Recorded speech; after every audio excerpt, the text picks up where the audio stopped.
Hi friends, welcome back. Hello. Okay, so um I have a bit of a dilemma. Um I'm wondering if we should well, I think you will know by the title of the video, but maybe should we do both the trial and the investigation, the final ones, in one video or split them apart? Because what I'm Ooh. thinking, if we do it together, we can do it as one big finale. Ooh, okay, we could do that. Let's do that. All right. Okay, let's do that. This is gonna be a little bit more of a relaxed one. I think we're gonna have a lot of time on our hands. We usually start a little later, but this time we started a little earlier. And so, cause right now it's 9:51 at night for us. We usually record at night, cause that's basically when we're most available. But um, I guess based on how long these last investigations and trials have been, I'm pretty sure like this is gonna take at least a solid 3 hours. Yeah, at least 3 hours. So, okay, you know what? Whatever. Let's just get started. All right, we shall. So, this is gonna be unedited. Nothing's gonna get skipped. This is all gonna be one video. The last investigation and the last trial, all here. So, this is it. Yep. Here we go. February 24th, 3:12 p.m., Wright & Co. Law Offices. I'm so sorry, Mr. Wright. I'm sorry for what my sister said. Drastic court crimes require drastic measures. That's just the way it is. We did what we had to, in order for him to get the verdict he deserved. I didn't know. I never knew that the 6-7S incident was another name for the Joe Dark killings. Sounds like everyone's heard about these killings but me. Lana wanted Dark convicted so badly. That's why she used me. That's why she used what happened to me. What do you mean, what happened to you? It's all in the file.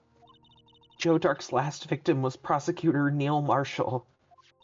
When he murdered Officer Marshall's brother, he left behind an incriminating piece of evidence. But what did you have to do with those killings, Emma? On the night prosecutor Neil Marshall was murdered, Joe Dark tried to kill me. I can't Don't read. jerk. Don't jerk it. Joe. What? He tried to kill you? Officer Marshall's brother, Neil, was only trying to save me. So that means you... Yes, I was a witness in the Joe Dark trial. I didn't see that one coming. 6-7S. Happened 2 years ago. It's right around this time of year, too. There was a terrible thunderstorm that day, unusual for the season. I was alone in my sister's office.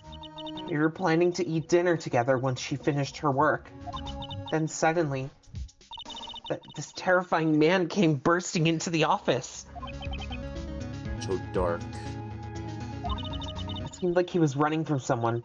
He pulled out a knife and screamed at me. I didn't know what was going on. Just then, Prosecutor Marshall showed up.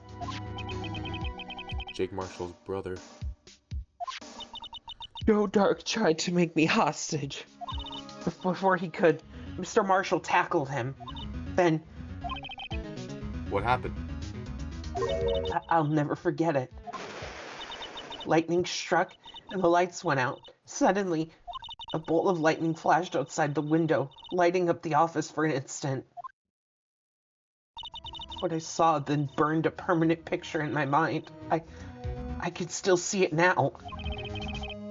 A permanent picture? After the incident. I don't remember the moment of when Dark stabbed Mr. Marshall. So, you weren't able to testify about that? No, I was only asked about when I was attacked. That must be why she made up the crime. Made it up? You mean provided bogus evidence? Prosecutor's office wanted that guilty verdict so badly. Lana forged the evidence and Mr. Edgeworth used it. Edgeworth? Yes, but I'm sure he didn't know anything about it. He couldn't have known he was being given false evidence. Even so, that's when it all started. The rumors about Mr. Edgeworth, I mean. It's all my fault. If I could have just testified properly, none of this would have happened. So it's true, even though he may not have known it. Edgeworth really was involved in falsifying evidence.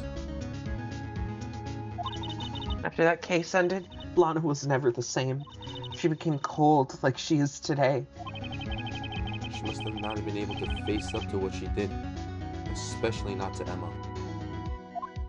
Permanent picture. What did you see in the instant that crime occurred?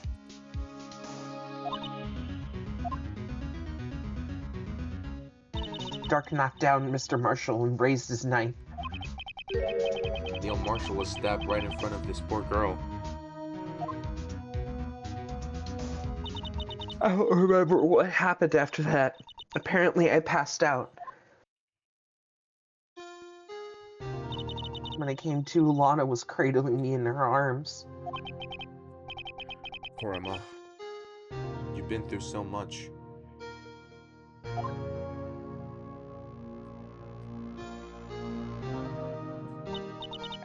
I couldn't bring myself to testify about that incident.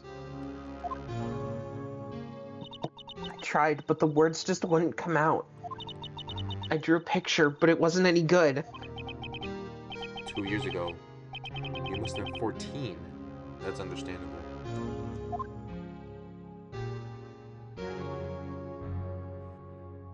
Once it was all over, I made up my mind. I decided that when I grew up, I'd be a scientific investigator. I want to be able to fight crime with my testimonies and find the evidence to make an airtight case. That way, Lana would never have to forge any. I see. I think I'm finally starting to understand what makes Emma tick. But there's still something that bothers me about that crime. Something puzzling. There's something that's puzzling me, Emma. What is it? You said you were in Lana's office at that time, right? That's right. Why then would a serial killer come running in there? Not only that, but he was being chased by a prosecutor? Oh, there's no mystery there. Joe Dark had been taken in for questioning that day. Taken in for questioning? You mean by the police? Of course. This happened at the police department. He tried to run away halfway through the interview and fled into my sister's office. But why did he run all the way over to your sister's office? Because the detective's office and the questioning room are right across from the elevator. Across from the elevator? But Lana was the chief prosecutor, wasn't she? No, silly. Didn't I tell you? 2 years ago, Lana was a detective.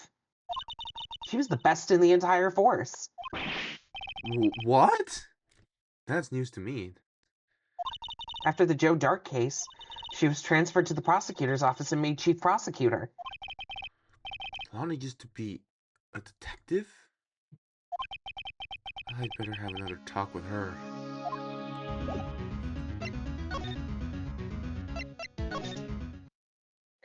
February 24th, Detention Center, Visitors Room.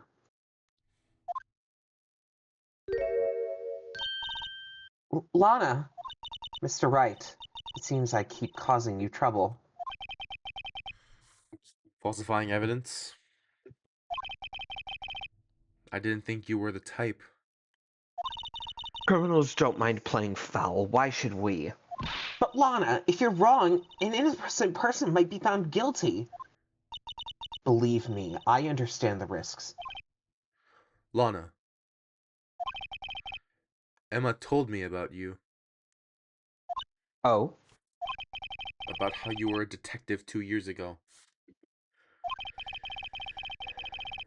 And how the SL9 incident was the reason for your transfer to the prosecutor's office. That's right. Could you fill me in on the details, especially about that unusual change of jobs? I suppose you have a right to know, Mr. Wright. Hold on, I'm gonna do something real quick, so give me a minute. Okay. Don't stop recording. Okay. Well,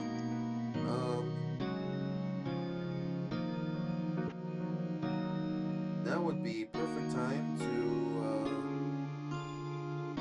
I don't know what I'm doing. I don't fucking know.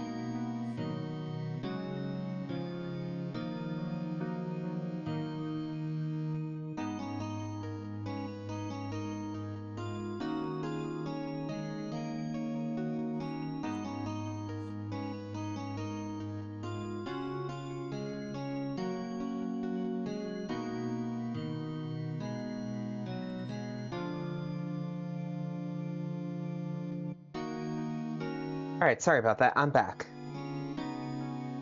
Okay. Hello. Alright.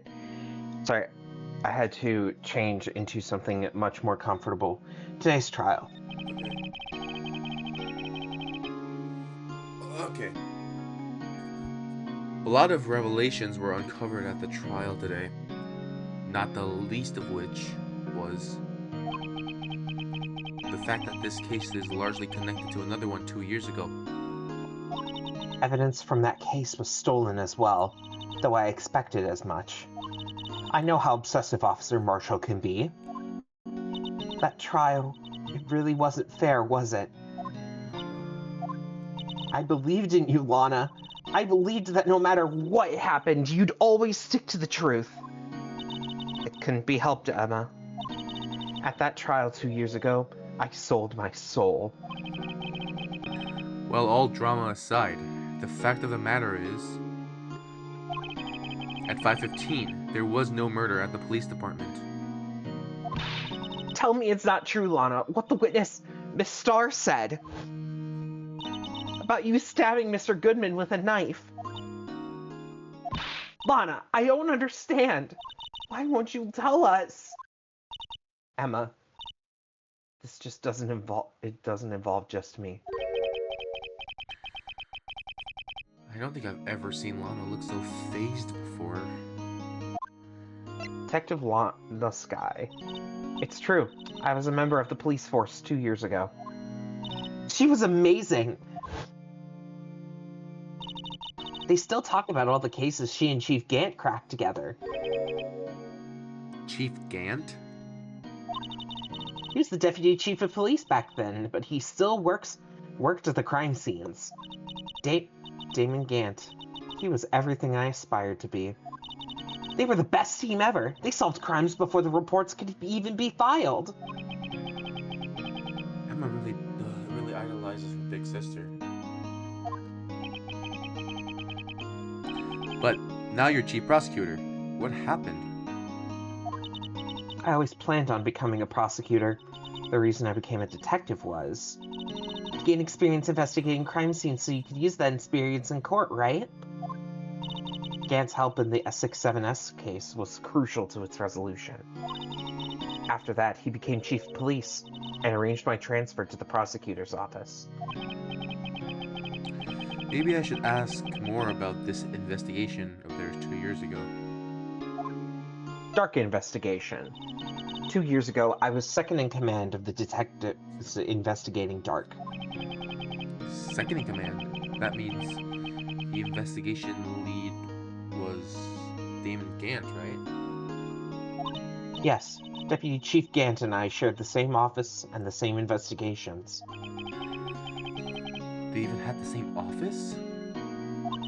We led a team of the best detectives on the force. Detective Goodman, whose case it was, Jake Marshall, and Angel Starr. It was the first time Marshall worked with his brother. He was quite gung-ho.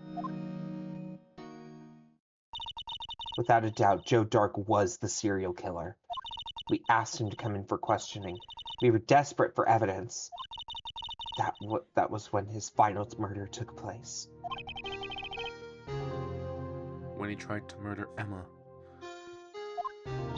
Prosecutor Marshall was trying to save me from Dark. You see, the first person who happened upon the scene of the crime was me. Now you tell us. First one at the scene. Damon Gant and Neil Marshall were the ones questioning Dark that day. The investigation was in its final stages, and Dark must have suddenly panicked. So he waited until Gant and Marshall let their guards down and fled the room. From there, he ran straight to the office shared by Deputy Chief Gant and myself. That's where he found me. So, you were the first person to run to the scene, Lana? It appears so. I was filing some papers, and Gant and Marshall were questioning Drake. When I returned to my office, I saw 3 bodies on the floor and smelled blood. 3 bodies? Prosecutor Marshall, the victim. Emma, who had passed out. And the suspect, Joe Dark. During the struggle, it seems Mr. Marshall struck a final blow before he died. Joe Dark had incurred a minor concussion and lay unconscious. What did you do? To be honest, I panicked. I picked up Emma, carried her out of the room, and just held her. Can't blame her. After all, her sister must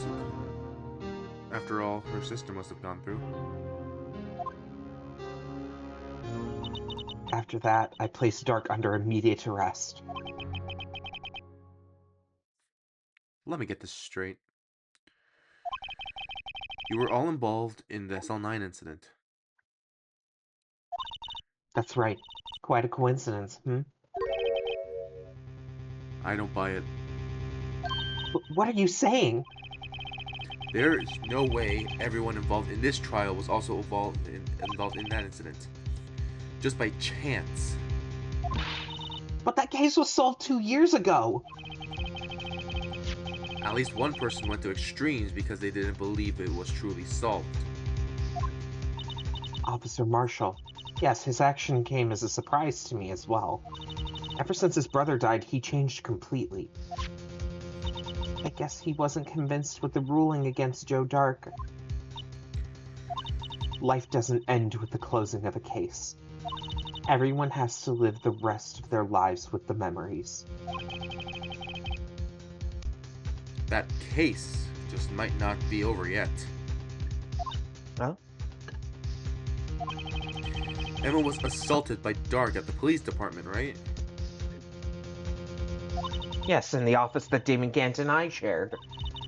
That office that Mr. Gant has now occupies by himself. The Chief's office. Maybe we should have a look at the chief's office, the site of the final 6-7S murder.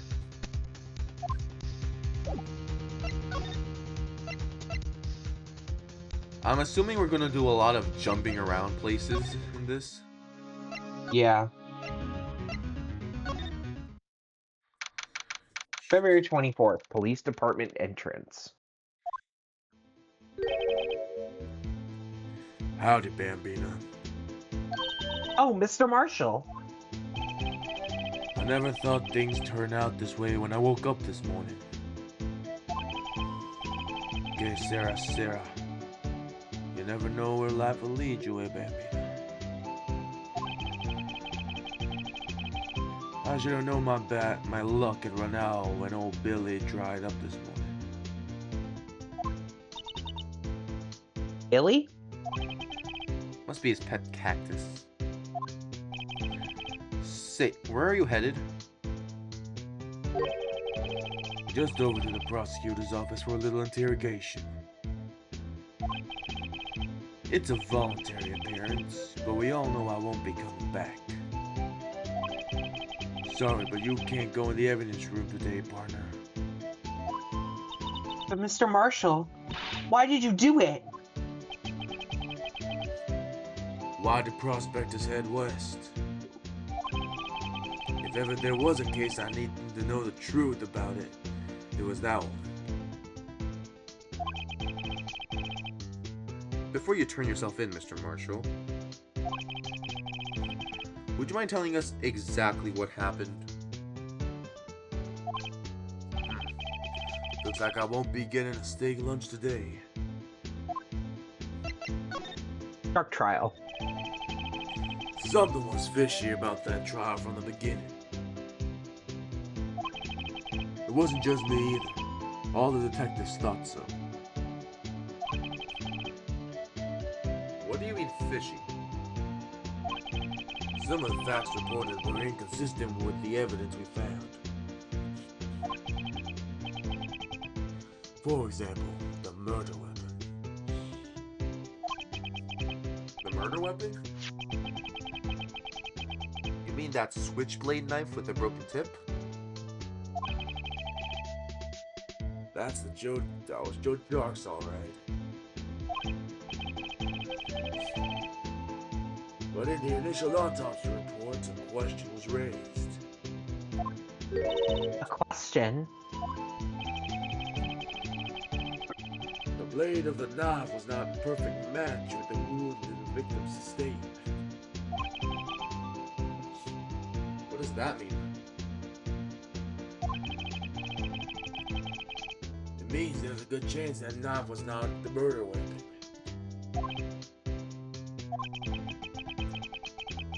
However, in the report that was finally submitted, that possibility had been erased.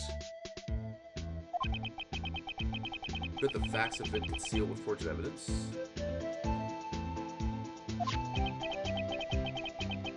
That case left behind scars on all of us. Scars that the 6-7S incident left behind. Prosecutor Marshall.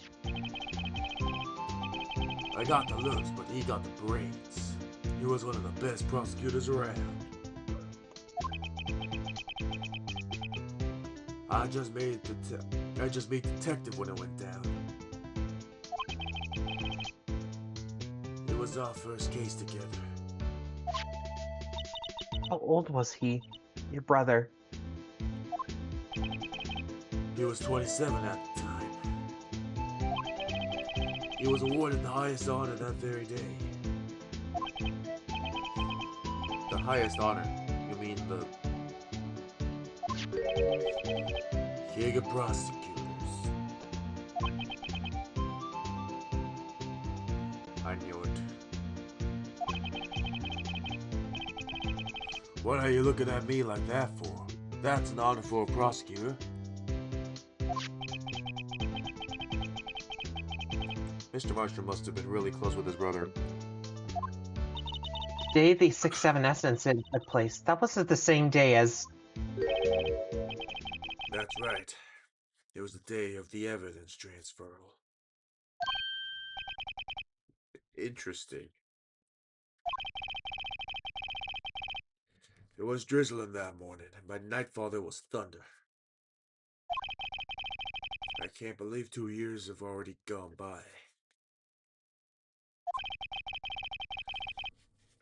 Tried to steal the evidence so the case wouldn't die. Apparently, someone tried to stop you. Detective Goodman was murdered and the evidence locker was empty. Scars. There was something going on behind the scenes in that case. We all knew that later. Every detective involved in that investigation, save one, was taken care of.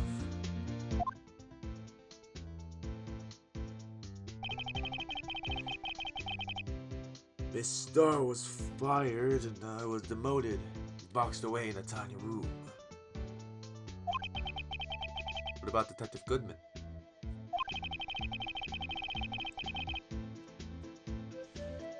If they did something to him too, commissioners would get suspicious. No, they were careful enough not to be too obvious. They? What are you talking about? Don't get upset, Bambina. I mean, Damon Gant and Lana Sky. Ant and Sky. The investigation lead, Damon Gant, and his second in command, Lana Sky. Hold on, I'll be right back. There wasn't a person on the force who hadn't heard of that duo. That case was the biggest step in both of their careers. After the case ended, Lana transferred to the Fuck. Ugh. Sorry, guys. I have a bloody nose, and right now my brain is, like, kind of all over the place. After the case ended, Lana transferred to the prosecutor's office, right? Yes, yeah.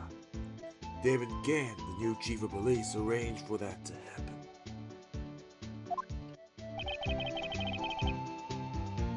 She never been the same since she left. Everyone who knew her said so. Chief Prosecutor Scott was totally different when she was a detective. Now that he mentions it, Emma said something like that too.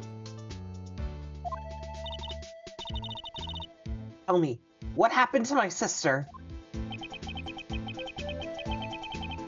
Sorry, Bambina, but her secret is too well guarded.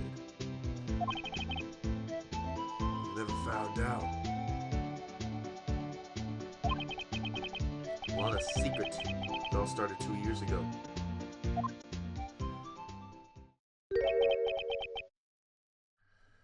So there you have it. That's my story. Did you enjoy it, partner? It was certainly enlightening.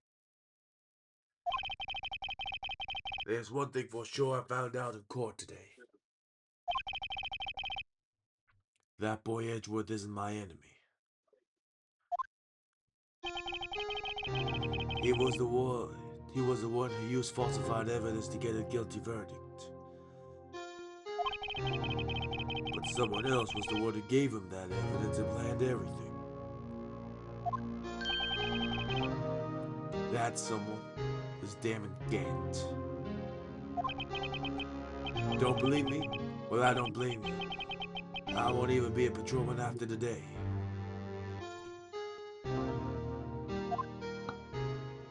What the fuck did he do? What was that? Too bad I won't be around to work with you. When you become a real scientific investigator. Adios, Bambina.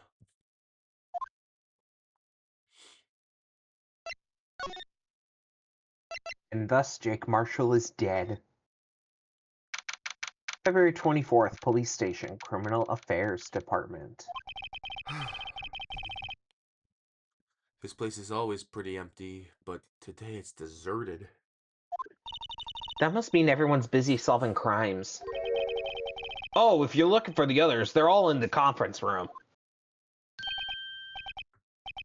Thanks. Wow. He actually talked to us. With the chief prosecutor saying what she did and the decision about what to do about Mr. Edgeworth, not to mention our statement and to the media and tomorrow's trial, there's more chaos than going on than Thanksgiving and Christmas put together. I think festive is the word usually used for those. Viewers, You should listen to Festive Overture by Shostakovich. It's an amazing God. Oh piece. my god. Sir, we'd like to have a look around Chief Gant's office. Just use the connecting hallway to the other building and take the elevator to the top floor. Really? You mean it's okay for us to go in there? I mean, we aren't police officers or anything. Hey, you're right. You can't go in there. It's off limits. Now I see where Detective Gumshoe gets his unique charm. Well, what are we waiting for? Let's head to the chief's office.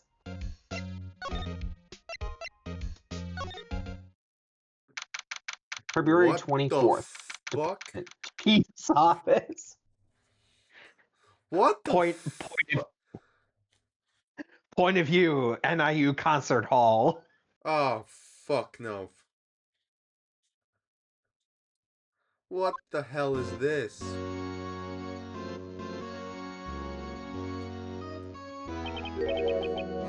Whoa, where am I? In the chief's office, silly. At least that's what it says on the door. Check out that pipe organ. That's real, isn't it? Hey, I used to take organ lessons in kindergarten. They used to call me Little Miss Bach. I was a genius until they tried teaching me notes.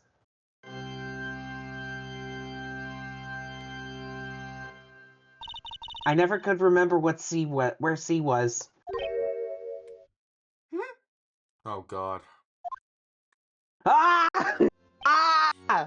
Oh my god! Motherfucker, that scared me! Jesus Christ.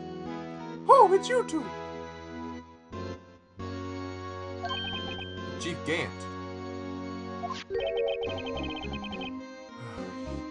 Put that paper he was reading in his desk.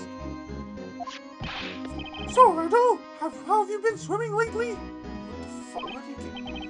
No, I haven't. Been kind of busy lately. I can appreciate that. I've had my hands full too with Mr. Marshall's misconduct. And Lana's provocative statement. Which one? Provocative statement. Oh, you mean about the forged fucking evidence? Oh, yeah, that provocative statement. 2 years ago have passed since that incident. Why, how time flies! See that big picture over on the wall there? No. Oh yes, now I see it.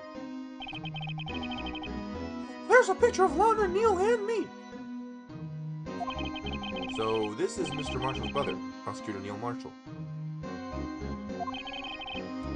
We took it to commemorate our work together. Something's not right with this picture. Can't quite seem to put my finger on it, though. Hey, look in the background. Look, it's the unstable jar. Oh, it is.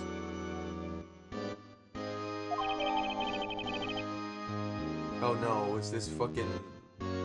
No, this is team masculinity. No, this is Team Dark. Team dark type. Team asshole. Photo of the award at the Oscars, at the Academy Awards of Gant, Lana, and Neil. Jesus fucking Christ. Stare. It's not even Stare. a stare. It's not even a stare. It's just blinking. It's not even blinking. It's just fucking... Anyway, I like to reminisce all day, but there are matters that need my attention. I'm going to lock up here, so let's get out together. Oh. But this office. It was a crime scene 2 years ago, wasn't it? That case has been long been... Fuck. That case has since been long... Oh, fuck's sake. That case has long since been over. There's no need to investigate it anymore. Fuck's sake. All the same, we'd still like to have a look around. Go fuck yourself, buddy. You ain't getting shit.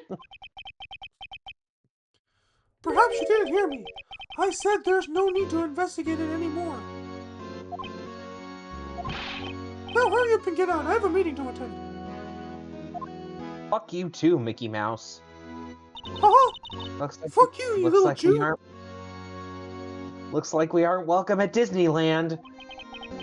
It seems that case isn't over with yet after all. What do you mean? Chief Gant denied our request to search the crime scene.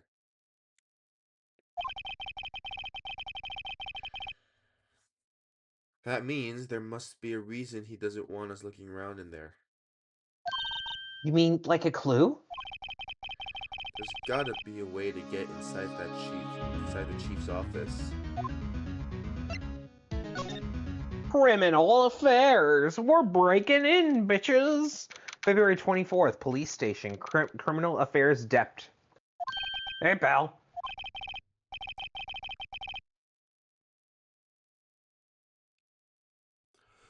Detective Gumshoe, aren't you supposed to be in a meeting? I'm, just taking a breather. My feet fucking hurt. From sitting so long? Actually, I'm serving everyone coffee. Sounds like Detective Gumshoe's still out of the loop. Say, have either of you seen Mr. Edgeworth? Edgeworth? No. Why do you ask? He's under fire from both the police department and the prosecutor's office. It's almost like the battles between you two in court. That sounds serious. Is it because of what my sister said? That's basically what it all boils down to. That falsified evidence 2 years ago. Now Mr. Edgeworth has the whole world after his blood. Yikes. Edgeworth's crisis. But why would Edgeworth be blamed? It's not like he knew the evidence was forged. Lana Sky's the guilty party, isn't she?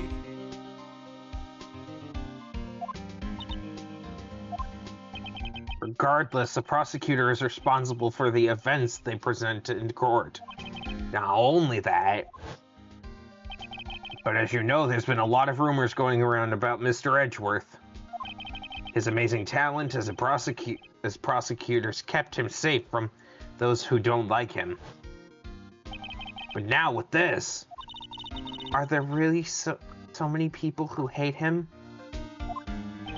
In our world, only those with talent rise to the top. Mr. Edgeworth not only has that, but he's young. There's no better recipe I know for making enemies. Hey, Dick, keep up the good work. Yes, sir. Let's go lunch again sometime. My treat. Yes, sir.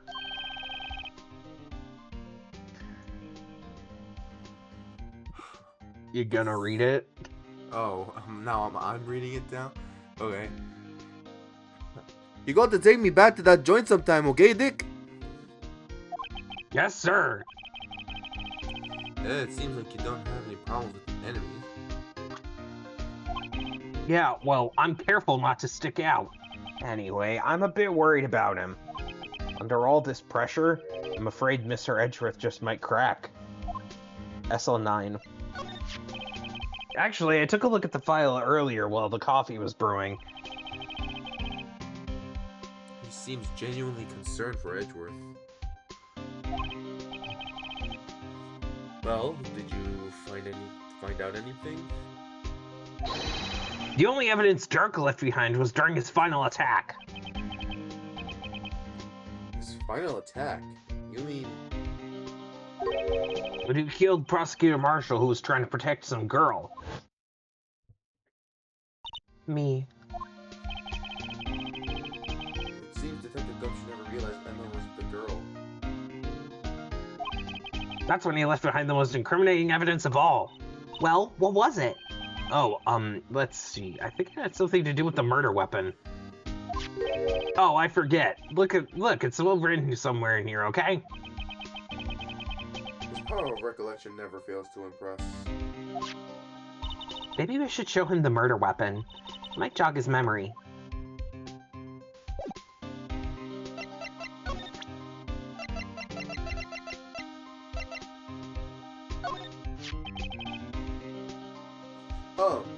About this.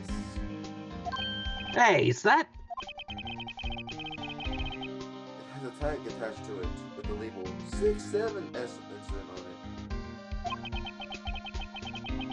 I believe this would be the broken murder weapon you were speaking of. What are you doing with that? Ever since that case was closed, that knife's been locked away in a locker. On the day Detective Goodman was murdered, this suddenly disappeared from the locker. It was found in Mr. Edgeworth's car muffler. That's it! Now I remember what was incriminating about that piece of evidence was. When you showed me that knife, it all came back to me. Well, what is it, Detective Gumshoe? Quick, before you forget again, you old demented bitch. Dark's crimes. Joe Dark was 42 at the time of the crime. He was just your run-of-the-mill businessman. Business majors, am I right? A businessman? What made him take the serial killer? One day on his way home from work, he hit someone with his car. With his car? So it was an accident? An accident, yes, but it transformed him into an animal. An animal? He killed a man that witnessed the accident, then he killed a lady who saw the second crime. A kid just walked by, Jogger came up on the scene and he was killed as well. Finally, this motherfucker turned himself in. Jesus Christ. Seems he was a pretty careless animal. Of course, this is all conjecture. There wasn't a single shred of evidence. So, he turned himself in. Yes, but in the middle of his questioning, he fled and murdered his final victim, Prosecutor Marshall. That crime was witnessed by someone too, but luckily Dark was arrested on the spot. Erected. It's a good thing that last witness wasn't killed. That last witness. AKA Emma. Murder weapon! This knife, it was Joe Dark's, wasn't it? That's right. We traced it back to the store he bought it at, plus it has his fingerprints on it too. But no one actually witnessed him using it to murder anyone, right? That's where his luck ran out. When you take a good look at the knife, you'll see it's broken. You don't have to take a good look to notice that. Yeah, well, anyway, take a guess where the broken off tip of the knife was found. That's what did him in. Where was it? The victim, Neil Marshall, was carrying it inside his own coochie. Wait, he had a coochie? Inside him. Just like how deep I grabbed Maggie's ass. Oh my god. Did it match Dark's knife? You bet. Down to the last fiber. It's pretty conclusive. Neil's autopsy report added to the court record. Stabbed in the back, died from a punctured heart and lung. A knife tip was found in the wound. Switchblade knife updated in the court record. The broken tip was found in the victim's body, belonged to murderer Joe Dark.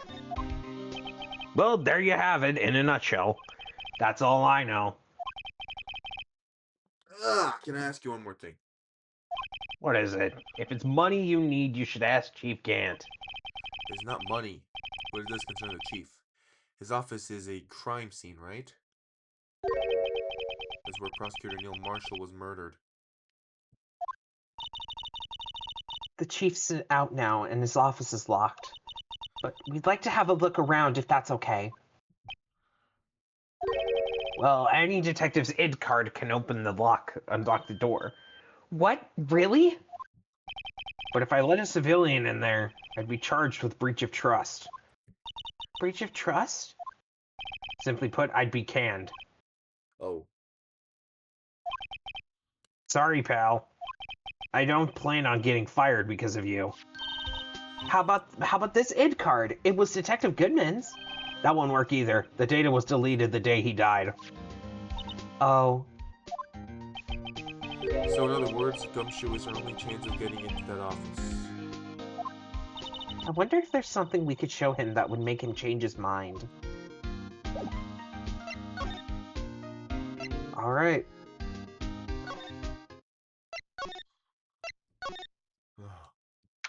Alright, how February far are we 24th. into this? Let's see. We are about halfway done. Okay, oh lord. Oh no. No one's here today, not even Miss Starr.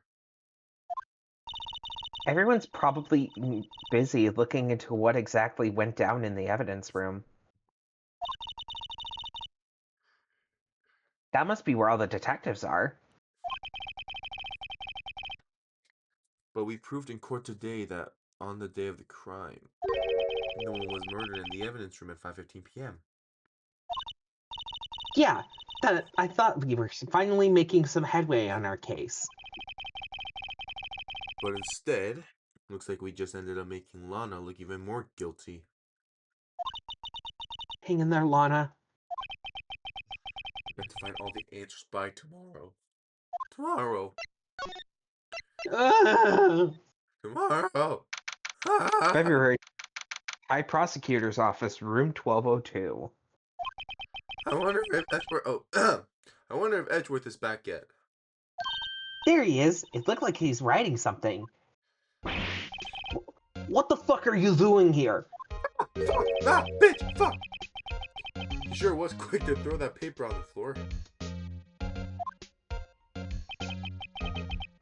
Tough day in court, huh? I've had to live the past 2 years with rumors flying around. What's another allegation to me? Cheer up, Mr. Edgeworth. I'm rooting for you. That's Edgeworth for you. Always trying to hide his real feelings. So what do you want? Unlike some people, I don't have all day. Forged evidence. There's no excuse for what I've done. 2 years ago, I used false evidence to obtain a guilty verdict. That's when it all breaks down, to, and nothing I do can erase that fact. But you didn't know, did you? I mean, that the evidence was falsified. The police department and the prosecutor's office share a bond of trust. If that bond is broken, we stand to lose everything. The police department's error is my error. My responsibility is the prosecutor in charge. That fact remains that that's the same no matter what excuses I might have. Mr. Edgeworth, I take pride in my work. So tell me why. Why has it all come down to this? Even Edgeworth can't keep this kind of emotion bottled up. Tomorrow's trial. Are you up for the trial tomorrow? First, last year's trial, and now this one. It seems all you do is worry about me. To be honest, you're getting on my nerves. But Mr. Edgeworth, you can't just walk out on the trial. Tomorrow's the last day. It's too late to change prosecutors. I'll bet that's what my superiors are banking on. I'd never thought that case would come back to haunt me like this. What do you mean? The list of evidence seems too short. Most lists run twice as long.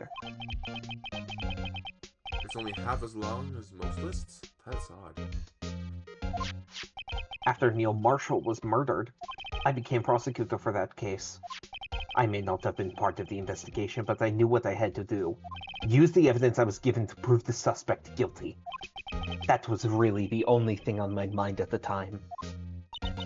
Say, we just saw a picture taken around that time.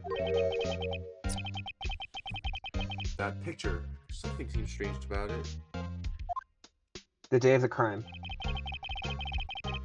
Could you tell us again what happened that day?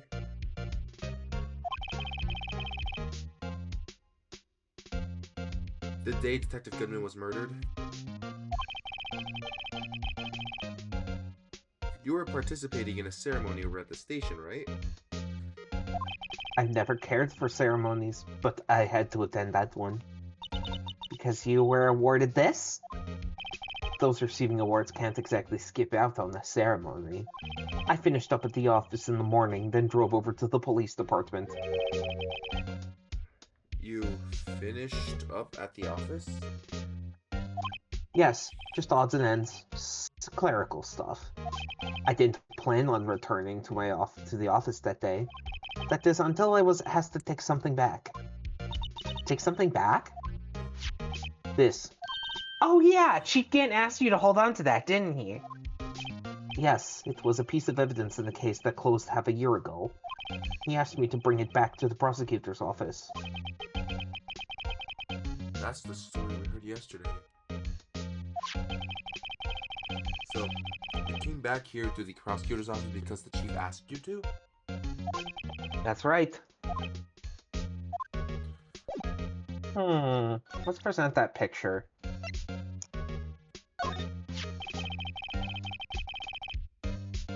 This picture was hanging on the wall in Chief Gant's office.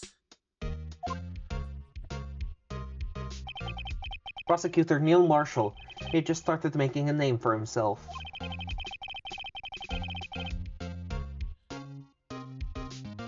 Look, fuck, I thought that was Phoenix. Oh. Looks like this was taken when he received the King of Prosecutors trophy. Speaking of that, there's something that bothers me. Yes? That trophy Mr. Marshall is holding. It's a little different than yours. Yeah, you're right. Ah, I remember now. Remember what? That was what the official prosecutor's trophy looked like up until 2 years ago. There's a story behind its design. A story? Sounds interesting. Would you mind telling it to us? It's simple, really.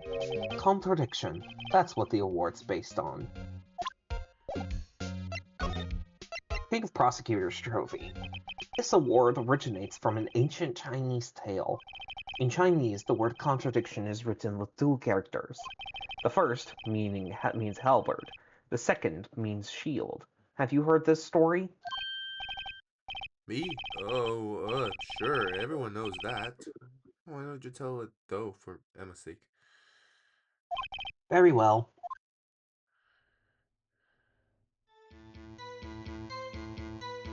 Long ago in the kingdom of Chu, there was an arms merchant. One day, he presented the king with 2 items.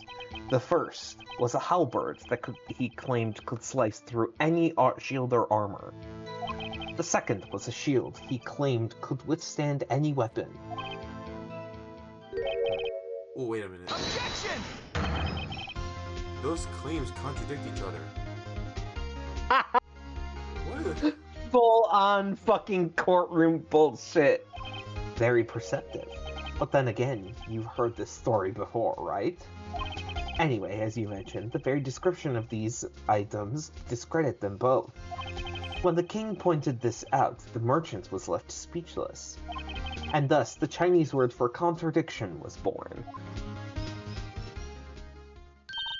Oh, I see. So the chipped shield and broken knife symbolize... Precisely so. They symbolize the merchant's items. The ancient tale ends with the merchant at a loss for words. But it's in our nature to pursue matters to their conclusion, even if it results in something as ugly as this. Wow, thanks, Mr. Edgeworth. I learned something new today. That's funny. If that's so, then why were you only given a shield? You'll have to ask Chief Gant. 2 years ago, he had the halberd part of the award abolished. Chief Gant. King of Prosecutor Trophy updated in the court record. 2 years ago, the halberd was removed at Gant's behest, given it its current form.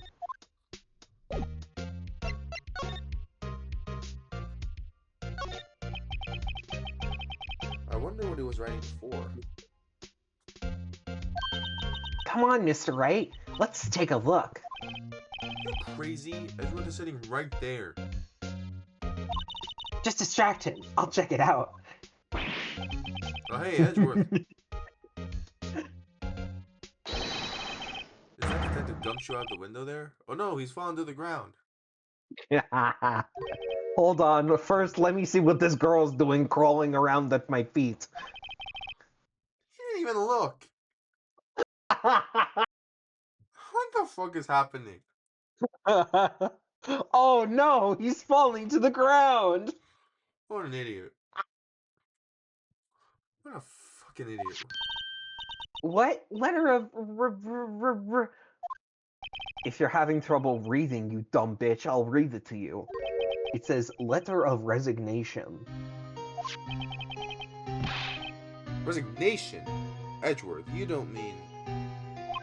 I'm tired, right? I feel as if something inside me has died. But Mr. Edgeworth, none of it is your fault. I know the path I've walked. You don't need to tell me. And the path I've walked hasn't been a just one. Fuck, I can't read. I can't forgive myself for what I've done. And no one else should forgive me either. Uh-oh. I think he's serious. Mr. Wright, please, you have to do something. This letter of resignation. I wonder if I can use it for anything. Letter of resignation put into pocket. Edgeworth's discarded letter of resignation. He's serious. Alright, let's go find Dick. February 24th, prosecutor's office, underground parking lot. Excuse me. Ah, fuck! Would either of you care for a quarter pound of roast beef? No! Fuck off! This store. I guess she's out of lunches and fucking... You certainly are curious sort, aren't you? Kind of like the first person who sucked a cow's nipple to discover Stop! Okay, Stop! that's the video. That's the video, guys. We're done. I'm The done. video. We're done. We're fucking done. The series is canceled. Still, I never thought you'd go digging up that case from 2 years ago.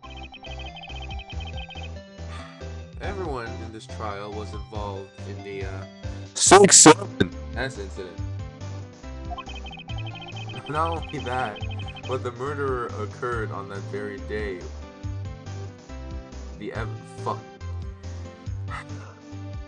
Not only that, but the murder occurred on the very day the evidence from that case was before transfer. This can't all be attributed to mere coincidence. Man, I can't read. Well, I don't know what's going on today. Aren't you forgetting something? You know that little scene I happened to witness?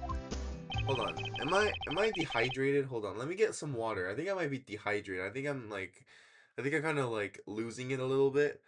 Let me get some water. Hydrate. I'll be right back. Guys, we're back.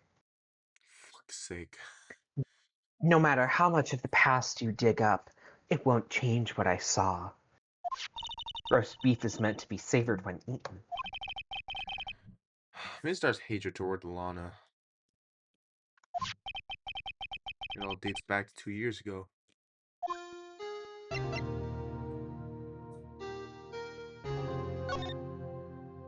Dark Investigation. Joe Dark. It's a name I'll not soon forget.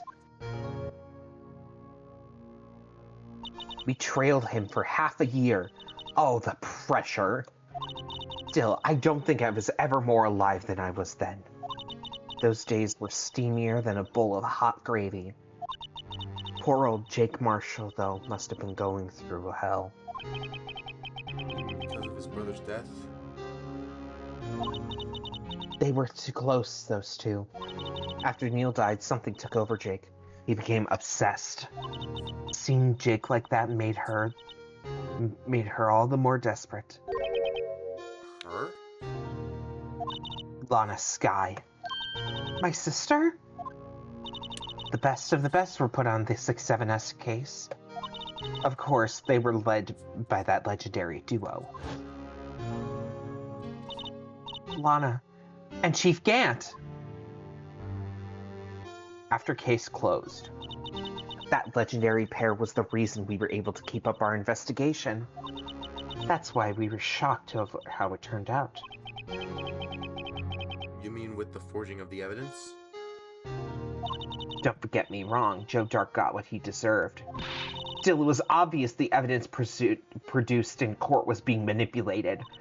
Items our team never found would suddenly appear, while other items were kept secret.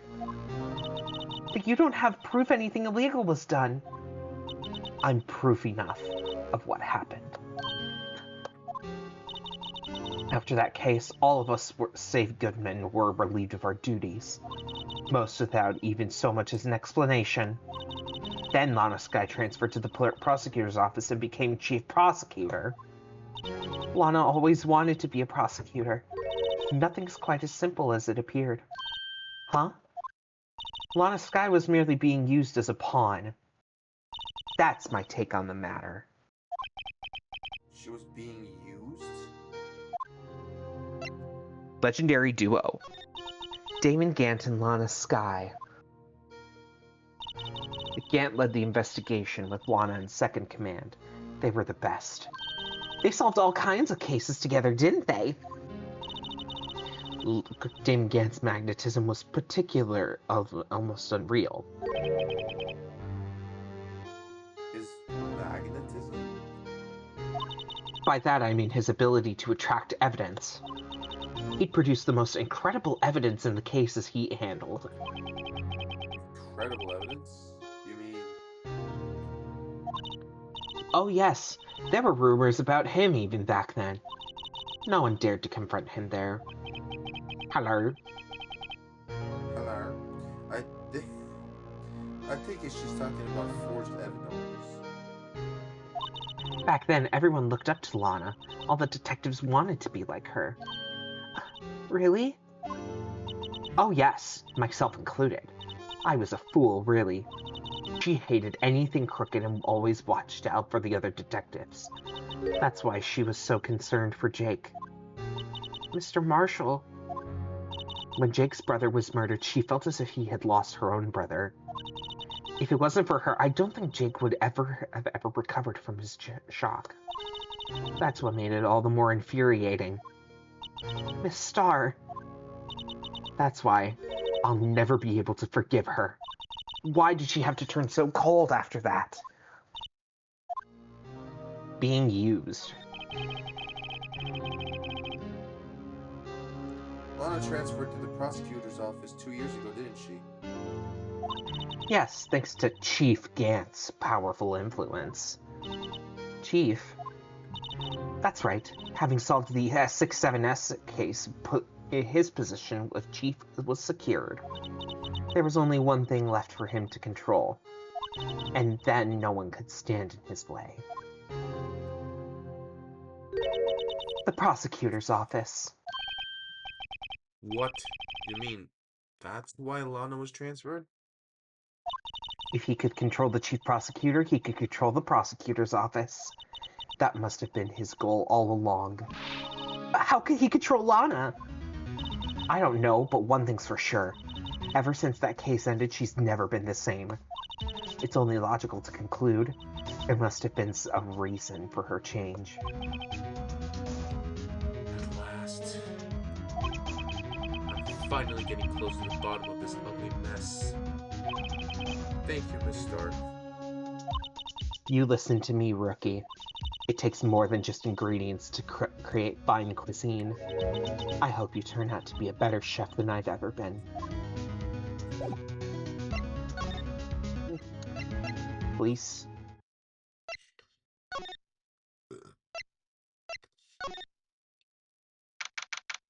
February 24th, police station, criminal affairs depth. Oh, you're back. You're still here? I gotta make 150 copies of these files. Brewing coffee, copying files. I'm turning into a regular dig. You're a dig as well? If I'm not mistaken, I think he means desk jockey. Desk jockey. Sorry. Oh, that dig. I gotta admire your persistency, but my answer's still no, motherfucker. I'm not letting you into the chief's office, period, blood. Obvious. It'll be my neck on the line. That office is the land. That office is the last crime scene in the SL90s. For fuck's sake. I have to take a look in there. There's gotta be something we can do to make the detective change his mind.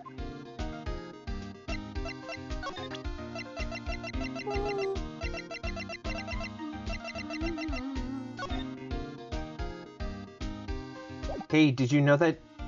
Hey, Gumshoe, did you know that your boyfriend is quitting? Yeah, your secret lover. What's this crumpled up shit?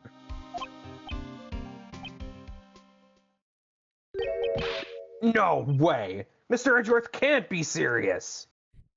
He's serious. Is he ever not serious? I can't believe they've pushed him this far! Mr. Edgeworth really feels responsible. When I first met him, I thought he was as cold as ice too. But I know different now. He trusted us detectives to prove him with sound evidence. But we betrayed him. Detective. That's it. I've made up my mind. But here, take my ID card. We can't do that. If someone found out, They wouldn't let you off the hook with another lost item report. Look at me. It's no secret I'm already out of the loop. After all, I'm friends with Mr. Edgeworth. Depending on how this case turns out, I may already be as good as terminated. what? So at least let me do this. For Mr. Edgeworth's sake. Alright, detective. Thank you. Gumshoe's eat tucked swiftly into pocket. A police department ID card allows access to the areas of the PD to open to detectives. The Chiefs. February 24th. Police I don't Department. like that Chief. it's dark. Here goes, Mr. Right. Click. Beep. Oh, good. No jump scare. Boo. We're in. If anyone finds us now, Detective Gumshoe's a goner. if that happens, I'm counting on you to bail my ass out. Ah!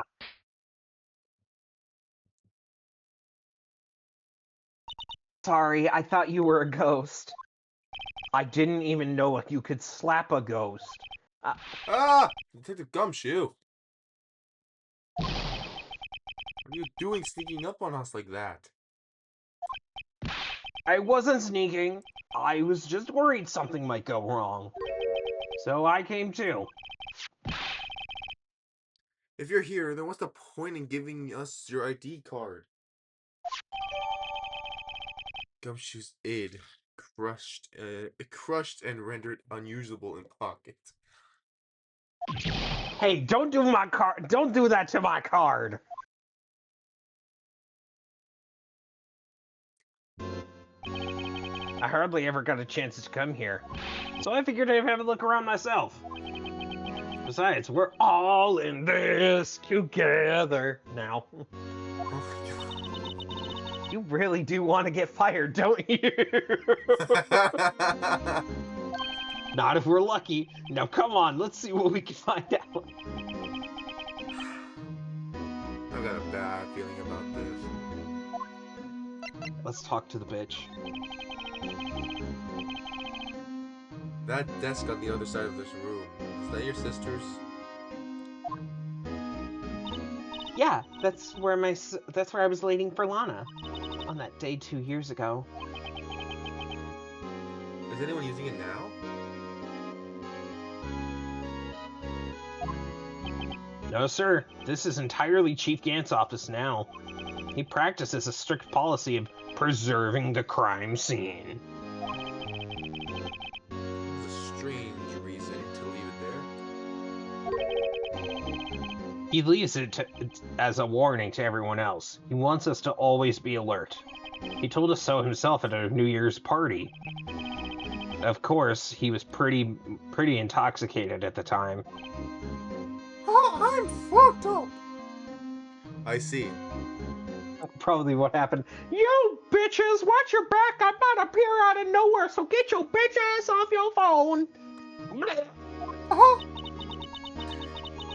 So, ever since Lana left, no one touches that desk? No one except Chief Gant and the cleaning lady who's in here every morning. Still, 2 years have passed since that incident. It can't possibly be any clues remaining. Chief Gant, can I ask you something? Sure. You only came here to look around, right? Because it's one of the 6-7S crime scenes? I mean, that's your only reason for coming here, isn't it?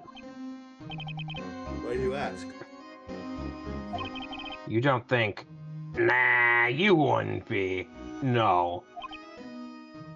No, there's no way. Never mind. Don't worry about it. Okay, now then, let's look around a bit more. Hey, hold on. Not so fast, buddy. Oh, what is it? But someone tells you don't worry about it. It's supposed to start bothering you, pal. Don't just let it go at that. Sorry, this guy's starting to get on my nerves. Okay, so what's bothering you? You two don't think Chief Gant might be a suspect, do you? What? He's right, Mr. Wright. What do we think of him? Chief Gant. So it's finally come to this. What do I think of him? Perhaps it's best if I don't divulge my feelings. Yet. Here you go ignoring me again.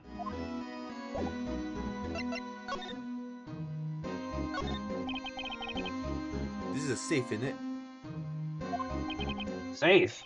That word is ripe with intrigue. Okay, if you say so. It looks like a code needs to be entered in this panel to open it.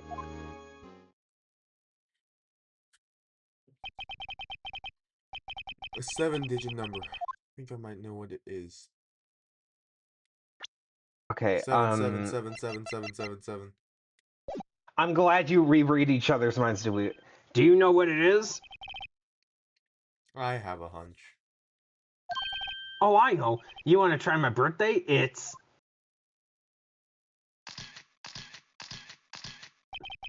I have a better idea. Here goes nothing.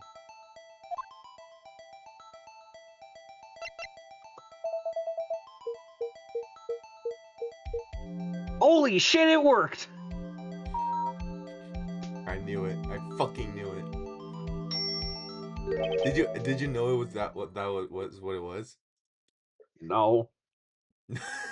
Bingo, bitch. What number did you enter? Whose birthday was that, pal? 7777777. The final ID card number on the record. What? The number of the mysterious executive officer who entered that room that day. You mean 77777? That ID number? I think you're 1/7 shyest. You know what they call that? 6-7. Fuck off. This is gonna only mean one thing. That's Chief Gant's ID number. Say, anyone care to look inside? Of that, in that ass, great idea. Is there any money in there? How much does he have stashed away? Look, it's A shard from a broken cup. This symbol is familiar. Where have I seen this before? there's something else in here too. What's this? It looks like a piece of leather cloth.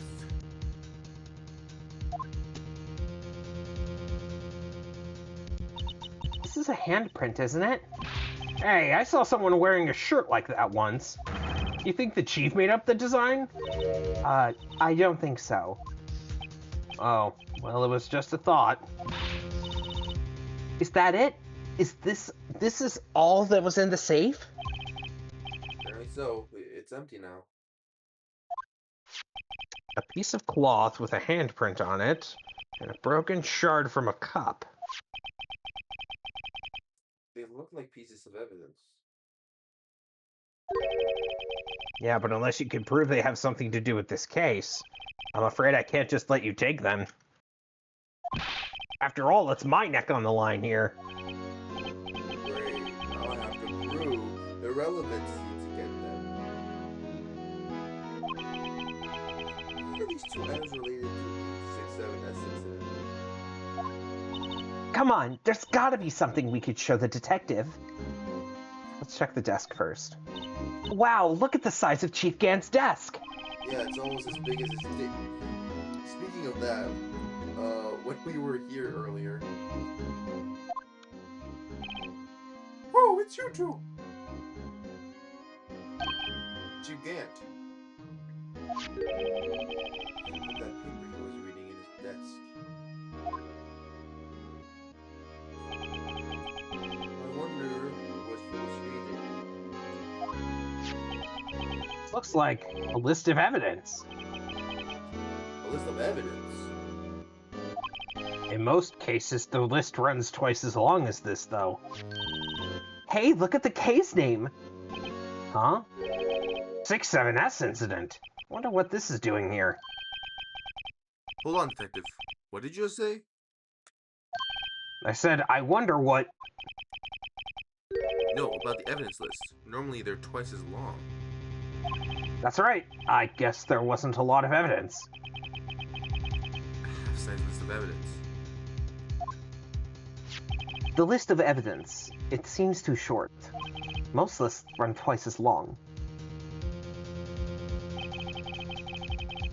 What would the other half of the list be doing here? I knew it! The chief must have been hiding something about that case. Would appear so. Evidence list added to the court record. List of evidence in the 6-7S incident was ripped in half, so this part is all I've got. Hmm.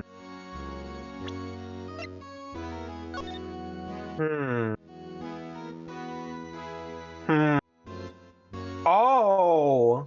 Hello. Hello!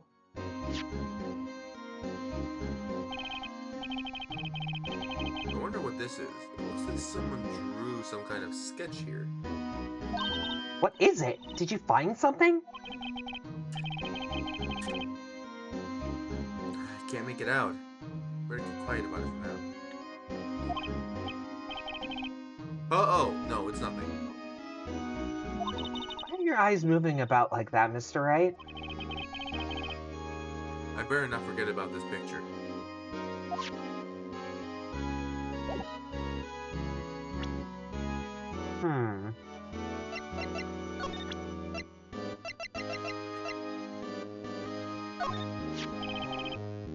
Detective Gumshoe, did you have another look at this jar? I remember when the three of us put that back together. Ah, those were the days. It's kind of early to be nostalgic. Wasn't this a jar piece of evidence from that case? That's right. One of the shards had a 6-7S incident sticker on it. those ringing bells? You know that fragment we just found? You mean this one that was in the safe? Yeah, that one. That was in the safe.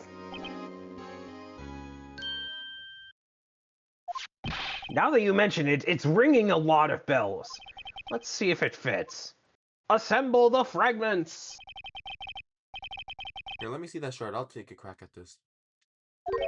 Go ahead, pal. Show us what a rookie can do. Mr. Wright, here's some glue. If I can piece this together again, it'll prove Chief Gant was knowingly hiding evidence. Here goes.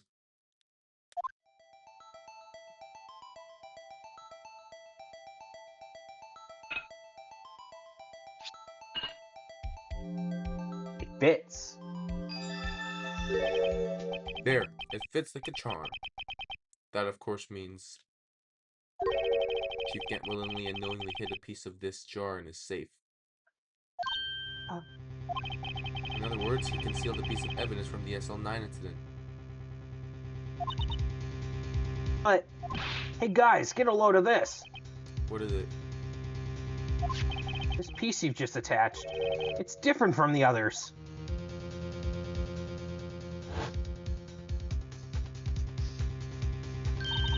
there's a reddish line on it.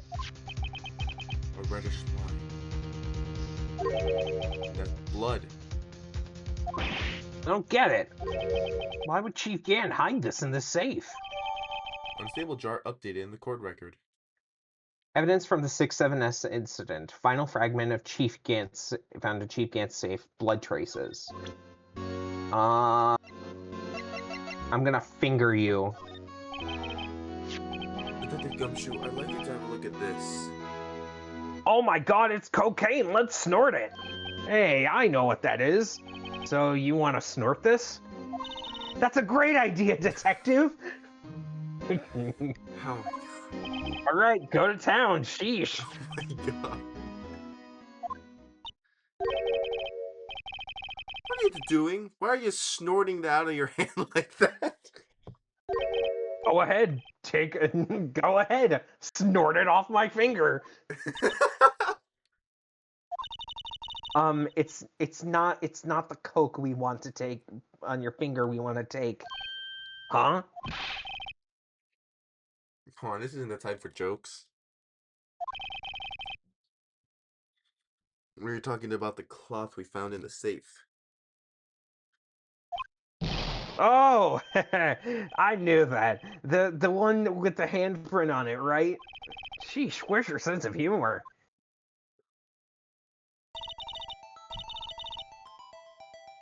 Okay, Mr. Wright, let's check for prints. Sprinkle that shit on the cloth. Then, once they've absorbed in the prints, blow into the rest away. What are you, my mom? You don't have to be told a million times. Alright, let's get this over with. Also, why is she so pissed? I'm going to finger you. Ooh. Yeah, with the appropriate finger.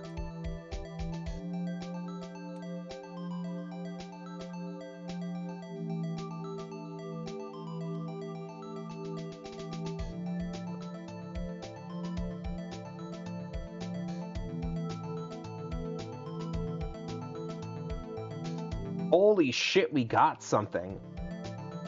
Blow. Oh, fuck. It didn't work. Ooh. There you go. Let's see. Angel Star, Damon Gant, Mike Meekins, Jake Marshall, Bruce Goodman, Dickie Gumshoe, Lana Sky, Emma. There. Oh, It's Emma's. what?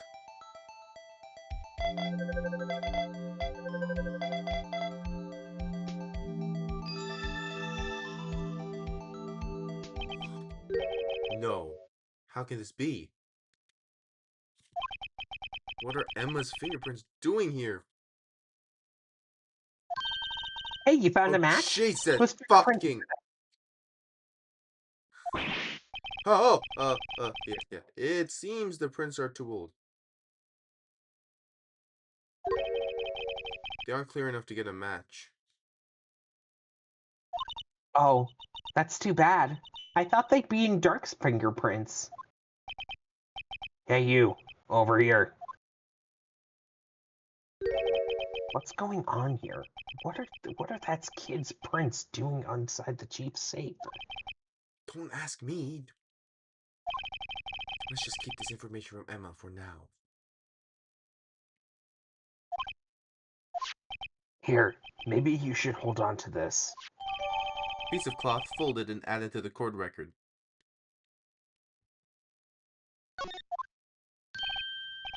Well, was I of any You help? forgot to read it. Of course. No, I said it. Oh, Well, I didn't hear you, so, ha ha ha. fuck. Thanks to your card, we were able to get some hard evidence.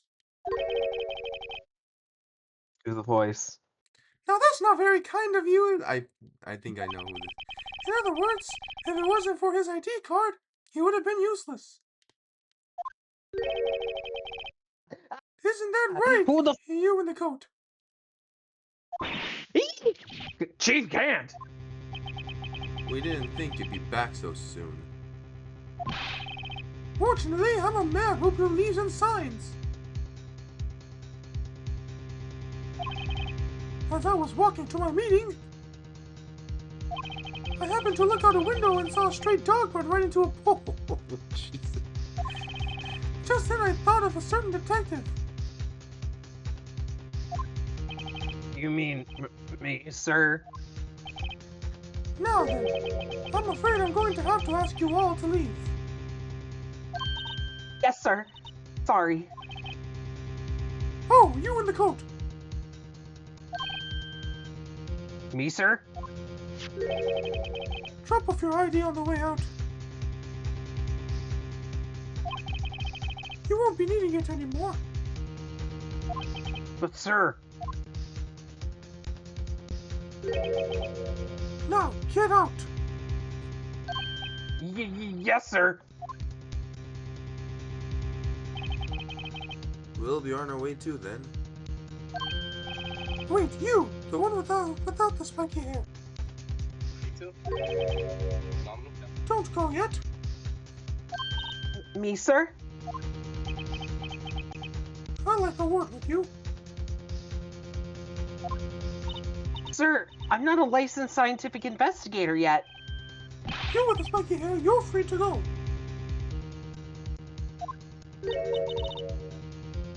Mr. Wright.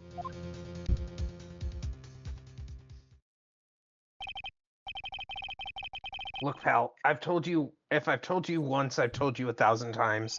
The chief's office is off limits. But no, you just had to go sneaking in there like that, didn't you? I thought you said you didn't care anymore if you were fired. Oh, go suck a dick. Yeah, but if I knew it'd be like this, I never would have said it. Now that I've seen the evidence Chief Gant was hiding in his office, I think I'm finally starting to get the picture.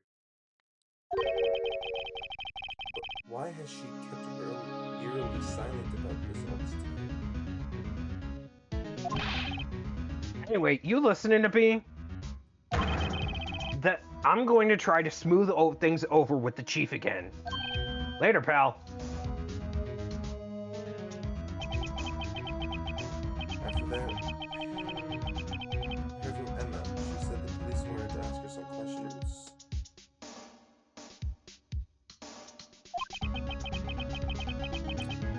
So she'll be busy for the rest of the day.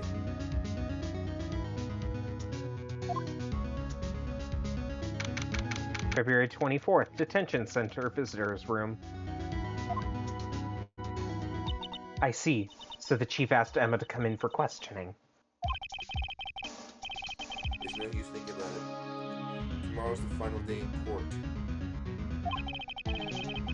I'm committed to doing everything I can to defend you, which is why I'm here. But I've already told you that I can. What you've told me over these past couple of days is absolutely nothing. Not a single useful thing. Oh, fuck. I'm sorry. Really? I believe I did mention something quite important. Something I told you right at the beginning. I said that I was the one who stabbed Detective Goodman. You know, I think I've finally figured it out. I know who it is that's lurking behind your words. Mia did a good job mentoring you. I'm rather jealous. Seems Edgeworth was right. Edgeworth? Once you're convinced you know something, no one can persuade you otherwise. Thick-headed is the term he used, I believed. Now's my chance to get her to tell me the rest of the story. Keeping quiet. I have to admit, I was a little more than perplexed at first. You insisted you did it, yet there was no incriminating evidence. That's when it hit me. It's not that you're unwilling to tell the truth. It's that you're incapable of doing so because of a certain individual. What an intriguing notion. A certain individual, you say. So you think I'm protecting this person? Protecting? No. I think afraid of is more like it. If I'm not mistaken, the person in question may have persuaded you in silence. For argument's sake, Mr. Wright, whom may I ask this person is this person you're speaking of? The one I am supposedly frightened of? What is this person's name? Mr. Mickey Mouse himself. Well, Miss Sky,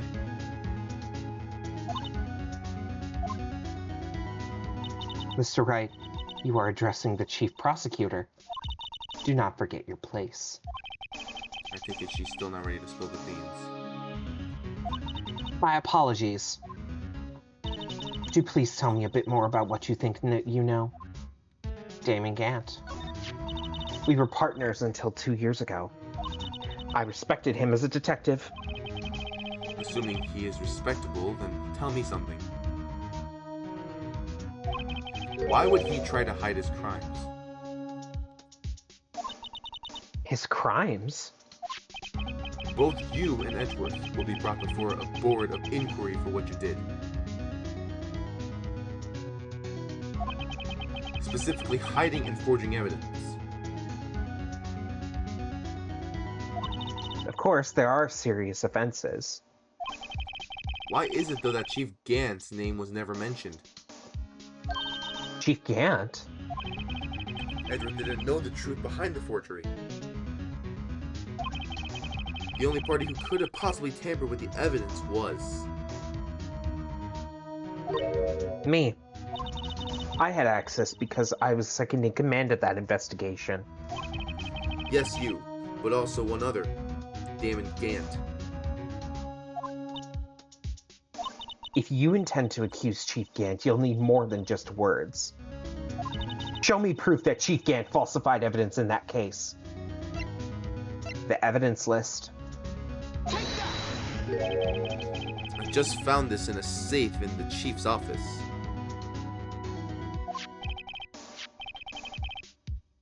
This jar piece and this piece of cloth.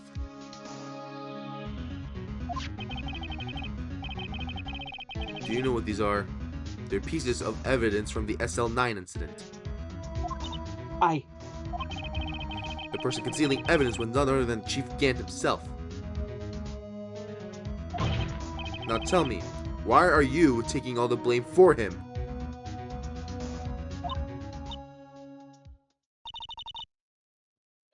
Touché, Mr. Wright.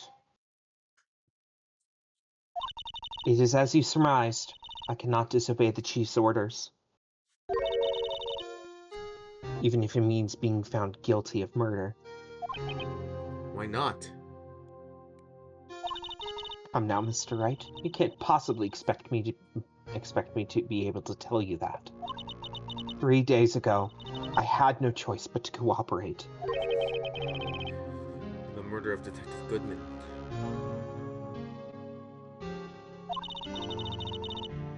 Or perhaps I should say, follow orders. Yes, that's more accurate than cooperate. Orders.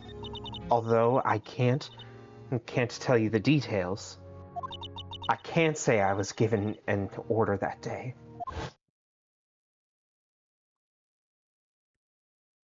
I I need need you you to dispose of Okay. Press Goodman's body. Oh You'll my find it inside the trunk of Mr. Edgeworth's car. my god. Just as Just I as I suspected. Fuck. Despite what everyone believes, you were not the one who murdered Detective Goodman. Correct. I was trying to take the body out of Edgeworth's car. The trunk's lock was broken. I discovered that murder weapon while inspecting the body. The murder weapon. You mean Edgeworth's knife? No. When I found the body, this was the knife stuck in it. The knife from the SL9 incident. Serial killer Joe Dark's knife. I couldn't just leave that knife in him, so I took it out and stabbed him with another knife. That would be Edgeworth's knife? That's right. Even though he was already dead, my hands were shaking at the thought of stabbing him. That's why I ended up cutting my hand. That's the reason for the bandage on your right hand? Yes, it seems I had got blood on the victim's shoe as well. And then she saw me just as I plunged the knife in. Miss Starr, huh?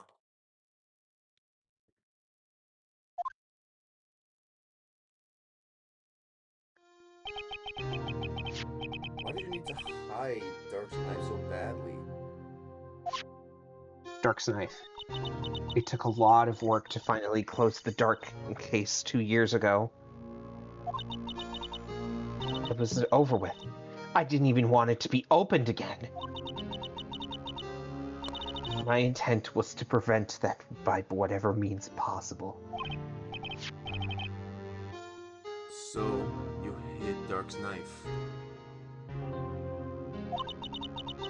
The weapon used to stab the detective was evidence in the Joe Dark case. If word got out, which it would, the reporters would have a field day with that. So, you wrapped the knife in your scarf and hid it. In Edgeworth's exhaust pipe. Right. Then I called my sister to tell her what happened and to ask her to hide the knife that was inside my muffler. You asked Emma? I didn't want anyone on the force to know about this. That would explain why Emma's so confident about Juana's innocence. Speaking of phone calls, I had a bad feeling about one of them that day. A bad feeling? The truth is, after I received those orders from Chief Gant, first thing I did was make a phone call. A phone call to Patrolman Jake Marshall. To Marshall? Why on earth would you call him? The lead investigator for the 6-7S incident had been murdered. I wanted that fact to be kept hidden, and I needed help. He was the only other person I could trust. Or at least, I thought I could trust him at the time. However, it seems that after I spoke with him, he went off on an escapade of his own. Oh, you mean... Not wanting the case to die, he decided to take things into his own hands.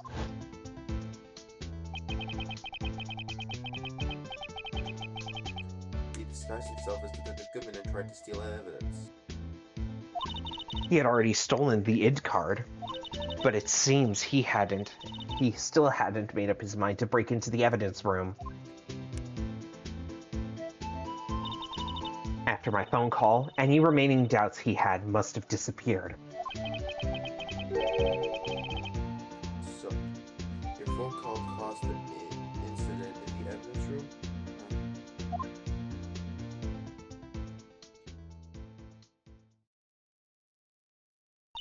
I'm afraid that's all I can tell you. But Lana, You've earned my respect, Mr. Wright, both as a defense attorney and an investigator. Now please, don't pursue this any further in court tomorrow. tomorrow's trial. There's only one way to drive off Lana's demons. I've got to get to the bottom of everything.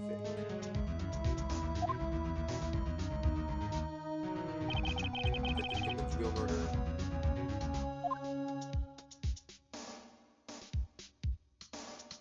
And what went down in Richie's office 2 years ago.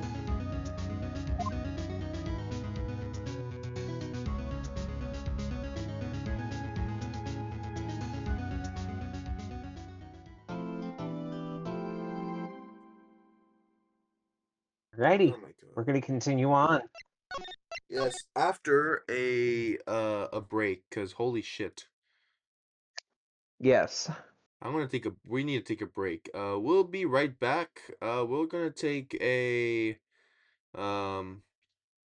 maybe a 20-minute break. We'll see. We'll see.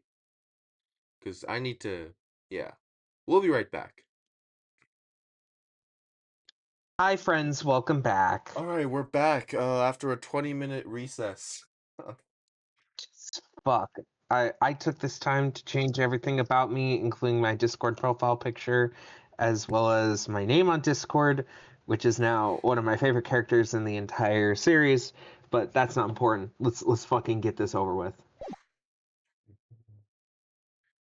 God February damn. 25th, 9:47 a.m. District Court Defendant Lobby number 2.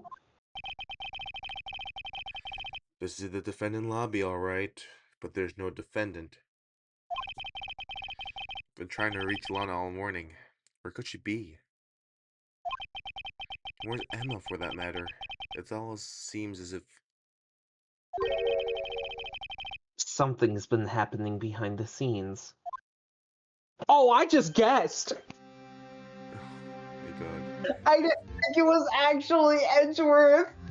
My god. I thought... Okay. Wow. Edgeworth. Knowing you've already figured it out. Who the owner of the 7777677 Aiden number is, that is. Well, I have a pretty strong hunch. Looks like I'm not the only one who figured it out. You know, the only reason this trial didn't reach a verdict yesterday is because there was still room for doubt regarding this ID card. If this number who you suspect, if it does belong to who you suspect, then no doubt will remain. After all, he hasn't been officially charged with anything. True. Not yet. In any event, once all doubt has been removed from that list, I can call for a ruling. 5 minutes, right, and Chief Prosecutor Sky will be found guilty. But she didn't do it. I figured you said as much. That's why I came here, to hear what you have to say. This is the first time he's ever done something like this. Lana's hiding something, and the only way we'll ever know the truth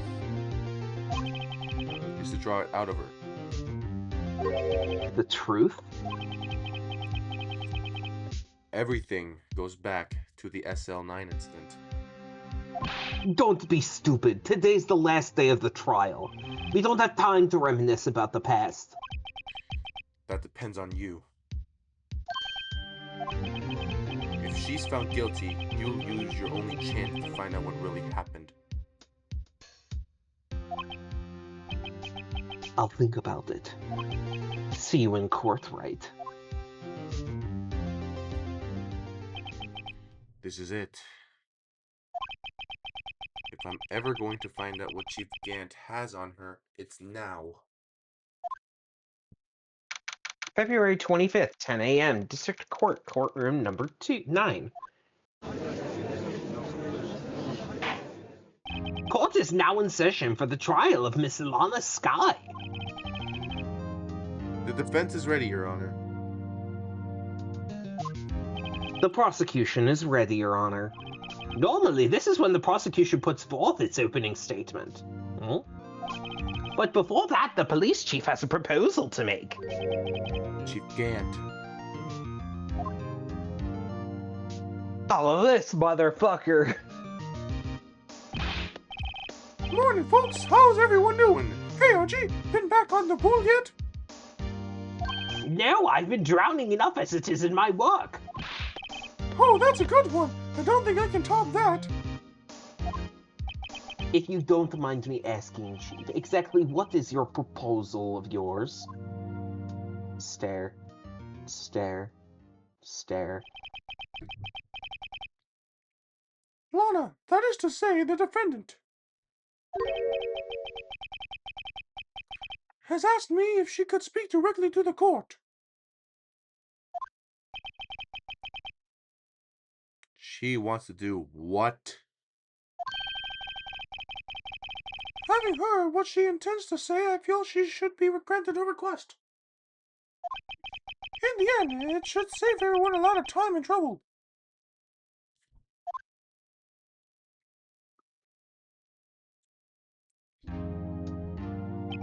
What's this all about, defendant? I'd just like to make one simple request, and I'll be finished. Well then, what is your request? Your Honor, I'd like you to put an immediate end to this trial. Huh? I confess to all charges against me. On February 21st of this year, I murdered Detective Bruce Goodman in the underground parking lot of the prosecutor's office. No, Lana. Objection! You can't. Your Honor, the defendant's claim does not change the defendant's plea. In that case, Mr. Wright, I no longer require your services. But Lana... Your Honor, I hereby forfeit my right to an attorney.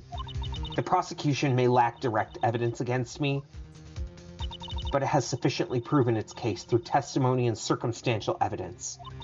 I would like you to render your verdict now, if you please. Well, the defendant certainly has the right to self-representation.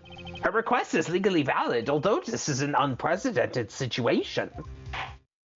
Indeed, it appears there's no further need to continue this trial, even if Mr. Wright may feel otherwise. This can't be happening. It appears that the time for the verdict has arrived. This court finds the defendant... Objection! One moment, Your Honor. Mr. Edgeworth? The prosecution has not yet proven the defendant guilty beyond a reasonable doubt. Any ruling at this stage would certainly be premature. Come now, Worthy. I understand this is a difficult time for you. But why don't you just be a good little boy and keep your mouth shut, How about you shove a dick in your ass and keep quiet?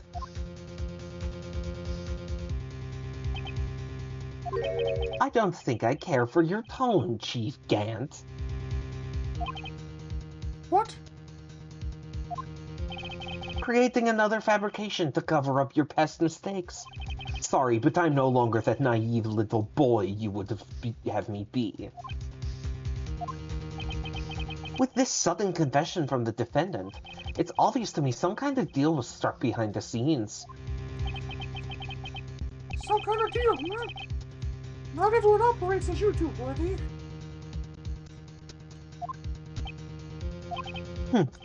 I thought so. Your Honor, the prosecution would like to change its first witness. Oh, to whom? As its first witness, the prosecution would like to call Miss Emma Skye. I request the court hears her testimony. Mr. Edgeworth, I am exercising my right to self-representation. I don't think we need to continue. I don't care what the fuck you think, Miss Skye. The exposure of truth sometimes results in tragedy. However, no matter how tragic the truth may be, it would be an even greater tragedy to avert one's eyes from it. Very well, the court shall grant the prosecutor's request. That's okay with you, right, Chief Gant? Worthy, you'll live to regret this. Mark my words. Miss Emma Skye, please take the stand. It's like Edgeworth has decided to take the horse by the reins.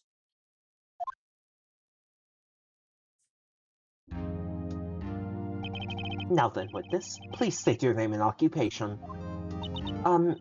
My name is Emma Skye. My occupation? I'm Lana's little sister, and I want to be a scientific investigator. 2 years ago, you encountered the serial killer Joe Dark of the Joe Dark killings. Is this correct? Yes. I'm trying my hardest to forget about that, though. I'm sorry, but I'm afraid I'm going to have to ask you to recall those events once more time. Mr. Edgeworth, please remember this trial concerns the murder of Detective Goodman.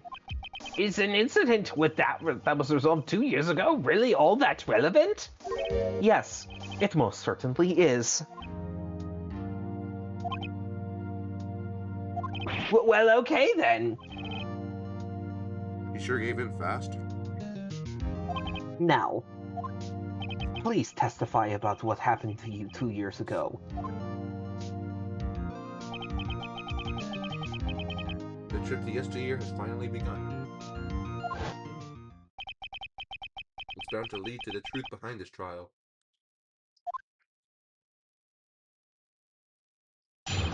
Two years ago. I was waiting in my sister's office that day. A man came running in and took me hostage. Neil Marshall rescued me. But I'll never forget what I saw in that instant. The man raised up his knife and stabbed Mr. Marshall in the chest. It's a good thing you weren't harmed. I passed out. I don't remember much. That's understandable. However, please tell me, Mr. Edgeworth, what does this testimony have to do with Detective Goodman's murder? That will soon become apparent, Your Honor. You got to admire him for his courage, considering he has no evidence. Very well. The defense may cross-examine its witness.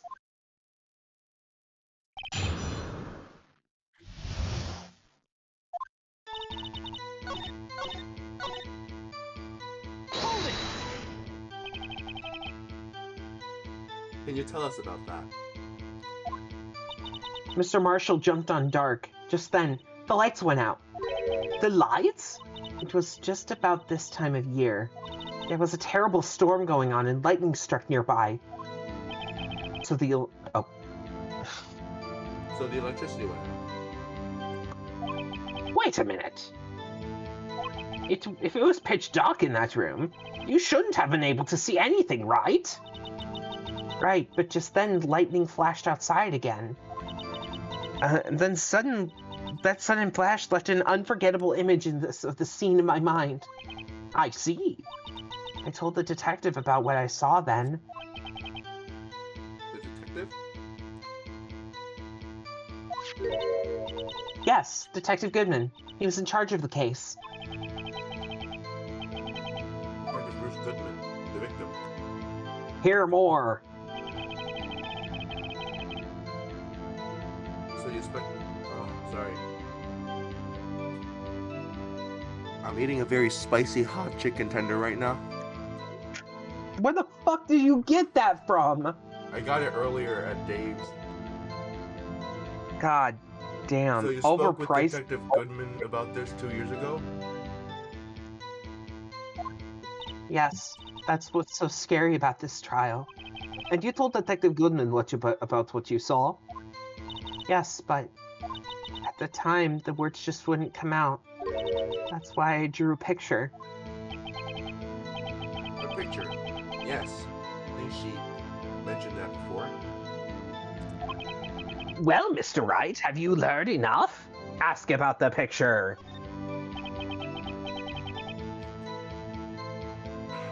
This picture, the witness drew, I believe it has a very important meaning. Objection! But the list of evidence I was given 2 years ago didn't contain a picture. Witness, would you mind if we added this statement to your testimony? Yes, Your Honor. I drew a picture of that scene once, but it seems to have been lost.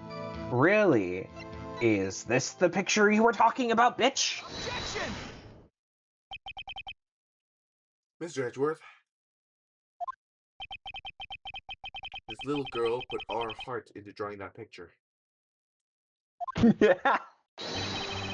And yet, you would insist on denying its existence.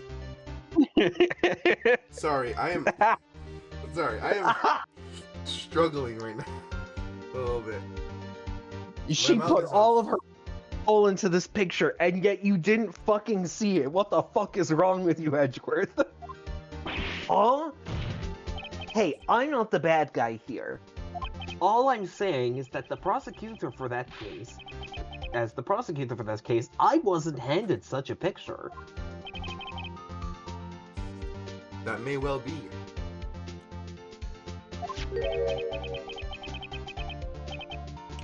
But that doesn't mean it doesn't exist. Behold!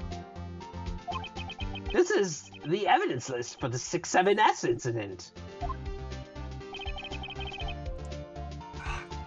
Please turn it over, Your Honor. Turn it over. Turn it. Ah! What's this? Yes, what is that? Hey, that's it. That's the picture I drew. Indeed. Two men appear to be wrestling here, and not in bed. Objection! What's the meaning of this? What are you doing with that list? Me? Only the prosecutor in charge should have access to that list. Huh? These lists, they're different from each other. What? It would appear, Mr. Edgeworth, that the evidence list you were handed 2 years ago was incomplete. These two lists fit together to form one. You can't see them. You can see the marks where they were torn apart from each other. So you see, Mr. Edgeworth, it's quite obvious what happened. 2 years ago, only half of the evidence in that case ever reached you. Holy shit, I'm never getting extra hot tenders again. What? What? No extra hot tenders? Fuck, my tongue hurts. You know, I was gonna get a pizza from Domino's, but then I decided I was gonna get one tomorrow. Okay. Order! But Miss Sky, why did you draw your picture on the back of such an important list? Because that's what Detective Goodman handed to me in the questioning room, Your Honor.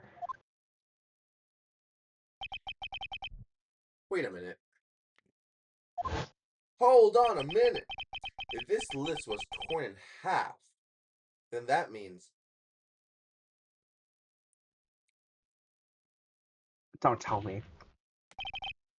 There's not another fucking drawing, isn't there? Your Honor... Are you alright, Mr. Wright? Your eyes are bulging from your head. If the evidence list was torn in half,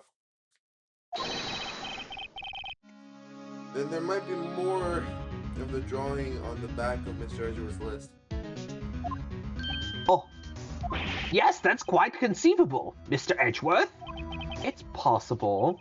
Let's see. Medium.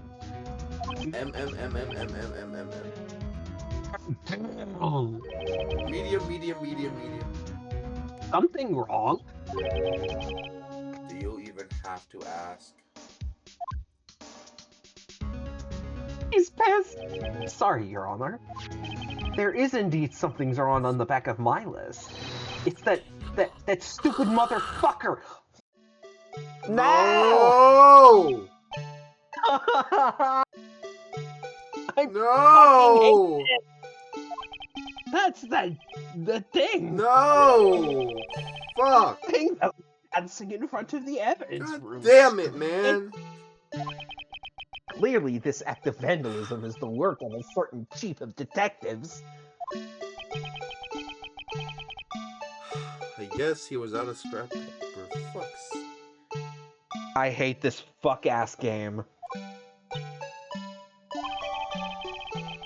Evidence list restored in the updated in the whatever. I don't give a fuck. List of evidence from the 6-7S incident. Half of the list was found in Gant's desk. The other half was in Edgeworth's bitch-ass hands because he's such a fucking idiot. Ugh. Very well, witness. Will you please testify about this picture you drew 2 years ago? Huh? Oh, yes, sir, Your Honor. What's wrong with Emma? Okay, the spices died down a little bit. I'm less in pain. She seemed to be thinking about something when she was looking at the picture. We need a Chick-fil-A out here. I'm really craving it. Chick-fil-A. Emma's There's a Chick-fil-A right by my house. I could just send you some. Lucky DoorDash. bastard, but they're not open. It's Sunday. Oh, right. It's, oh, God, it's Sunday already. Sunday. This is the picture I drew 2 years ago. The flash of lightning was so bright all I could see were the shadows. After that, I must have fainted. This picture shows exactly what I saw in that instant. To think a flash of lightning could burn such an image into your ass. What? Thanks to that, though, she was able to show us exactly what she saw. Did you just say shot in your ass? Burned in her ass. Well, I don't see any contradictions here. This clearly shows Joe Biden about to murder prosecutor Donald Trump. Shut up. The defense may now begin its cross-examination and get arrested. Hell no, I'm not doing this political shit, fucker. Kids, drugs and politics are bad. Don't do them. Your fuckability.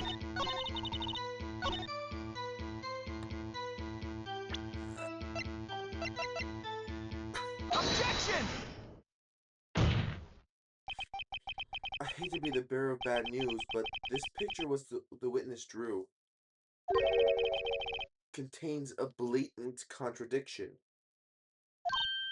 What? But I still remember it just like it was yesterday. Mr. Wright, perhaps it would be faster if you simply pointed it out this contradiction for us. What part of this picture contradicts the autopsy report? The knife. The Khalifa. The Wiz Khalifa. The Wiz Khalifa. The contradiction, of course, lies here. Take a look at the knife the man is holding. If you look closely, you can see its tip is broken. Even I don't have to look closely to see that, Mr. Wright. But Mr. Wright, look at the evidence. See the murder weapon? Its tip is broken too. If I recall, the tip of the knife was found broken off in the victim's body. It was the conclusive piece of evidence that proved Joe Dark was the murderer. I'm afraid it's not so simple, Emma. Objection! And where, pray tell, could you possibly see a problem? It's obvious, really. The victim suffered a single stab wound to the back. If the victim was only stabbed once, then the murder weapon should not yet be broken. Ah! What's the meaning of this? Perhaps the knife was broken beforehand. Objection! Sorry, but I'm afraid that's not possible. The tip of the knife was found inside the victim's body. If it was broken beforehand, it couldn't possibly wind up there. That's right! But what does this mean? The tip of the knife was undeniably discovered within the victim's body. The only possible explanation is the witness's memory is mistaken. Objection! That's why I asked her so many times if she was sure she remembered correctly. I believe you were annoyed at the time. But she was sure she remembered correctly. But there's no other way to explain this inconsistency. Objection! Not so fast, Mr. Edgeworth. There is another explanation. Have you forgotten already? A little something called falsified evidence. You're treading on thin fucking ice, right? All I'm saying is that this broken knife tip might be the piece of evidence that was forged. You can't deny that possibility. No. Ah! Order, order, order! Are you saying the investigation was really corrupted? Your Honor, please allow me to once again go over the events that took place the day of the murder.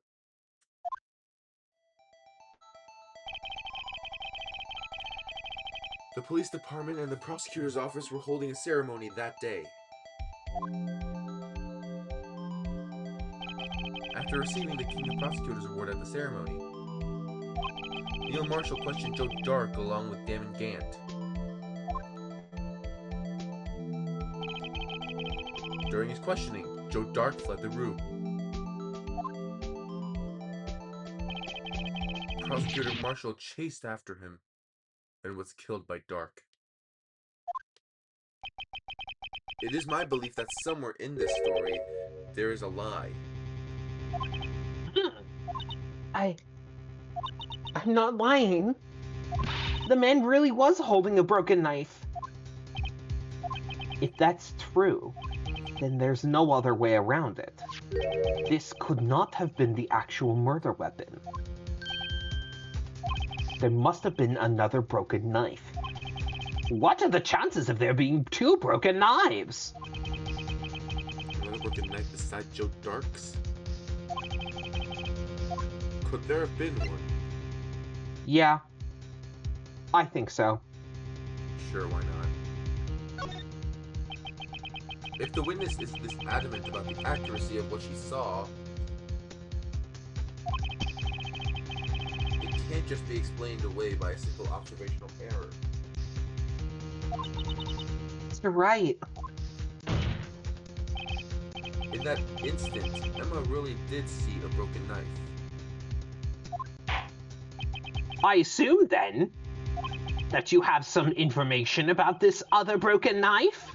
If so, please feel free to enlighten us. The murder weapon was already broken prior to the murder. There's only one way. Take a look at this. Here's the real murder weapon. Huh.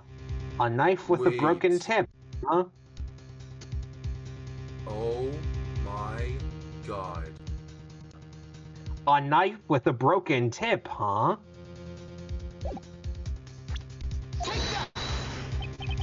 The answer lies in the past. 2 years in the past. Right here inside this picture. This is a picture of the awards ceremony. What is it, Mr. Edgeworth? It's the broken murder weapon. Notice the award Prosecutor Marshall is holding.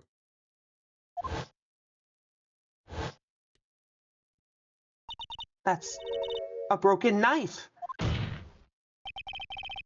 As we earlier concluded, the knife in the drawing was not Joe Dark's knife. That being the case, the knife the witness saw was in all likelihood from this award.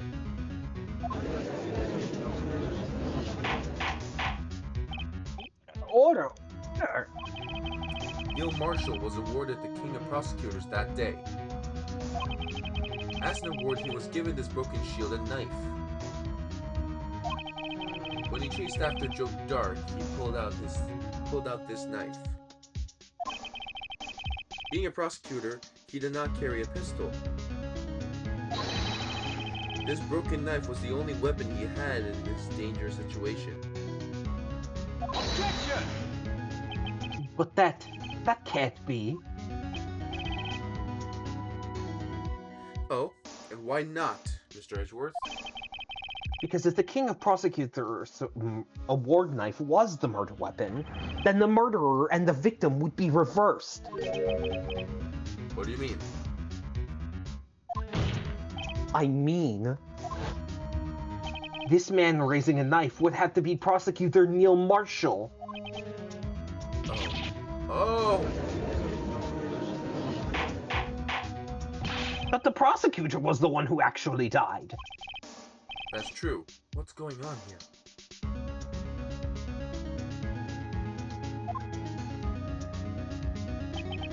It seems Mr. Wright has been a bit too eager to jump to conclusions.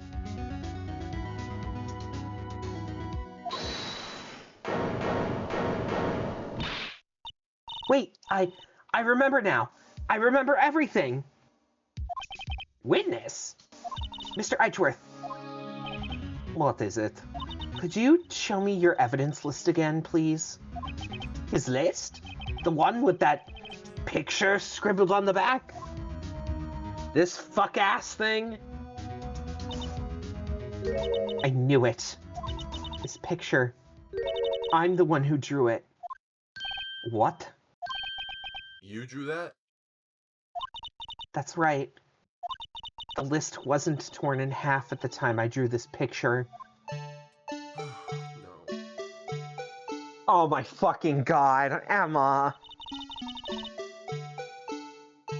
All this time I've been trying so hard to forget. I must have locked this part away deep inside me. Perhaps it would be best if we added this to the witness's testimony.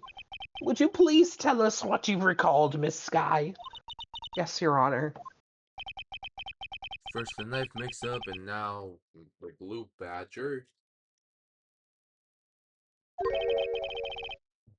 This should be interesting. I hate this blue motherfucker. Oh, it's gonna get even worse with this one. Emma's recollection.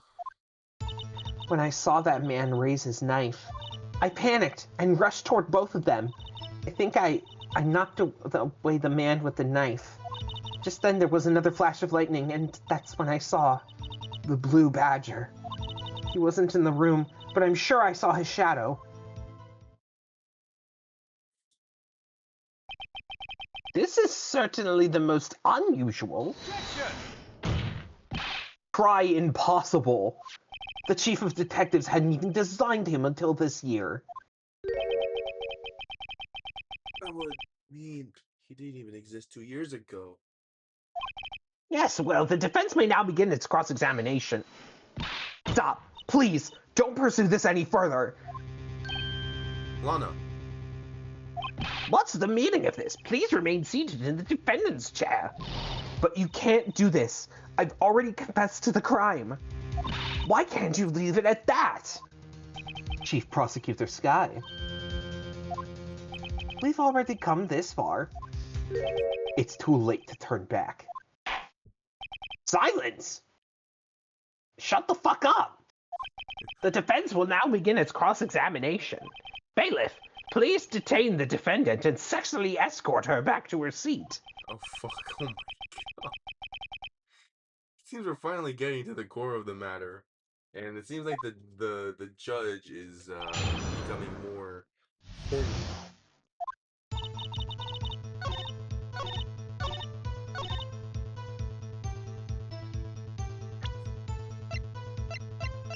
I wonder. Perhaps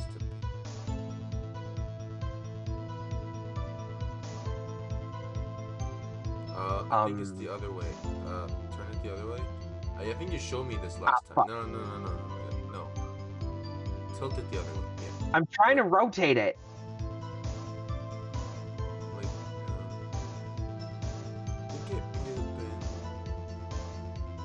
been maybe like that, or I think it's the other way. So flip it back up onto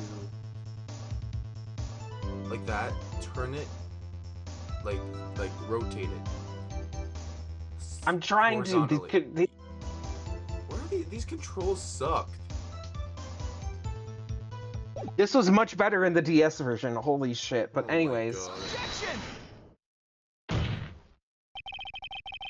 The mysterious blue badger was in fact this. but that's. What exactly is that? I believe it's some sort of or jar. But Mr. Wright, that doesn't look like anything like the Blue Badger. Indeed it doesn't. As it stands now, it's just a plain jar. However, what if we were to change our viewpoint? A viewpoint?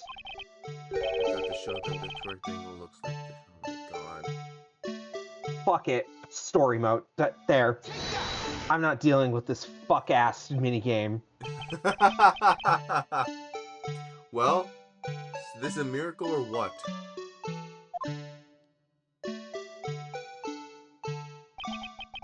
No one can possibly deny this jar resembles the blue badger. I fucking hate this thing. Oh, you're gonna love investigations. No. It can't be! This motherfucker! Order! Order! The defense has proven its claim. The mysterious blue badger witnessed on the day of the crime was actually this piece of shit.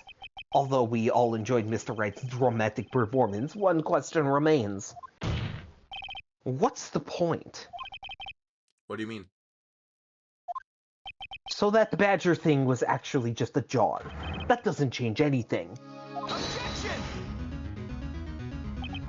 I'm afraid that's where you're wrong, Mr. Edgeworth. You see, this changes everything. Indeed? Very well then. Please tell us, what is different now that we saw what the witness saw about this jar? The location, the murder weapon, the murderer. The location. Okay. Allow me to take these in turn. At the moment of the murder, the witness saw this jar. At the very specific angle, might I add, Mr. Wright, that you totally didn't cheat at.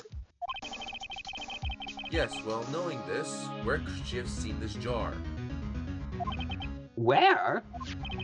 The location of the jar is shown in this picture on the day of the crime. It's on the shelf in the office of Damon Gant. Objection! But the body was found lying near Lana Sky's desk. The witness testified so herself. Objection!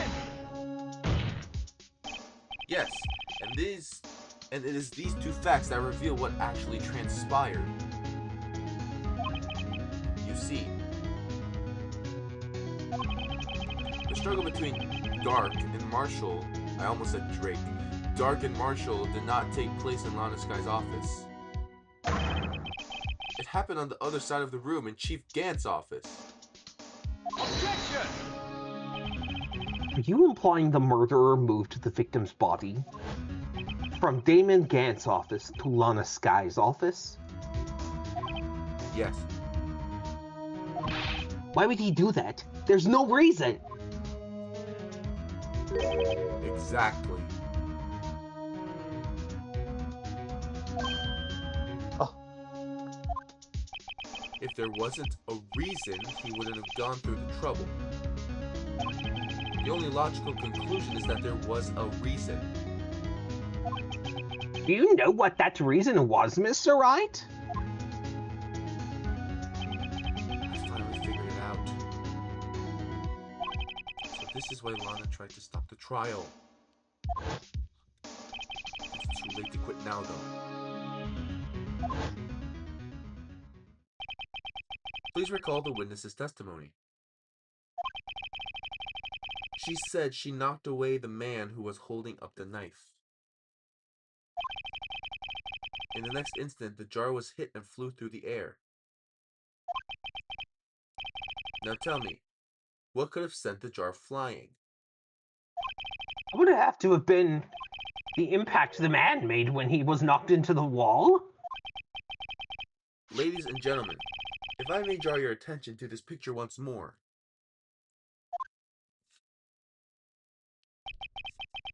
If the man was knocked in the direction of the shelf in that jar was if the man was knocked in the direction of the shelf the jar was sitting on, what would he have hit? Ah! The suit of armor holding a very sharp and dangerous looking sword. Yes. And this is the man who was knocked in the armor was carrying a broken knife. He would have had to have been Neil Marshall wielding the King of Prosecutors trophy. No, Mr. Wright, you can't be thinking. Yes. There is another possibility of what actually transpired in that room.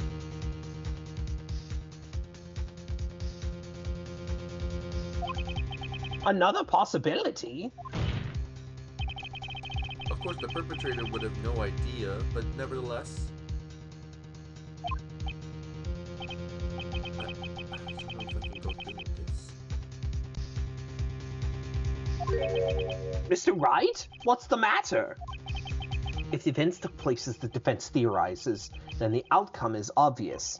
In that moment, assuming the man Emma Sky knocked away was actually Prosecutor Neil Marshall,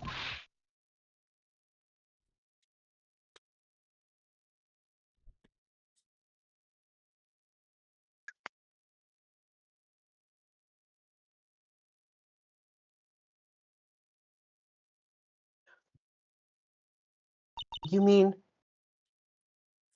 Mr. Marshall died because of me? No! Bang! I never imagined her testimony would lead to this. So it was the witness who took the victim's life, and then proved so with her own testimony. This is unprecedented.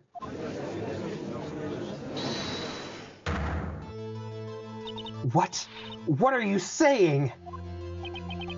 I'm sorry, Miss Sky, but given the circumstances... Joe Dark murdered Prosecutor Marshall. How can you think it was Emma? How dare you try to pin the crime on her? Imagine that coming from you, stupid bitch. If you recall, it was you who admitted to forging evidence 2 years ago. The reason you moved Prosecutor Marshall's body was to keep anyone else from finding out about what Emma did, wasn't it? I assure you, Mr. Edgeworth, I have no idea what you're talking about.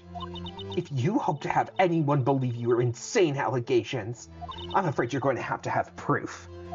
Tell me, do you have any conclusive proof that proves my sister killed Neil Marshall? Evidence? I'm willing to bet you don't. Yes, it certainly would be difficult to prove with evidence. If we don't have evidence, then we'll have to rely on testimony. I'm afraid that won't work in this case. Both parties involved in the incident are dead. And then all of a sudden, Maya bursts in and says, "Yo, bitch, I'm gonna channel these motherfuckers!" Oh my god. We certainly can't get dead people to testify. Yes, we can! Call in a fucking spirit medium! This has all been a wild goose chase from the beginning. In the beginning. Touché, Miss Sky. Of course, that only leaves us with one possibility. You mean there's still another possibility? What do you mean, Mr. Edgeworth? I mean the possibility that the victim has left us a message. For better or for worse, Mr. Marshall did not die instantly. He may have left behind the name of the person who took his life, in one manner or another. That's impossible. Well, Mr. Wright, this is the only possibility left to you. A message from the deceased. Does such a message exist? I've got to think back to the court record. The real murderer's name that the victim may have left behind. Is in the evidence. Hold on. Because there's something funny if we do it wrong. Oh god. This message We know from the the- deceased is already in our possession. I'll give you the answer. It's fucking, it's the fucking jar because of the blood pieces, but... Oh yeah. Mr. Wright, you stop at nothing to prove my sister a murderer? Do not be mistaken, Miss Scott. Huh? Our purposes did not accuse him of any crime. There is only one thing we seek, the truth. No matter how painful it may be. Now then, Mr. Wright, please show us the piece of evidence that conveys a message from the deceased. I'm an attorney. This is the message from the deceased. Right. Now then, this is a message from the judge. Oh, I guess that wasn't right. Wow. Okay, if it ever... Yeah, okay. You'd better be careful or you might wind up deceased yourself. Oh shit. Oh. Wow. Let's try this Edgeworth has again. Zero chill, bro. Now then, Mr. Wright, please show that conveys a message from the deceased. Fuck you, Jar. This is the message left by the deceased. This is that blue badger from before, right? Oh, is he just going to speak the killer's name?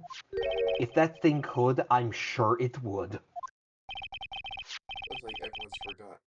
This is just a jar. The message was left here on the surface of this jar. It's a fucking jar! What do you mean? It's a jar. If you look closely, you can see the fade trail of blood on this fucking jar. It looks like someone wiped the blood away. Yes, but notice. For some reason, the blood on some of the fragments was not wiped away. Yes, there's a line here drawn in blood. So what you're saying is these dots were once lines. Prosecutor Marshall did not die instantly. He used a few precious moments left to him to leave behind a message. One thing that someone apparently wiped away. But blood must have seeped into the jar where the lines changed directions. Precisely so. All we need to do is connect these points. And the victim's message will become apparent. No.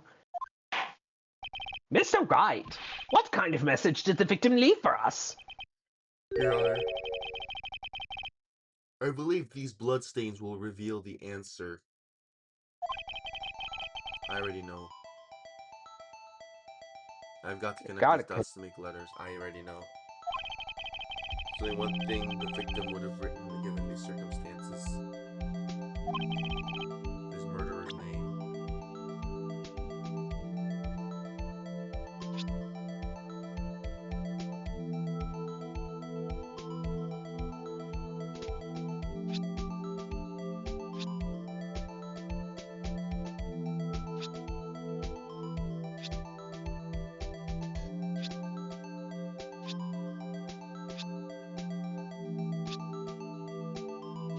Emma.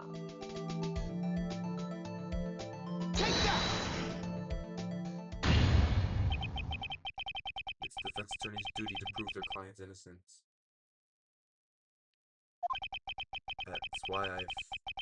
That's why all I've been thinking about is saving Lana.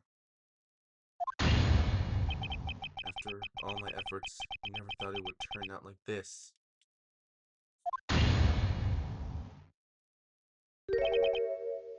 Emma. So this is the final message that the prosecutor marshal left behind.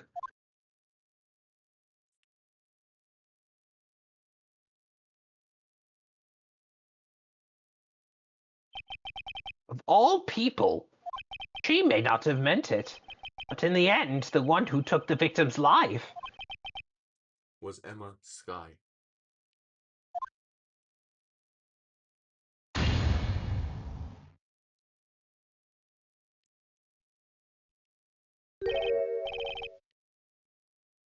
Seaworthy?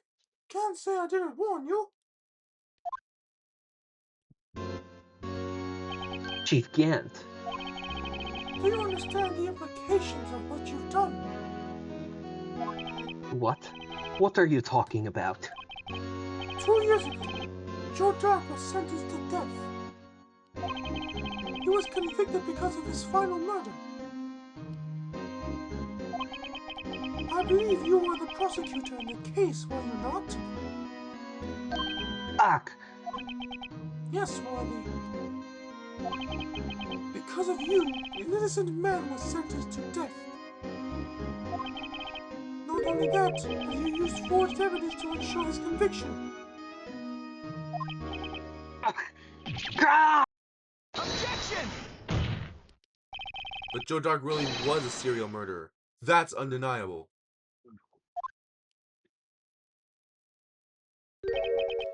I'm afraid that's not important.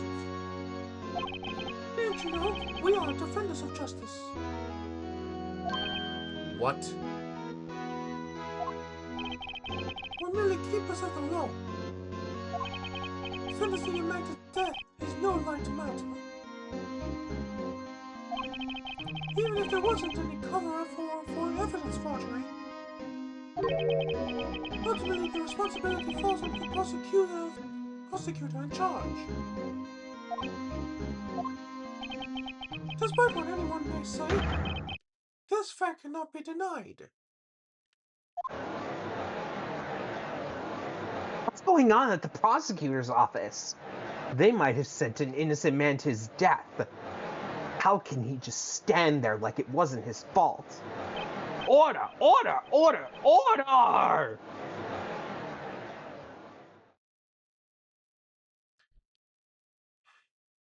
The gavel's pounding fell on deaf ears.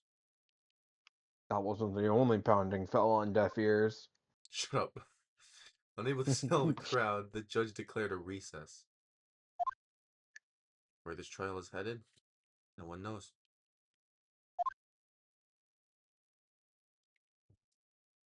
To be continued. Jesus fucking Christ, what is going on in this fucking trial? Do we continue? Yes, we are ending this tonight. Okay. I don't care if we have to stay until 3 fucking a.m. 12:50. Fuck. I can't read. Well, it is close to February- 12:50, I'll be honest. February 25th, 12:06 p.m. District Court Defendant Lobby number 2. Sorry, Edgeworth. I didn't mean to get you in trouble. Don't worry about it. This is my problem, not yours. Hope I'm not interrupting anything, pals. For fuck's sake. Oh, guess I am. I'll come back later. Wait, Detective Gumshoe, what every time? You've got a lot of nerve, pal, making a detective run around all around while on duty. And to top it off, you call me here. I've seen happier people at funerals. You said that last time. I take it Lana's having you run errands again? Let me tell you, this is the last time, bitch. Here, she asked me to give this to you before if there was ever a break in today's trial. Evidence law? Edgeworth was talking about this just the other day. You must know the 2 rules of evidence law. Rule number 1, no evidence shall be shown without the approval of the police department. Is that right, Mr. Wright? It seems so.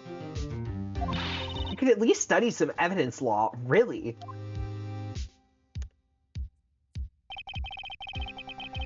The chief prosecutor also wanted me to give you a message. A message? Yeah, go fuck yourself. She said, Oh. if you were planning to take him on, you're gonna need this book. Him.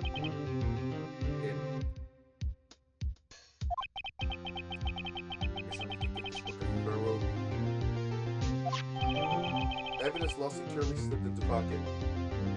From Miss Sky explains the 2 rules of evidence law. Doesn't look like that book will do you any good now, though.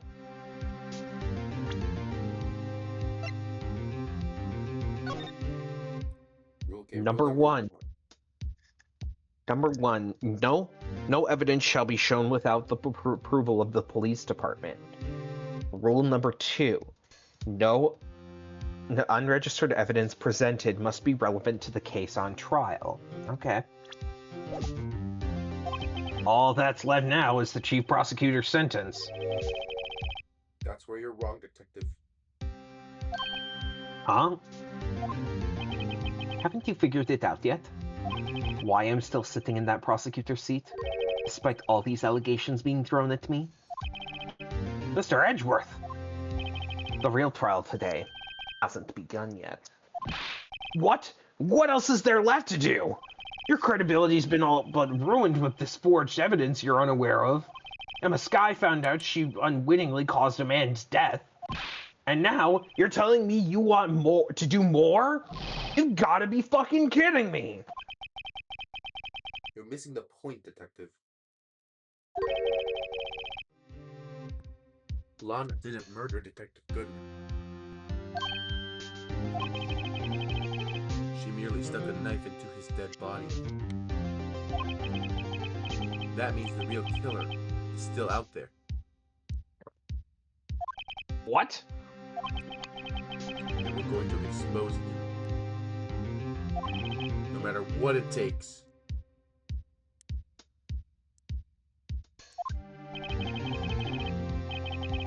This case has hurt too many people. It's time to bring it to an end.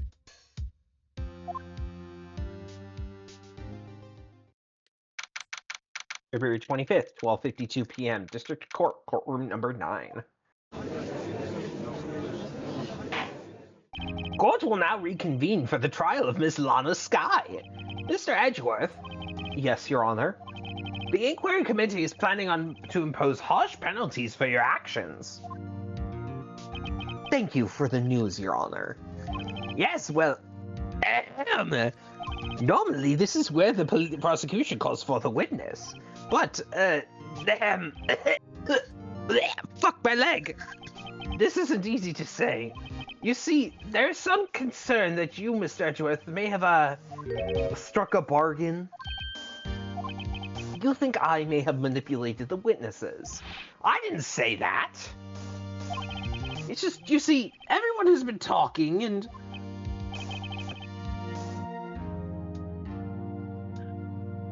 Jesus fuck. Hold on.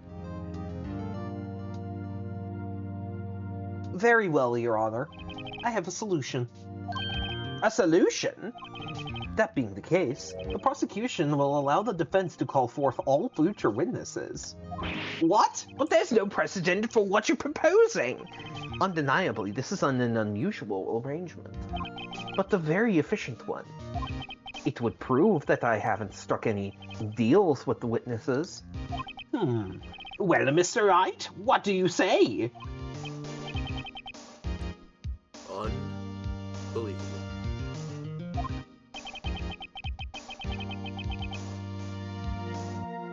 Edgeworth has found a way to continue the trial.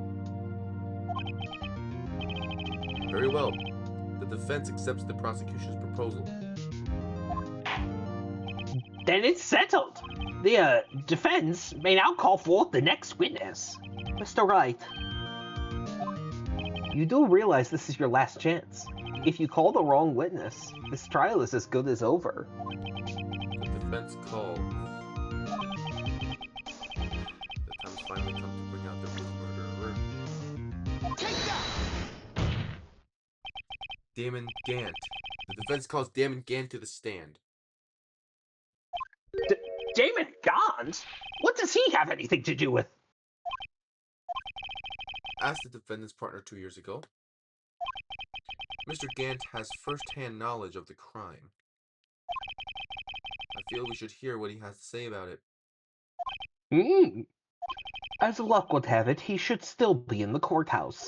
He would also have to be the least likely to have been manipulated by me in any way. Wouldn't you agree, Your Honor? True. All right, bailiff, please sexily escort Mr. Gant to the stand. My Witness, Fuck please ass state your music name. again. What is this? Some kind of practical joke? I was just on my way to lunch. I was going to McAllister's. Your name and occupation. I was gonna get myself a jalapeno turkey crunch, cause that shit is fucking delicious. Anyway, Worthy, are you sure you want to do this? Your name and occupation. Stare. Stare. So, you want to play hardball, eh? Please, Mr. Gaunt. Fine. My name is Damon Gant. I'm the acting chief of police. Now then, Chief Gant, the court requests you hear your testimony. Oh, right-ho, what's with the grim face? First, let's clear up this stupid 6'7" bitch incident.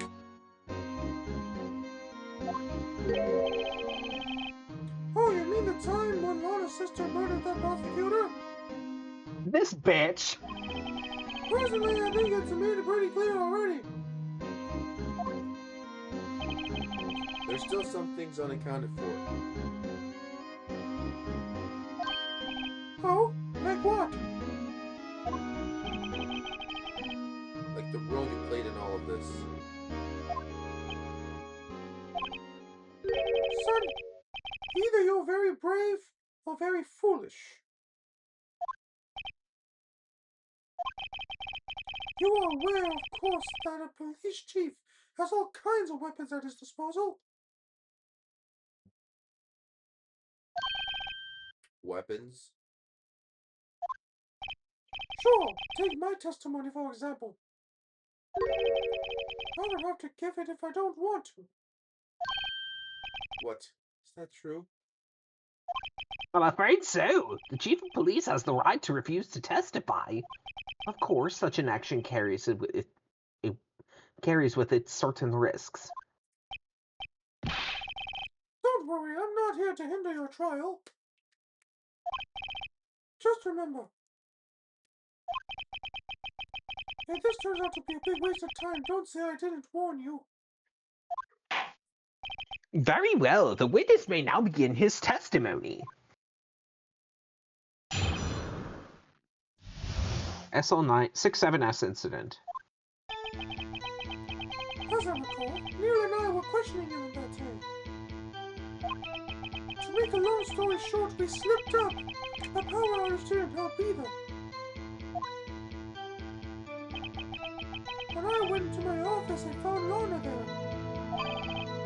Apparently she had already arranged the crime scene. As you can see, I had nothing to do with the forgery.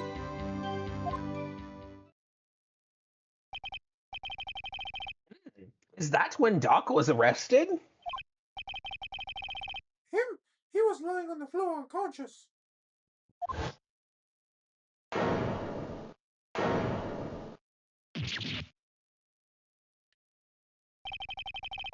Whenever I sent Neil flying, it seems Doc bumped his head.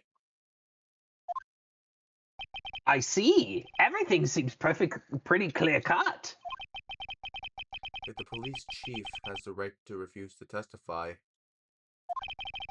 And I better hit him hard and fast.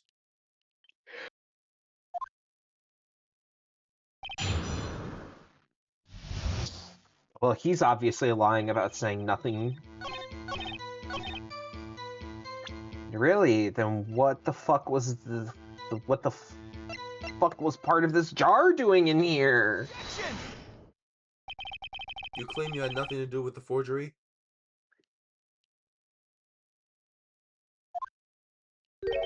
But I'm afraid that is a claim you cannot back up.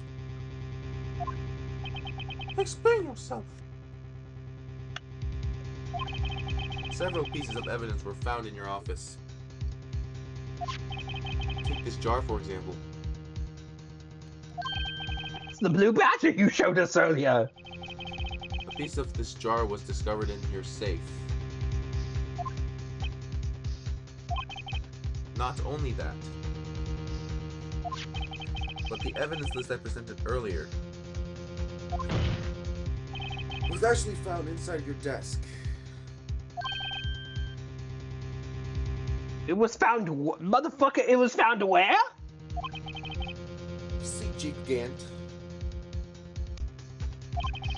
These articles of evidence uncovered in your office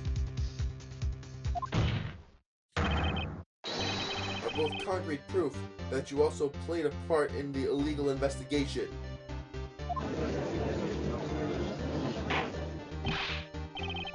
Gaunt, what is the meaning of this? Who? Oh, here's a defense attorney who may even rather worthy. So you admit to it then, that you were involved in the forgery? Oh, me? Or do you mean you? Me? Why would I have anything to do with that? Well, you were the one who snuck into my office when you found this evidence. Prosecutors aren't the only ones capable of forging evidence, you know. Defense attorneys can do so too. Isn't that right, Michael? Objection! However, Detective Gumshoe was present during the investigation. Worthy, my boy. Not even detectives are exempt from the law. Rest assured, Dick will receive his due punishment. What? Detective Gumshoe's salary drops any further, he'll end up paying to work. Yes, well, in light of the detective's presence, please give us your testimony regarding these pieces of shit found in your office, and their relation to the forgery that took place at the crime scene. My. Kids these days no longer know how to put two and two together. Evidence and forgery. Let's see, what was it now? A jaw fragment and a list? For all I know, you could have planted them in my office. Anyway, you can't prove when those pieces of evidence were discovered. If they were found after Doug was convinced, then they're worthless. There's no reason to participate in the forgery. Rearranging the crime scene wouldn't help me out in any way. Mr. Wright, Yes, Your Honor? when investigating the crime scene, you should have been more careful to observe protocol. You do understand that I am the chief of police, right? There will be consequences. Ooh. Indeed, I believe I will press charges, so you won't make the same mistake again. My apologies, Chief, but would you mind waiting until tomorrow for that? Today is, well, you know. All right, Haji, in return, though. I know, that place, right? Huh? Where are these guys? Telepathic? We're going to the strip club. Of course, because where else would the fuck you go?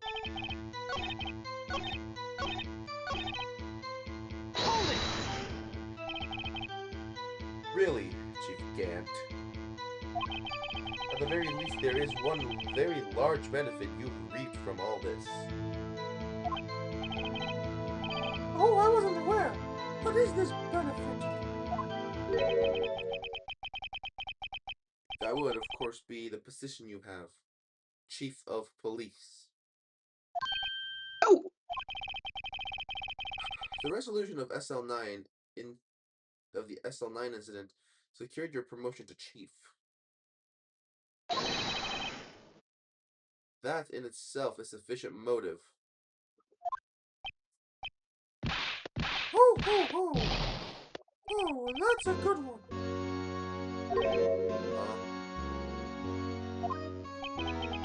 Do you really think I'm that incompetent? What do you mean? Even without that case, I was already in line to become the next chief. The resolution of SL9 merely sped up the inevitable a little. Is that true, Edgeworth? Yes. He was going to be made chief anyway. Yeah.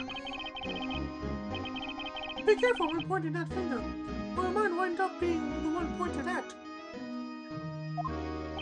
So that means there's only one possible motivation for you to commit forgery. If you didn't do it for yourself, then you did it for someone else.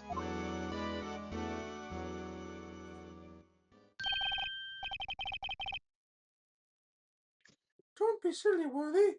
You know me better than that.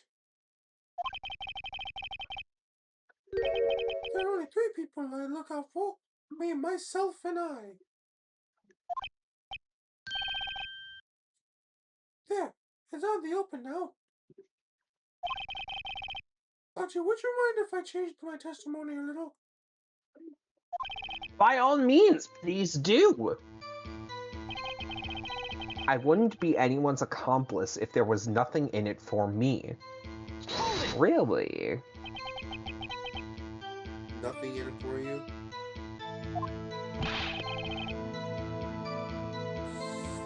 Sorry, but the only person I care about is yours truly. That girl, Lana's sister, was it? If you think I felt sorry for her, you'd better think again. You're right. You don't feel sorry for anyone, you sloppy sack of shit. Be tough on crime and tough on people. That's how I was raised. You seem to be lax enough on yourself, though. Ho ho! Oh, that's a good one, Worthy. Could there have been something in it for him? Given his selfishness, would he have helped someone out? Yeah. True. You might not help out anyone for their sake. But if it would benefit you, you might decide to assist someone. Mr. Wright, it appears you're positively determined to portray the chief as a nice man who likes to lend people a hand. That's not what I mean. Very well, then. Who is this person you believe Chief Gand may have helped forged evidence? Lana! Take that! Chief Prosecutor Lana Sky, the defendant? I believe it's quite obvious in light of circumstance. Emma Sky fell victim to an unfortunate series of events. Who would want to help her more than her own sister Lana? And as for Chief Gant, he would also have a reason to help Lana if she asked him to. That reason, of course, is self-profit. Self-profit? What do you mean? After the SL9 incident was resolved, Lana Sky was appointed Chief Prosecutor at the Prosecutor's Office. The person who arranged this job change was you, Chief Gant. But how would he profit from all this? He would be able to use the chief prosecutor as his puppet. Essentially, he would acquire unchecked authority over all investigations. Do you mean to tell me that despite the chief's formidable appearance, he plays with puppets? Oh, wait. You must mean puppet as in someone forced to do his bidding. Never mind. Admitted, Chief. You assisted Lana Sky in forging evidence. Your motive? To appoint her as chief prosecutor so you can control her. Rachel, my boy, you have quite an imagination. Let me ask you something. What? Do you have any proof of this, that I controlled Lana? For example, is Lana testifying that I've done such a thing? Lana.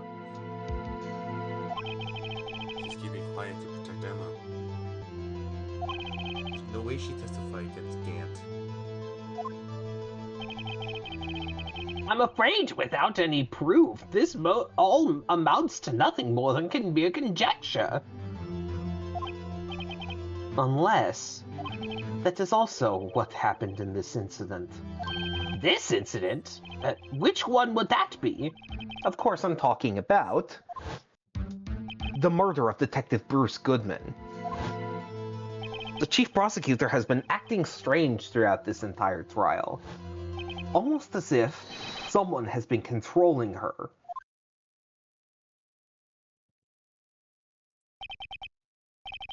Worthy, you better watch your tongue. I wouldn't want you to get hurt. Just what do you mean? What he means, Your Honor, is that Chief Gant is involved in the murder of Detective Goodman.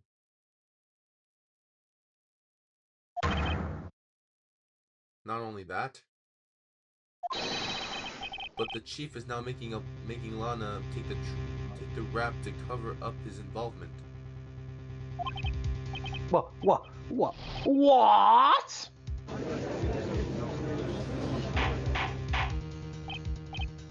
Order! I said order, motherfucker! Mr. Wright, you can't be serious! Huh? This is an affront to the highest ranking officer in our law enforcement agency. To accuse a police officer of blackmail and murder? It's impossible. Your Honor, I was merely reiterating.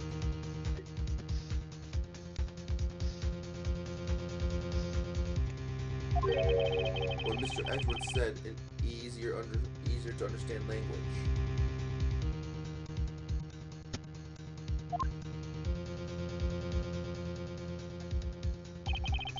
Too late, Mr. Wright. There's no turning back for us now.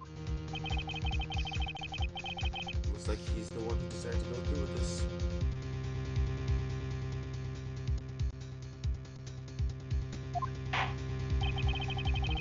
Can you prove this, Mr. Wright? That the chief, a high-ranking officer of the law, is involved in this murder? Good question. Regardless of his rank or title, Chief Gant is just a man. The question is he a criminal? I believe the evidence will tell all. I see. All right then. Let's see what's Mr. Wright got, and it better be good. Show us this evidence that ties Chief Gant to the murder of the Detective Goodman.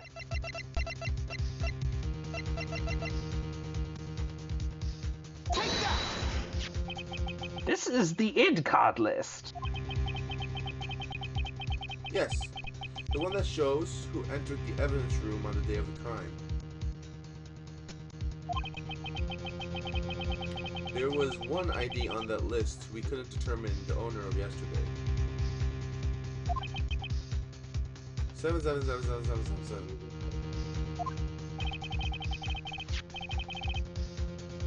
Sorry, but there's no way you can prove that's my card number. It's your number. What? How the fuck did you know? The safe in Chief Gant's office requires a code to open. The 7-digit code. 7 digits? You don't mean... I'm afraid so, Your Honor. The code was 77777777. The same as the remaining ID card number on that list. Chief Gant, you entered the evidence room on the day of the crime.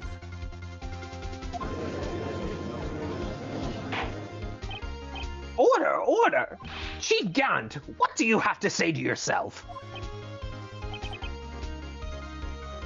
Should I change his voice? Yeah. Nothing. The defense's search of my office was in violation of regulations. I will demand Mr. Wright be punished to the maximum extent of the law. But right now, this court demands an explanation from you about the use of this ID card. Chief Gant, so you admit it? You entered the evidence room on the day of the crime? What about it? I'm chief of police. Whether it's the evidence room or the bathroom. What's the difference? I can go anywhere I want. Tell me, when you entered the room, were you alone? I always go to the bathroom alone as I do with the evidence room. Detective Goodman wouldn't happen to be with you that day, would he? Of course not. Why would he be? I hadn't seen him in days. Objection! You hadn't seen him in days, Chief Gant? I'm afraid you've just undone yourself. On that day, you had to have met with Detective Goodman. What do you mean? This trial's purpose is to determine Lana Sky's guilt. Objection! No, it isn't, Your Honor. This trial's purpose is to determine the truth. If Chief Gant met with the victim on the day of the crime, then we need to determine one thing. What transpired during that meeting? In that case, Mr. Wright, I'm gonna have to ask you for evidence. Show us proof that the victim went to meet Chief Gant on the day of the crime. The lost items. Take that! Detective Goodman lost his ID card on the day of the crime. Or to be more accurate, Jake Marshall stole that fucking card. So, Detective Goodman filled out a loss report, item report. He would have had to give that report to the Chief of Police.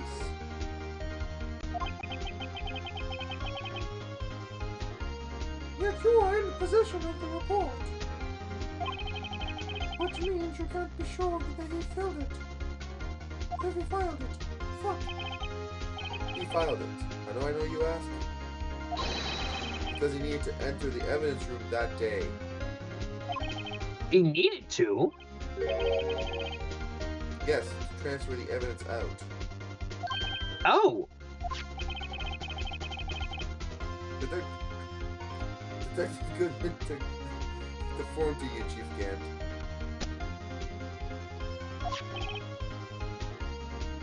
That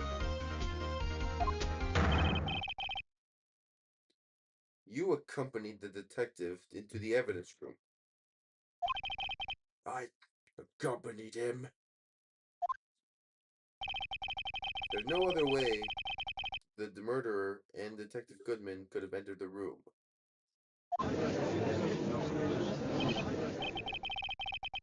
Hold on, let me guess what you're going to say next.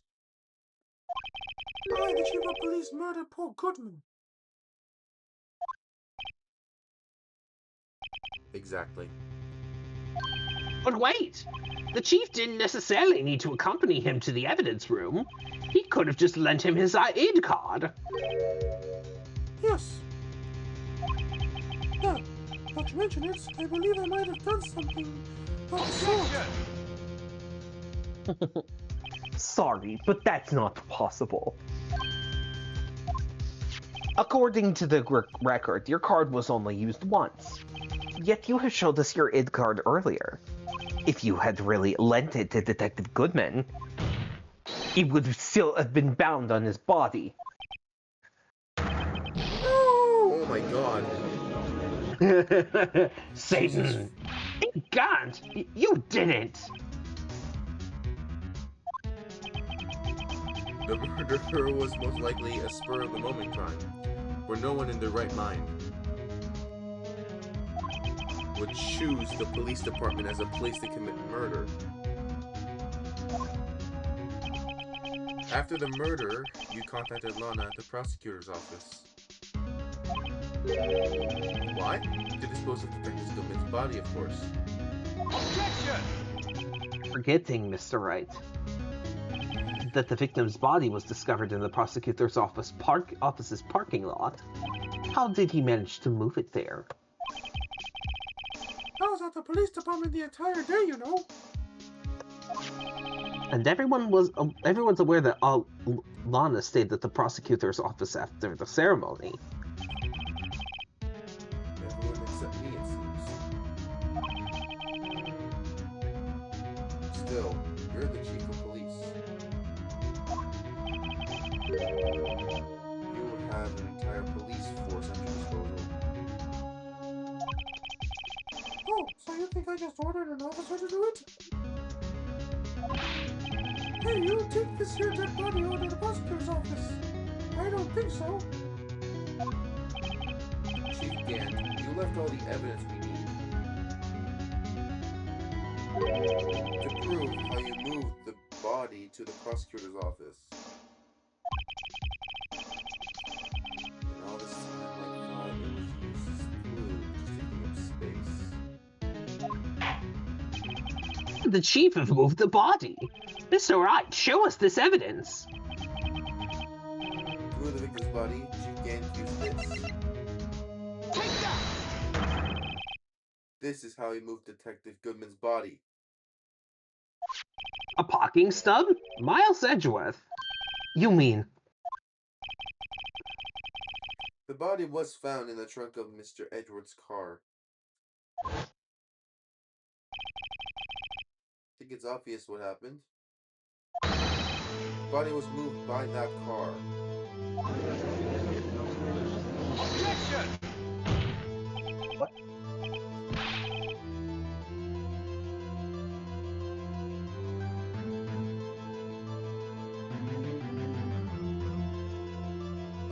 Hello?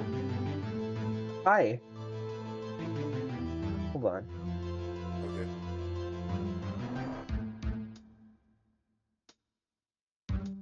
I'm just gonna unplug my headphones real quick. I heard a knock at the door, and I don't know who the fuck it is.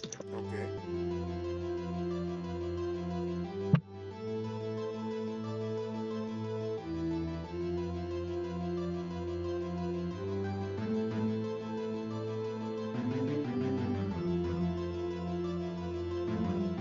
No one's there.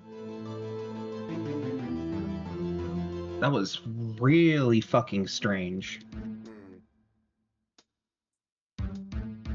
One more Okay. month of this dead.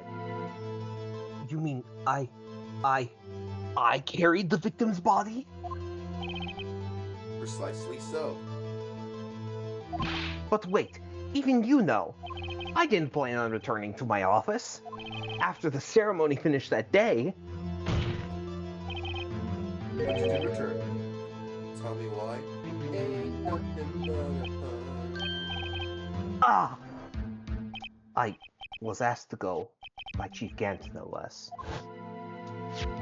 He told me he wanted to keep it here in the prosecutor's office. In any case, on the day of the stabbings, I brought this back here.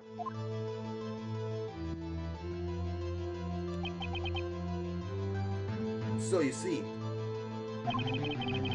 what you were really taking to the prosecutor's office wasn't the screwdriver,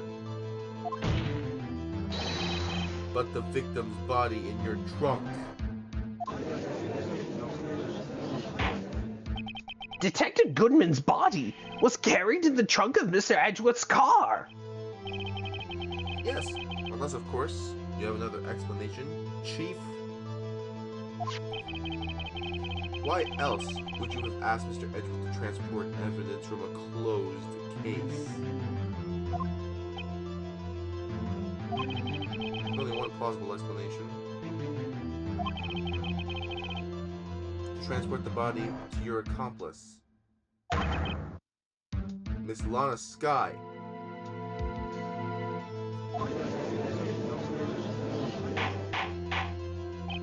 Order, order, order! What's going on here? Is there no room for rebuttal to the defense's outrageous accusations? Think back to the photograph Mrs. Starr took at the prosecutor's office. This was not a photo of the body being stuffed in the trunk to be taken away.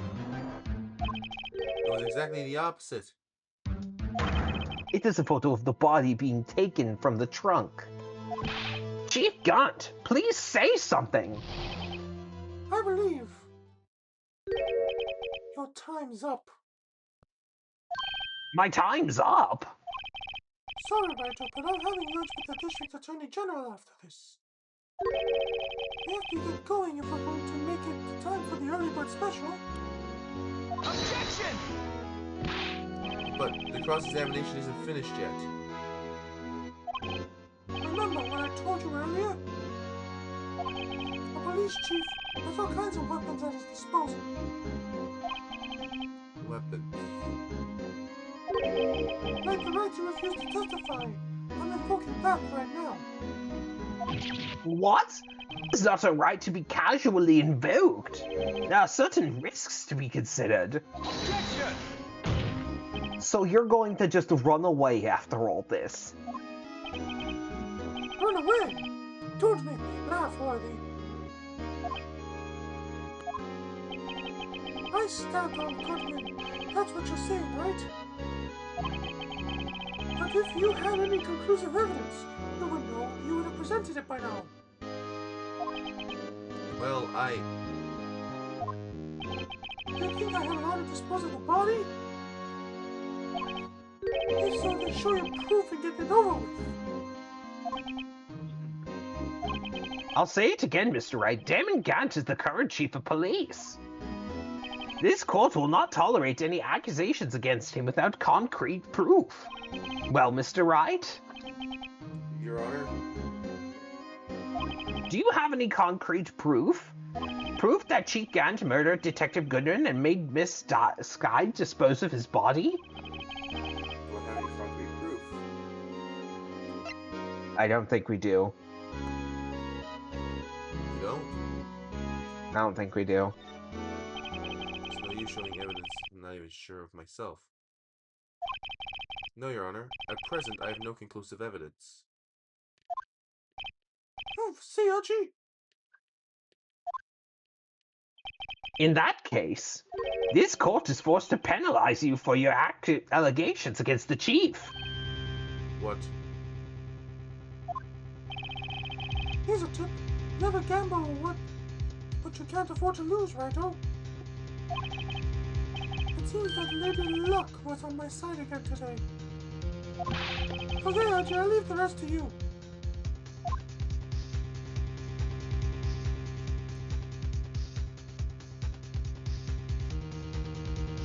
I warned you earlier, Mr. Wright. This is an unfortunate affront to a senior office of our nation's law enforcement agency. What?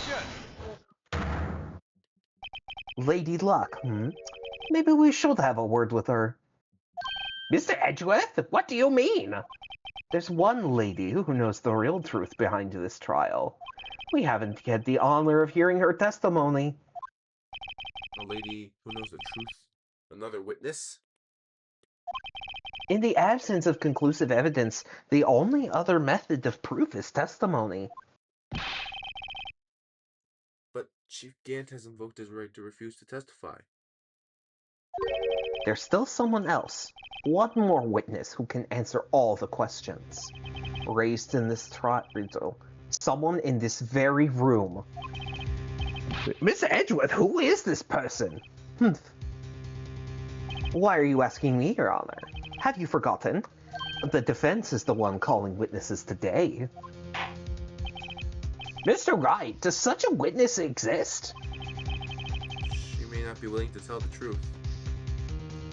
But we can't just stop now. Yes, Your Honor. The defense calls forth... Lana. The defendant? Miss Lana Sky? She was in the underground parking lot at 5:15 p.m. on February 21st. Her task? To dispose of the victim's body. In accordance with a certain someone's orders. Mr. Edgeworth? The prosecution has no objections, Your Honor. Very well, this court will now take its final recess of the day. In 15 minutes, we will reconvene to hear the defendant's testimony. This court is now Hold on. Huh? Oh my god. Chief Gant, I thought you were going to eat. Listen good, Lana. He's talking to Lana. I don't think you need to do this, but if you accept Mr. Wright's claims, there will be terrible consequences. That's right. Your sister will be found guilty for Neil Marshall's murder. Ah, this isn't good. Of course, you never support such outrageous claims anyway. Just something to think about. Alright then. I've got a lunch date to meet.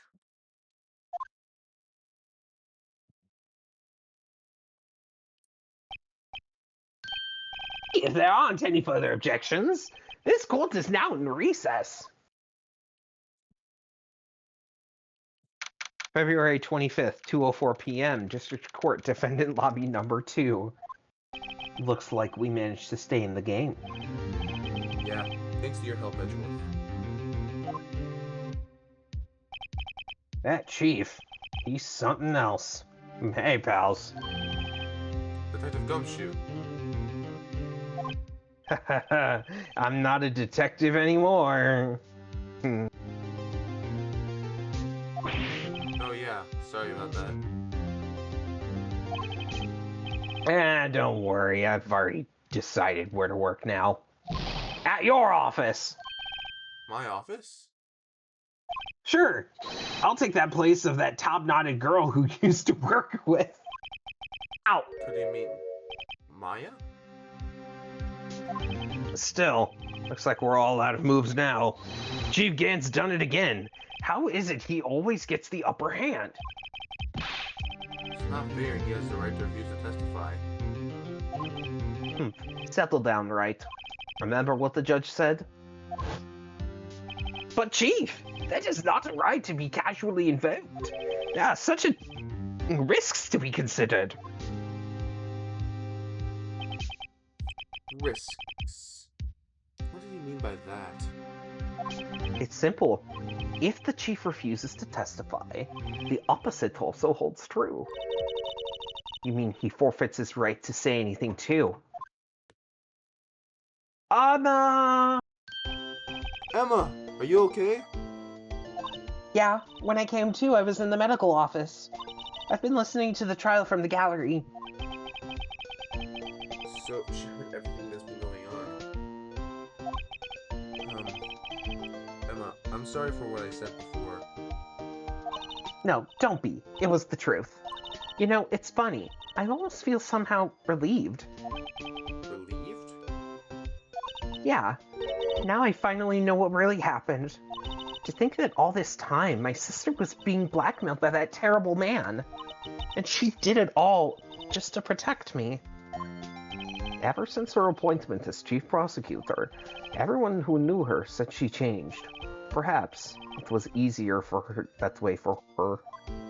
What do you mean? What do you think I mean, to follow Chief Gant's orders?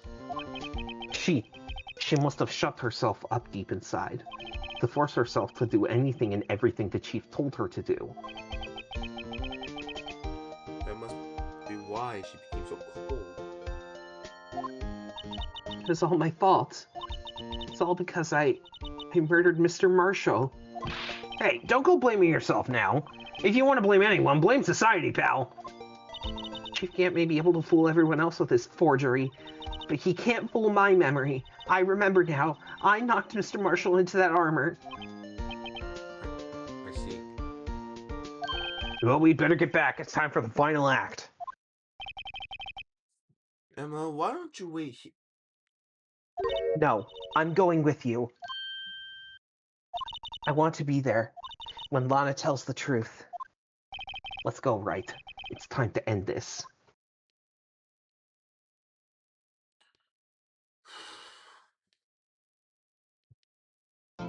Jesus Christ. Yeah. We got one more part.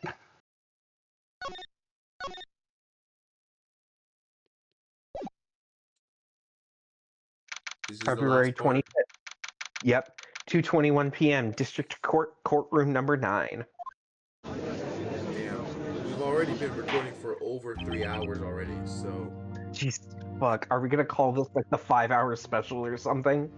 Now then, This is really kind of a 5-hour special, I swear. Will the defendant, Miss Lana Sky, please take the stand? Miss Lana Sky, you are the chief prosecutor.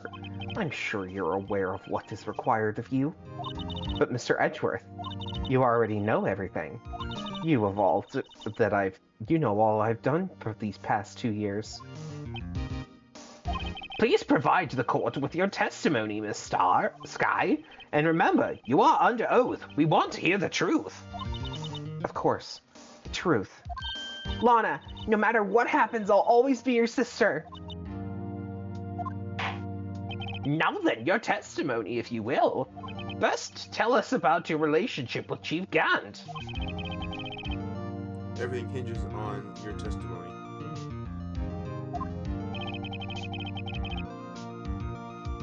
You're the only chance we have to get Gant. Gant and the fabrication. I worked alongside Gant for years. There's no truth to this blackmail theory. I fabricated the evidence 2 years ago all by myself. When I found Prosecutor Marshall's body, I rearranged the crime scene. My only motivation was to get Dark convicted. It had nothing to do with Emma. Are you sure about this testimony? Your Honor, I'm confessing to a capital offense. Of course I'm sure. But Lana... If this is true, then that means Chief Gant has nothing to do with this. That's what I've been telling you from the beginning. Please, Mr. Wright, you've gotta help her. She's sacrificing herself because of me. But what if she's telling the truth? Oh, shut the fuck up. She's not. I know my sister. Whenever she speaks stiffly like that, she's hiding something inside. Deep down, she's really screaming in agony. Yeah, this is no time to start second-guessing myself. The defense may now begin its cross-examination.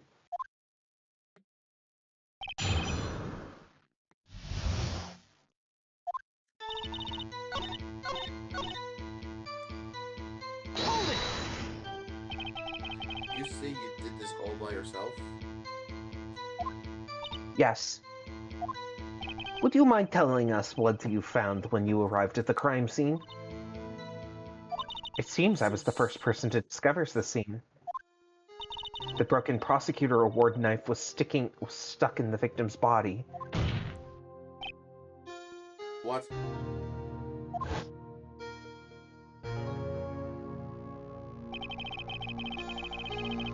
But Prosecutor Marshall died from an unfortunate accident. That's only a situation you dreamed was possible. The reality is, it wasn't my sister who took the prosecutor's life.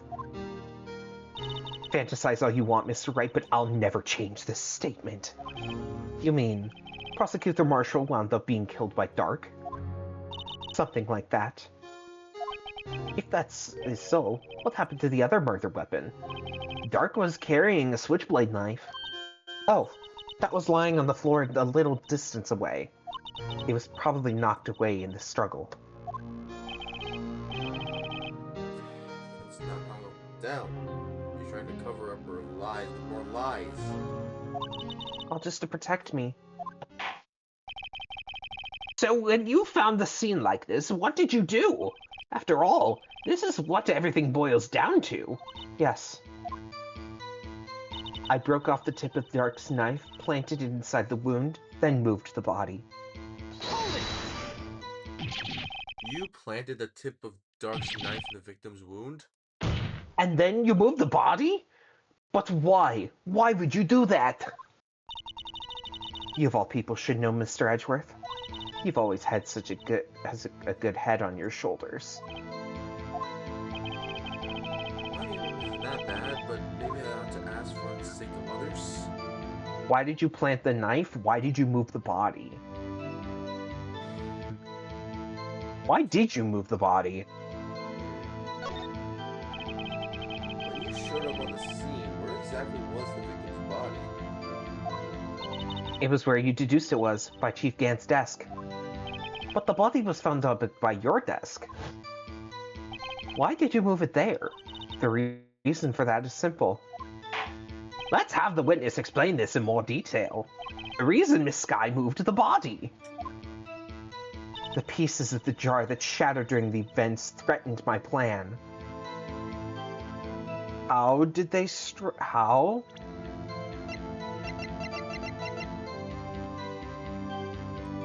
How?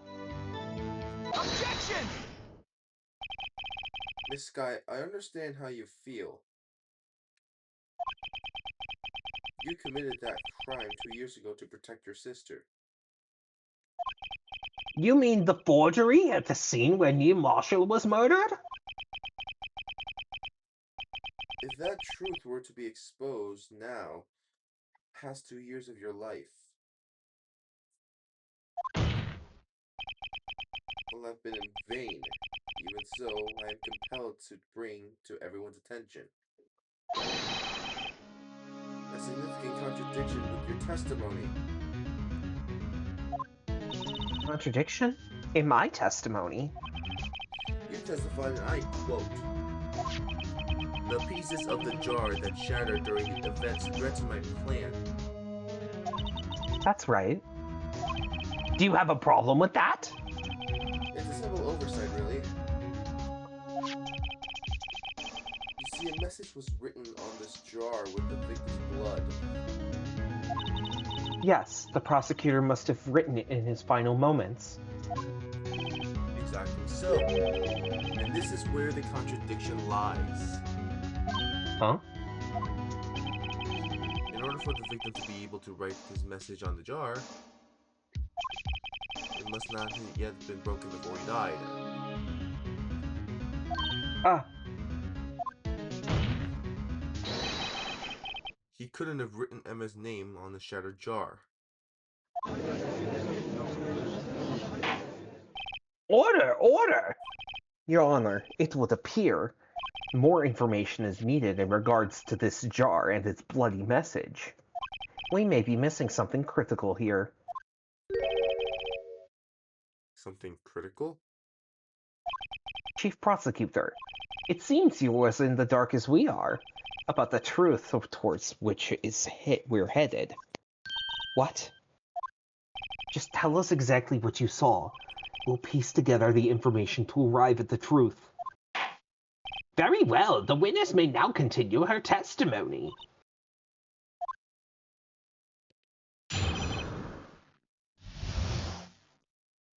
Jar and message in blood. I immediately noticed the blood traces on the jar, but it was dark in the room and I didn't have time to check it out. To be safe, I wiped away the blood. Holy shit, I'm having a stroke. Please call 911. The fragments were large, so I'm sure I got them all. All I could think about was wiping them clean before they were discovered. You mean you were the one who wiped away the message in blood? I wasn't chief prosecutor at the time. She didn't think Dark was the real murderer. That's why she tried to erase the real evidence. Very well. The defense may now begin its cross-examination. There's one statement that stuck out in particular. Honey, are you sure you got all of the jar pieces? Because there was one in Gant's safe. Objection! Miss Sky, I believe this jar conceals a truth even you were unaware of. What? We found the final piece of this jar in Chief Gant's safe. Chief. In the chief's safe? But how? Knew it. She really didn't know.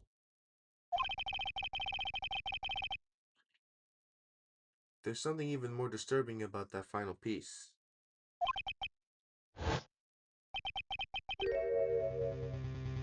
There was still a little blood on it. But the witness just testified that she gathered every last piece and wiped the blood off of them. Yes, which leaves us with only one explanation.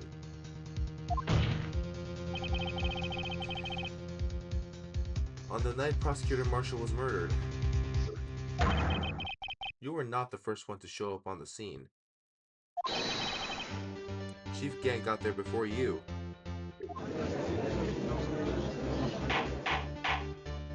But couldn't the defendant simply missed a piece? Objection! I'm afraid that's unlikely.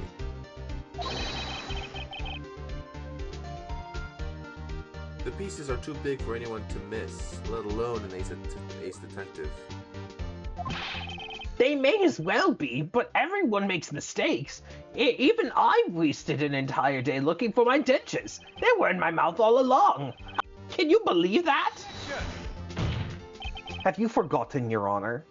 When this witness arrived at the scene, the jar was already broken. Oh, that?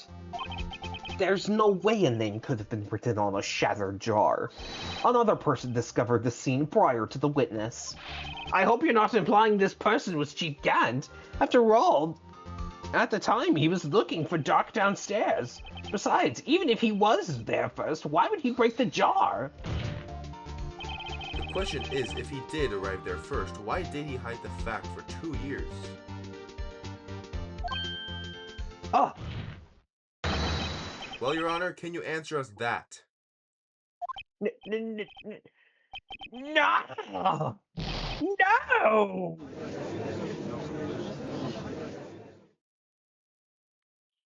Oh my Lana. Wait, I'm not the one here on trial here. I think I skipped something. What? Damon Gant arrived at the crime scene prior to the witness. He proceeded to break the jar and purposefully hid one of the broken pieces. Question: what is the action called? Fabrication of evidence? But why would Chief Gant do this? In light of what happened afterward, isn't it clear? What happened afterwards? Discovering the scene, Lana Sky believed that her sister Emma killed the victim.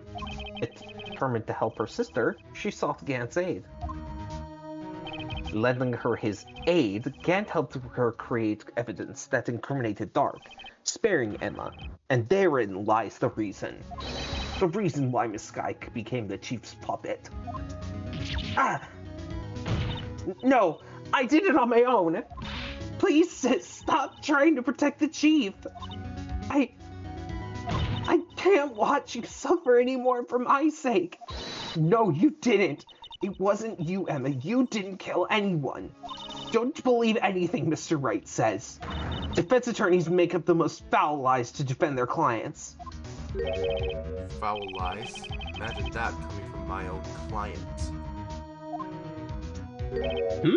I guess you do seem like the type who likes twists the truth. Wait a minute. What if we're still smack dab in the middle of Gant's trap? Is something wrong, Mr. Wright? Lana may be right after all. What do you mean, right? So you do tell foul lies then, Mr. Wright? No, fuck you, you minor bitch. Miss Scott, please testify once more. You scientific minor bitch. If evidence was fabricated behind your back, then Emma's accidental killing of Prosecutor Marshall might also be a lie. But I do remember knocking over Mr. Marshall. Miss Sky, if you will. I can't. There's nothing to be afraid of anymore. This cross-examination may not change a thing. However, there is a possibility that it will, if you just tell us the truth. Very well. I'll testify about what I really saw. All right, the witness may testify once more and for the final time. Until we go over Trials and Tribulations, but that's another day.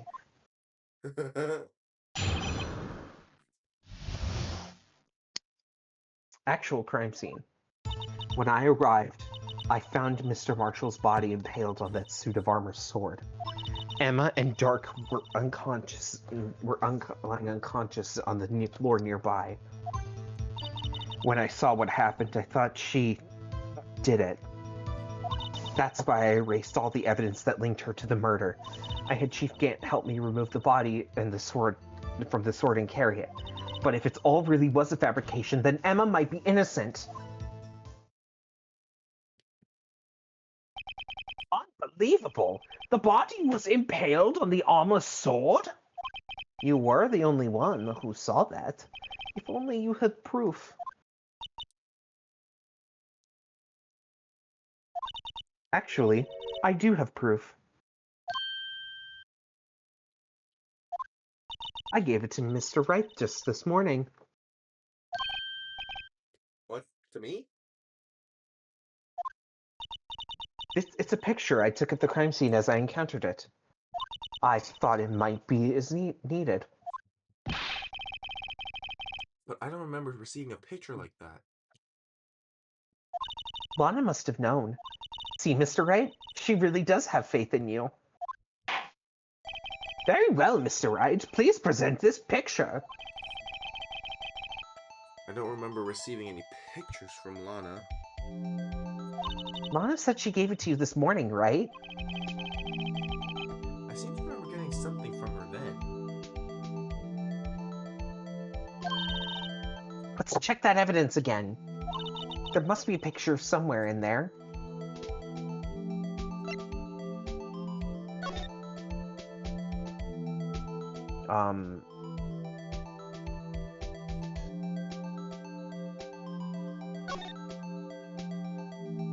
Oh, hello.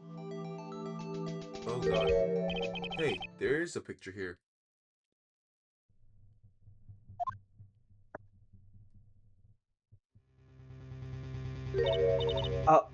Oh my.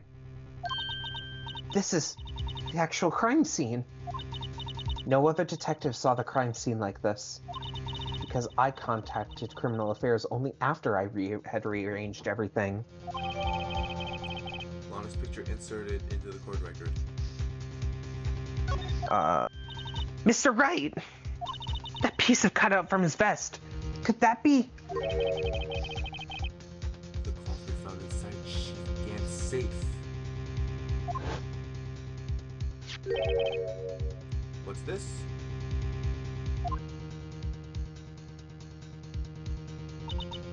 This is a handprint, isn't it? That cloth.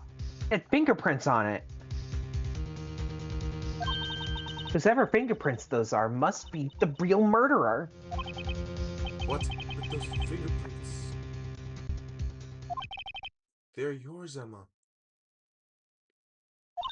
Why are your lips turning all purple, Mr. Wright? Anyway, let's get on with that cross-examination. So long as you tell the truth, you should be able to flush out the real murderer. Very well, the defense may now begin its cross-examination. Actual crime scene. When I arrived and found Marshall's body impaled on that sword of armor.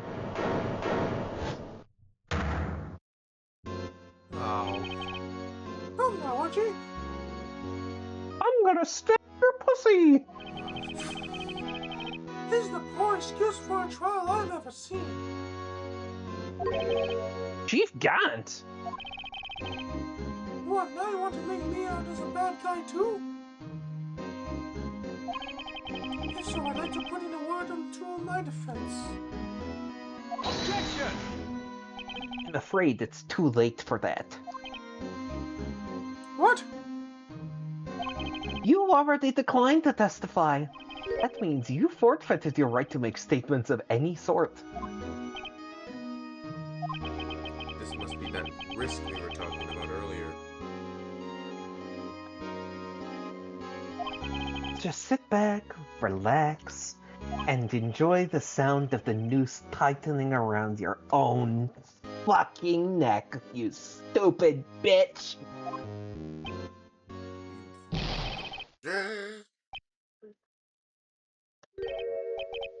Oh, so what? You think I'm worried?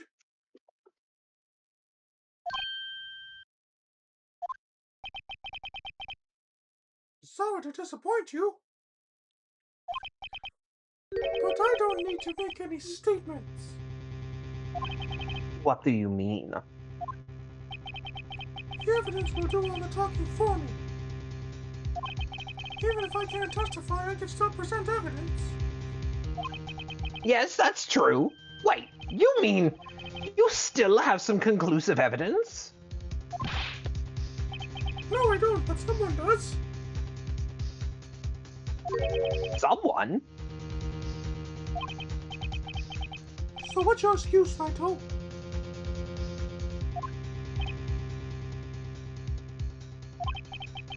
Why have you been keeping quiet about it?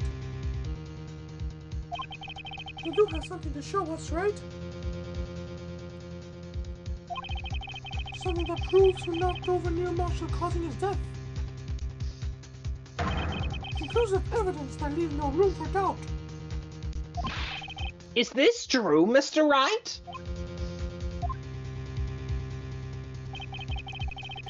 If I show that piece of evidence now, Emma's sure to be made out as the murderer.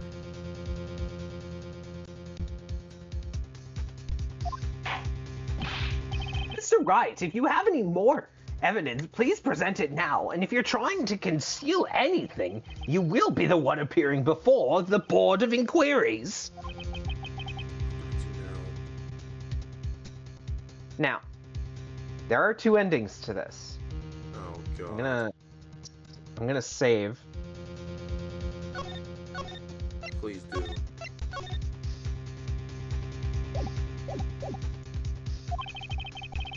Do we want to present it first? Sure. All right. Should I present that piece of evidence? The one that shows who really killed Neil Marshall? Yes. Yeah. Yes, Your Honor. I do have further evidence. Oh, right. The time's finally come to show it to them. Those prints have got to be the Chief's. Now then, let's see this conclusive evidence. The evidence that shows who actually murdered Neil Marshall. It's a piece of leather cloth? Yes. It most likely was cut from the victim's vest near his chest. What's this? There's a big handprint on it. Surely it must have been left on the cloth by whoever shoved the victim into the sword. What? Whose fingerprints are on this? I'm sure Raito has checked, haven't you? Well, whose are they? They're Miss Skies. Miss Emma Skies. What? They're mine? So I really did do it. See, I told you it was conclusive. Objection! But this was found in your safe. That means it's possible you forged it. I don't know what you're talking about.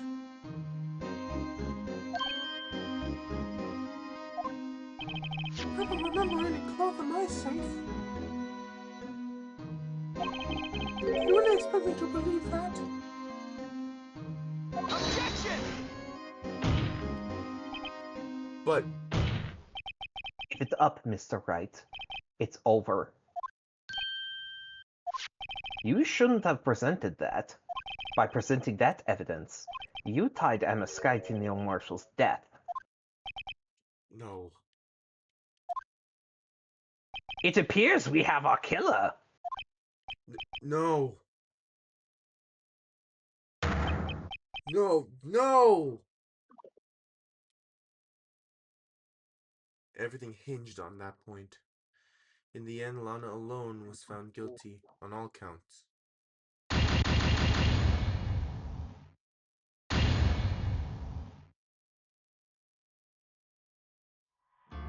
Right.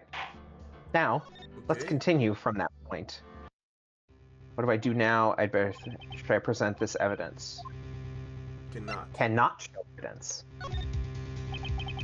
Your Honor, I don't have any evidence I can present at this point in time. What? You lie! Chief Gant? You opened my safe. I know you took what was inside. The conclusive evidence! I don't know what you're talking about. Mr. Wright, why won't you show then? We found it together. Oh, I see. It's because you know the truth, don't you? You know whose fingerprints are on it. That's why you won't present it. What are you talking about, Chief Gant? Can't you figure it out? Take a good look at this picture. Look at this photograph! Every time it makes me laugh. Look at this photograph. See the victim's vest? Notice anything odd about the chest area? It looks like part of it's been cut out for some reason. You mean you had this in your safe? What? That means you, the chief of police, have been concealing evidence. This is going to be the biggest scandal in the history of the police department.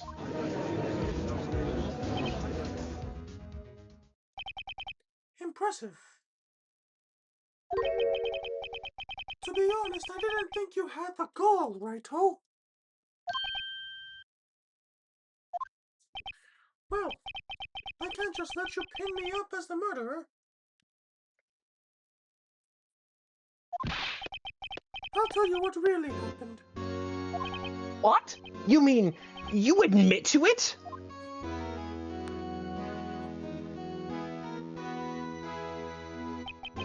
I was the first person to arrive at the crime scene that day. It then occurred to me that I could use the situation to control Lana. So you really were manipulating her. I knew Lana. looked like the blame lay with her sister. That when she saw the scene, she would ask me for my aid. So you assisted Miss Sky. I told her to arrange all the evidence. I had her plant the knife tip into the victim's body and then move the body across the room.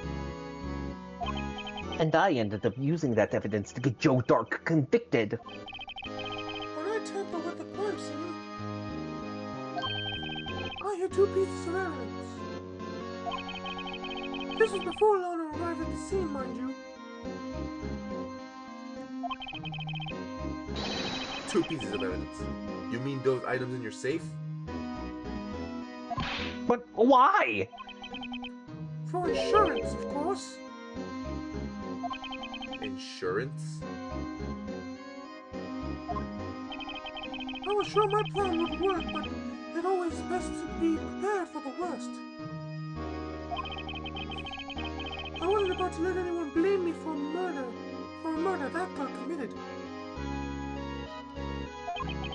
You mean you were calculating that far ahead while forging the evidence? What do you take me for, a fool?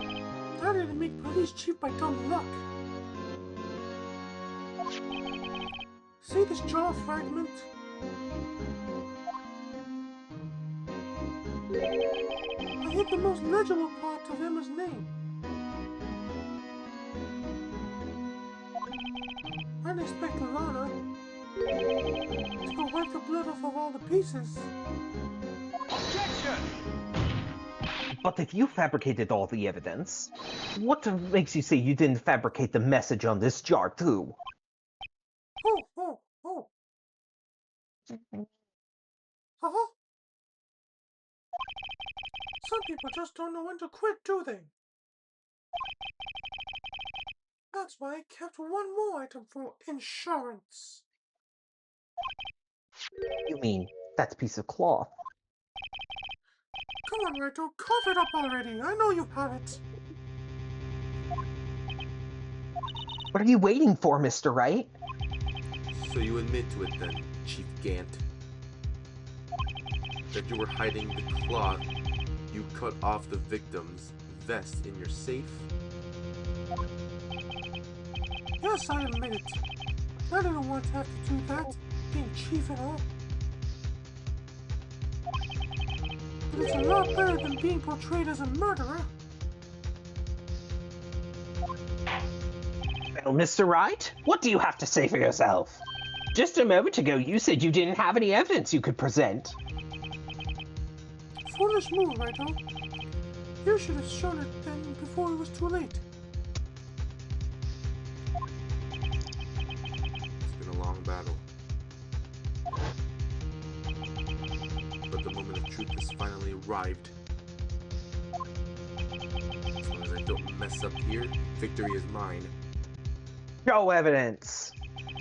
Your Honor, I do have evidence to present now. All right then, let's see this conclusive evidence. The evidence that shows who actually murdered Prosecutor Neil Marshall.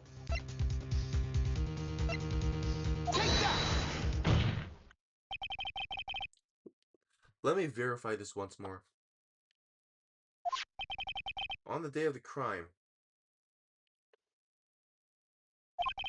you personally cut out this piece of the victim's vest? Oh yes, at last you finally brought it out into the open. There's a handprint on this piece of cloth. Your Honor, the prosecution requests that be immediately sent to the lab for analysis. This handprint on this leather.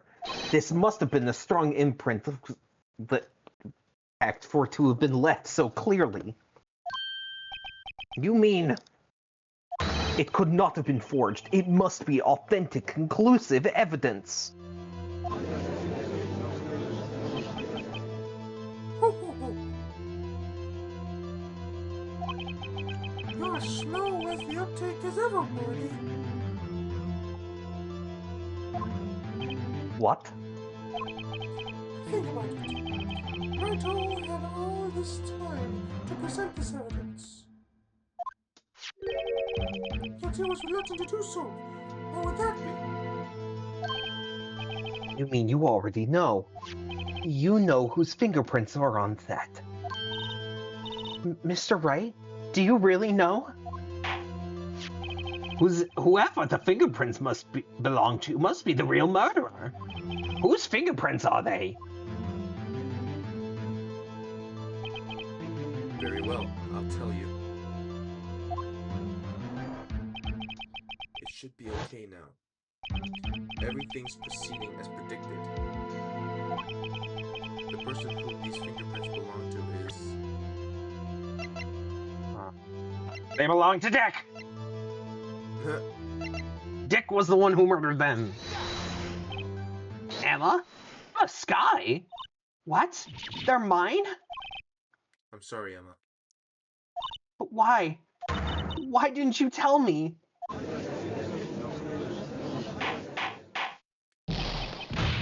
Oh. You're really something, Raito. You knew this girl did it all along. And you still try to pin the murder on me. No, it's true. Tragic, but true. This girl really did shove Prosecutor Marshall to his death. How could you? You monster?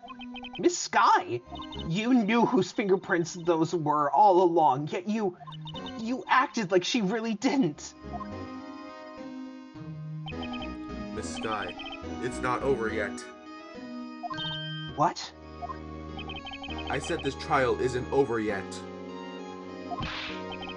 Well, but I'm afraid it's over, boy. Not only this trial, but your career, too.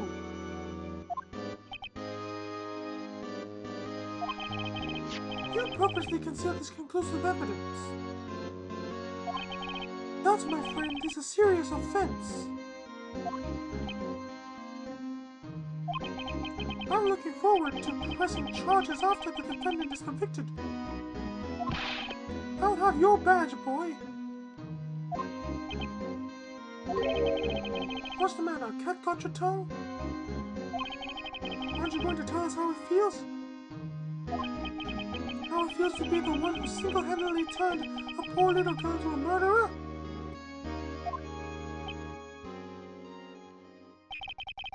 Before I do that, there's just one little thing I have to clear up.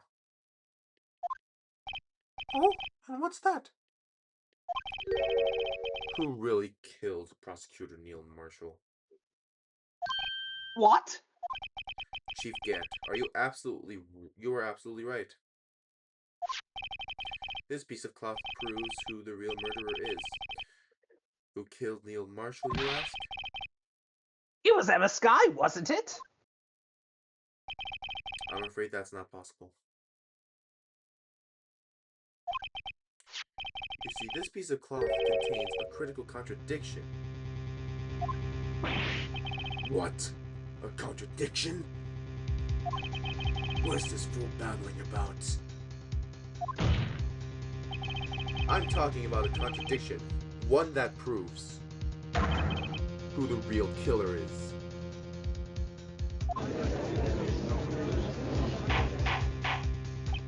Mr. Wright, this piece of cloth, what could possibly contradict it? Chief Gant, your tyrannical reign ends here. Behold, the piece of evidence that contradicts this cloth. What exactly is this supposed to be? This is the picture Miss Sky took. Take a good look at it. See where the piece of his vest was cut out? Yes, his shirt is showing underneath. It's hard to make out with all the blood on his vest, though. Exactly my point. His chest is soaked with blood. That's only natural. His lungs no doubt were punctured. Blood poured out of his mouth.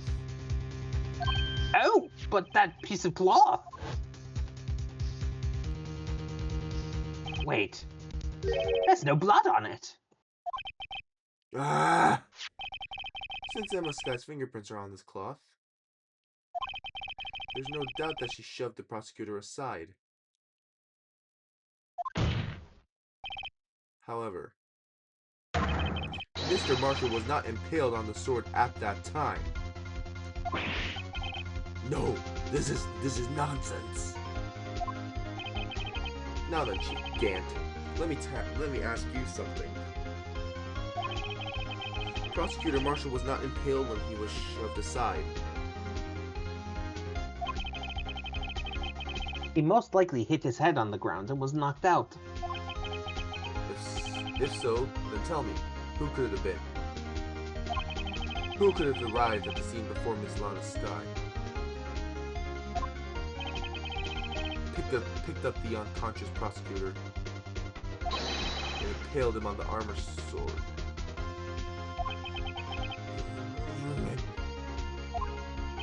And to make it look like Emma was responsible for the prosecutor's death, said person proceeded to write her name on the jar with the victim's blood. A jar that they broke on purpose to leave behind as a clue.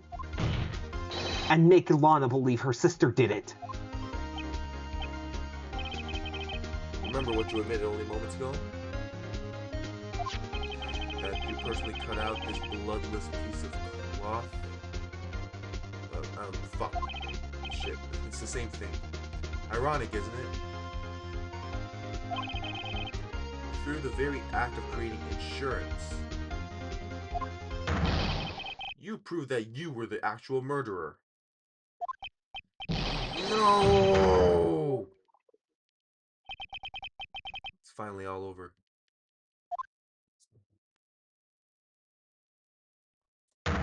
Oh my fucking god.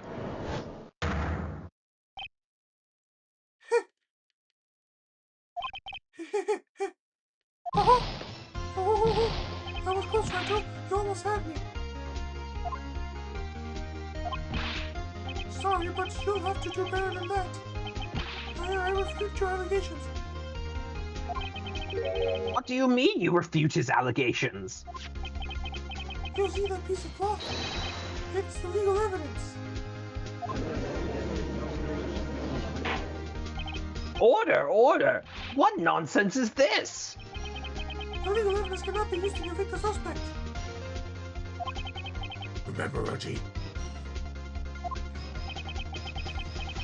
Earlier, old Rhino here concealed that piece of cloth. Do you like my voice change? Oh, fucking love it. So then, Rhino. So then, what's your excuse, Rhino? You do have some conclusive evidence, don't you? Your Honor, I don't have any evidence I can present at this point in time. Well, that's true. The defense did refuse to present evidence. In that moment, That piece of cloth ceased to be legal evidence. But that's not fair. Ooh. Did you actually think you could best me in court? It looks like the last laugh's on you, son.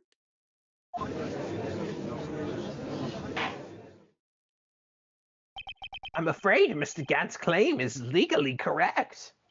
Well, Mr. Edgeworth? True. Illegal evidence cannot be used to convict a person. Assuming, of course, that the evidence is indeed illegal. Well, Mr. Wright? it seems at last. The time for me to reveal my plan has finally arrived. Mr. Wright, do you admit to it? That you purposefully and illegally concealed this piece of cloth? I did not. No. I admit I refused to present it at one point. Oh, so the evidence is illegal. Objection! No, it isn't, Mr. Gant. Huh?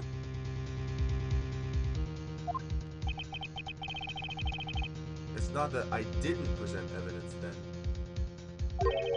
is that I couldn't. What do you mean you couldn't? There are certain procedures involved when presenting evidence.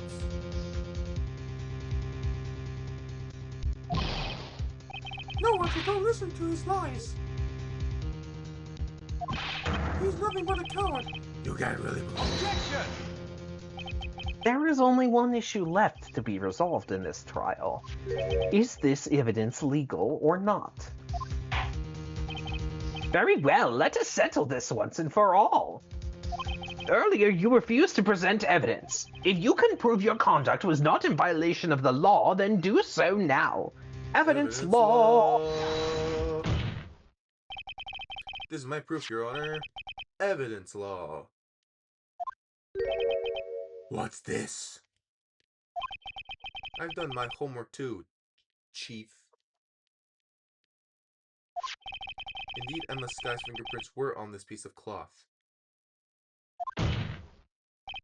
However,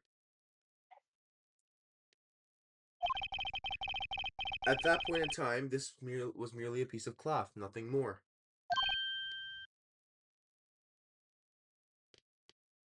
What? You see, it's written right here in this book. The second rule of evidence law. Rule number 1. No evidence shall be shown without the approval of the police department. I found this piece of evidence myself inside your safe. It goes without saying, I did not have approval from the police department. Rule number 2. Unregistered evidence presented must be relevant to the case on trial. And here's the crux of the matter. You see, at the time, it was impossible for me to prove the relevance between the cloth and the SL9 incident. What?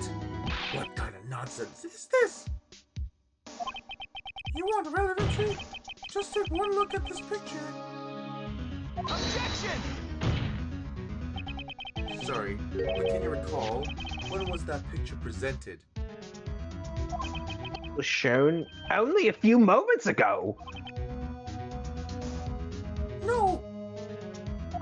He's right. At the beginning of the day's trial, that piece of cloth was still meaningless.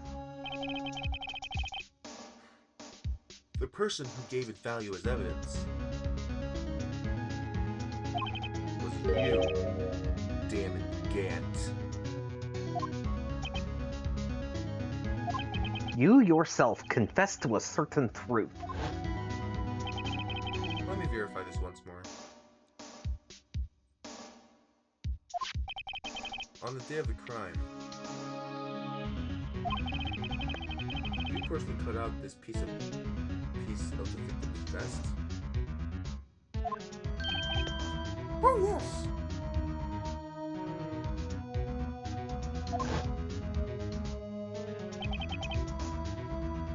No! It was then that you approved this cloth as conclusive evidence. Yes, you, the chief of police, personally approved this cloth. The only person who could have cut this from the victim's vest is the one who stood before Prosecutor Marshall in his final moments.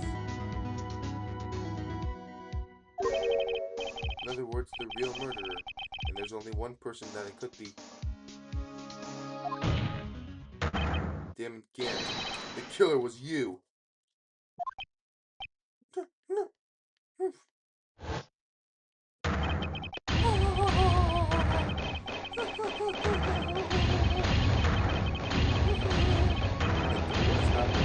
I don't know what's going on.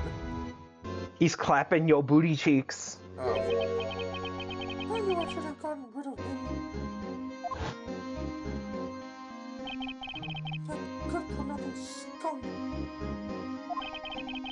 2 years, he's been snooping around the department trying to get something on me. Crimes are being committed every day, yet he insisted on hounding me. Well, your crime wasn't exactly petty. He wanted to reinvestigate the case. You were pretty in the straw that convinced Bruce Goodman.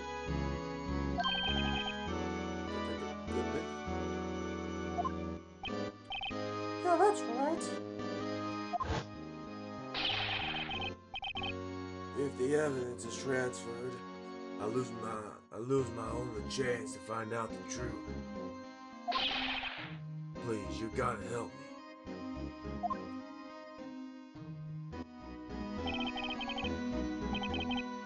Goodman turned him down, as he ought to. Still, Jake Marshall didn't know when to quit. He stole Goodman's ID card and tried to take the evidence. Goodman came to me that day. He wanted to file a lost item report. I went with him to the evidence room. And all of a sudden he decided to speak out.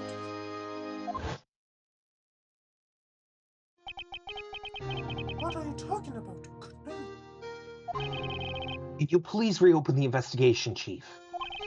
We can't transfer the evidence out. There's too many questions left unanswered.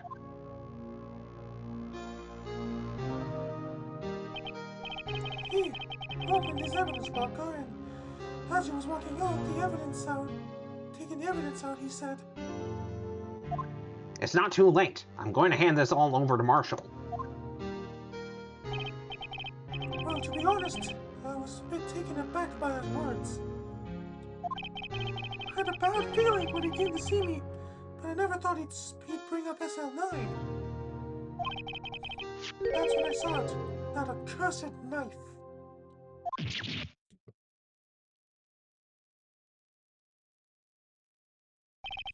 I couldn't just pull it out. Doing so would have only led to more blood, making it near impossible to hide your crime. Even so, the blood was just pouring out. I didn't know who might stumble in, so I hurried to wipe it up. I was worried so much about the floor, I didn't realize my fatal mistake. Bloody handprint on Detective Gumshoe's locker. I used to be known as the crime computer. But everyone has to start somewhere, I guess. I was too nervous. I had no business doing any of it. You put the body in the car? I'm sorry, I couldn't think of any other way to move the body. I broke the trunk, but what's the big deal? You make a lot more than us detectives ever will. I'm going to sue you, and my car insurance will bust your ass. Leaving the prosecution's car aside. How? How could you get Miss Sky involved in all of this? Well, she had as much to lose as I did if the truth came out. You took the evidence from Detective Goodman's locker. I felt bad for having to do it. I also didn't have the time to pick and choose what to take. So, you left the jar fragments in the glove. Yeah. It looks like I was better off being an investigator of crimes than a committer.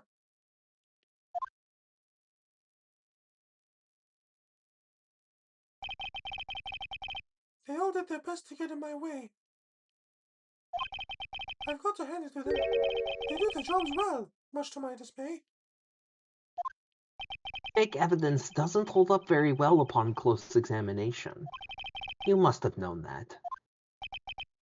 Tell me, Worthy. Why do you stand in court? Me? You despise criminals. I can feel it, you and me. We're the same. One day you'll understand. Don't believe me, you will. You're just one man. You'll see what it really takes to bring them down once you try to go it alone.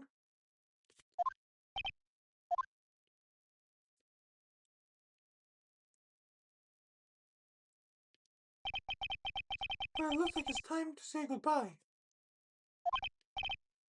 Oh, Watchy. What? Looks like we'll have to cancel that lunch date. Sorry, old friend.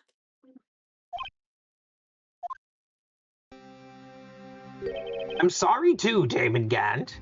Okay. Do you get the joke in his name? Not really. So replace the A's with E's.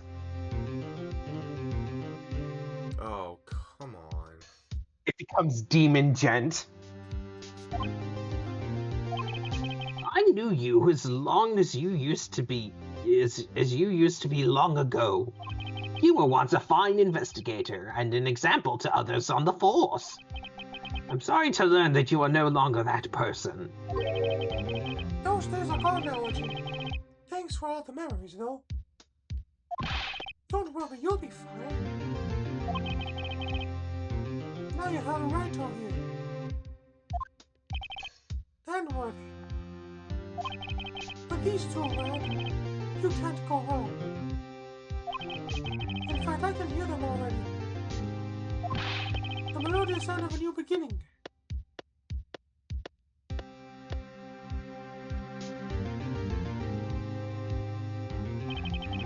There are two things I want you to understand. Yes. First, your sister never hurt anyone. Second, Damon Gant betrayed you from the beginning. You see, Miss Sky, you no longer have any reason to keep silent. You're right. When this trial is over, I'll tell everything. All that I've done these past 2 years. From the time I had Gant help me forge evidence, up until today. So, it seems all the questions raised in this trial have been answered. I'm sorry, Miss Sky. I couldn't get you out of all your troubles. My. What high standards you have. For a rookie. I can see why Mia thought so highly of you. Who knows? A few years from now, you just might make it to the top. Aww. I owe you my thanks, Mr. Wright. Miss Sky. And you too, Mr. Edgeworth. You've suffered every bit as much as I have over these past few days. Believe me, I know how much of an ordeal it's been for you. It was nothing. Lying bitch-ass motherfucker. I was worried the pressure might break you. And yet, you rose above it all and guided Mr. Wright to victory. You've done well, Mr. Edgeworth. Shut the fuck up, I only did my job. In light of this case, it seems a good self-examining is in order for all of us, including the one motherfucker voicing me. Miss Sky. Yes, Your Honor. You are innocent of murder. However, although the chief blackmailed you, the fact is you still acted as his accomplice. A trial will be scheduled for these crimes at a later date. Yes, I understand, Your Honor. Is there something amusing about all of this? Why are you smiling? Stop your smiling! Smiling! It's been a long time, Your Honor. A long time since I felt free from these heavy chains.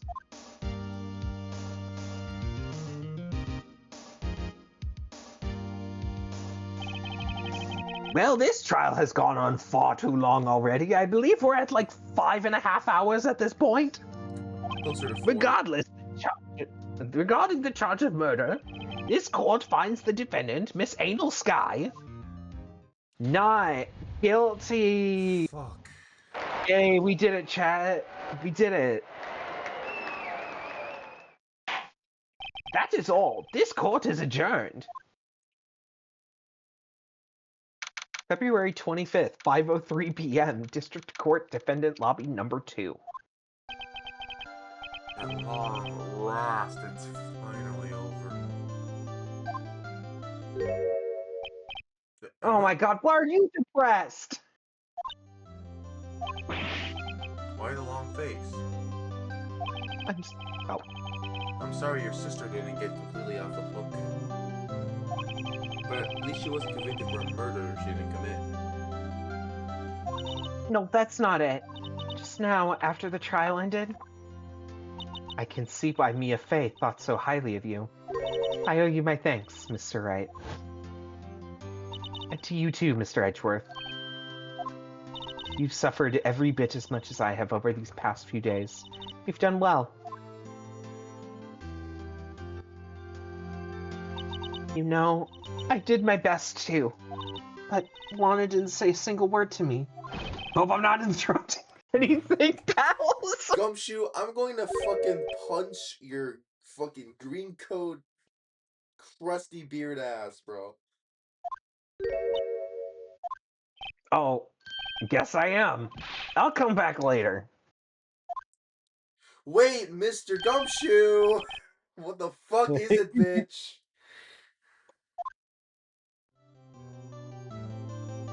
You're doing this on purpose, aren't you? Making a detective work. But off you call me here. I've seen happier people at funerals. Hey, lighten up, pals. I'm only kidding. Oh, are you here because my sister again? Nope, not this time. I came today because of you, pal. Me? That's right. I thought you'd like to see someone. Lana! Should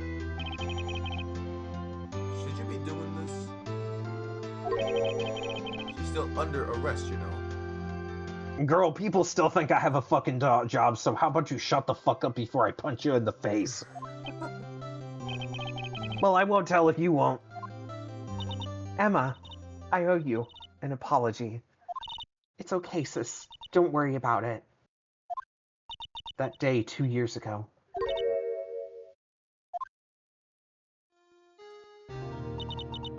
First time in my life I ever panicked. It was all I could do to keep myself from screaming. All I could think about was keeping you from getting wrapped up in that mess. Sis, I asked Gant to help me cover up the truth. I thought I was doing it for your sake, but now I realize I was wrong. I changed after that day. I had to. It was the only way I could make it through the past 2 years. I knew how much I was hurting you by distancing myself, but I couldn't bring myself to tell you what I did. I was scared. Scared that you'd look at me with those eyes of yours. I was scared of how you'd react if you knew. But sis, you were only doing it for me. No. Huh? I turned my back on you that day, in hiding what I believed to be the truth. I was deceiving you. Sis, I'm such a fool. It took me all this time to realize it. Emma, I'm so sorry. But sis, you don't have to apologize. I'm happy now. You're happy? Of course. You know, sis, I've always knew that one day you'd come back. And now you have. Oh, Emma. Emma. Aww. No one can change the past. The only thing we can do is strive to make up for our mistakes. Why must we make up for our mistakes, you ask? Because in so doing, we can find a way back to our rightful path. And it is from there that we can move toward a brighter future.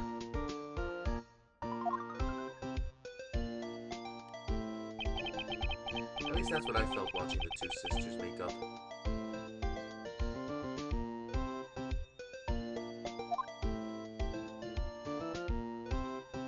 Mr. Wright, Mr. Gumshoe. Me? Thank you both for all that you've done. I'm sure we'll meet again someday. Isn't that right, Edgeworth? Edgeworth? Stop hiding and come over here, you stupid bitch. Where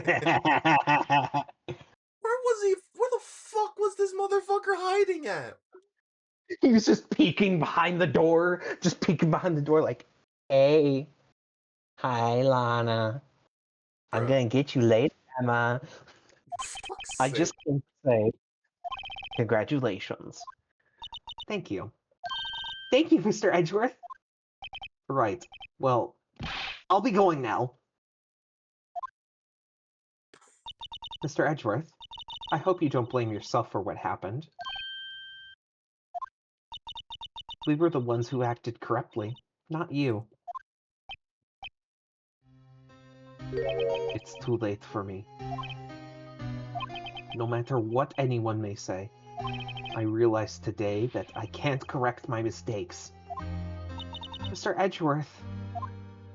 Not only that, but I don't even trust myself anymore. Chief Gant was right. You despise criminals. I can feel it. You and me, we're the same. One day you'll understand. Oh, believe me, you will. You're just one man. You'll see what it really takes to bring them down once you try to go it alone.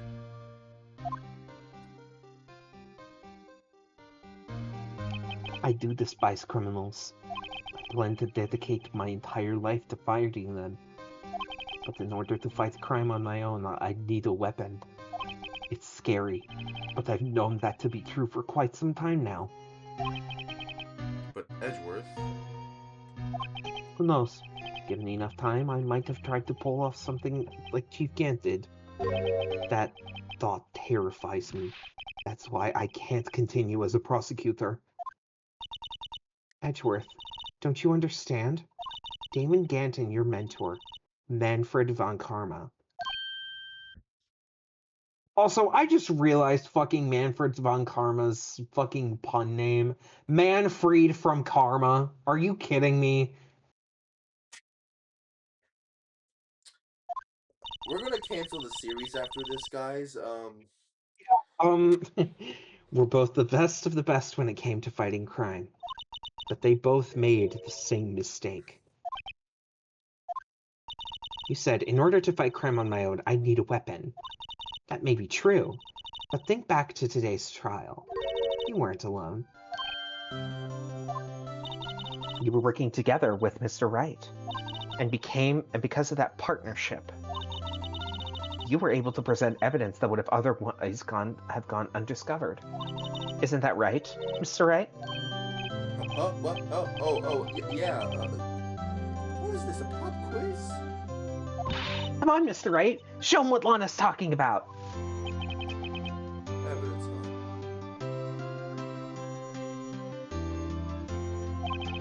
Something that neither Edgeworth nor I would have been able to find out on our own. Evidence list. Take that! The picture I drew. Our counterattack began with this. You had one half of the evidence list, I had the other. Apart, we wouldn't have been able to completely restore this picture.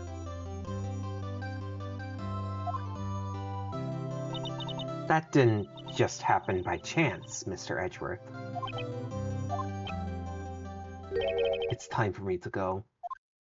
Mr. Edgeworth, if you'll excuse me, there are still some loose ends that need wrapping up. Take care, Chief Prosecutor.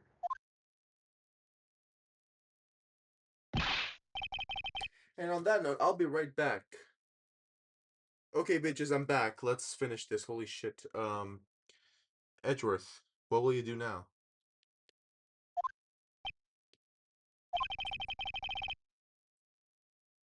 Well, whatever you do, just remember.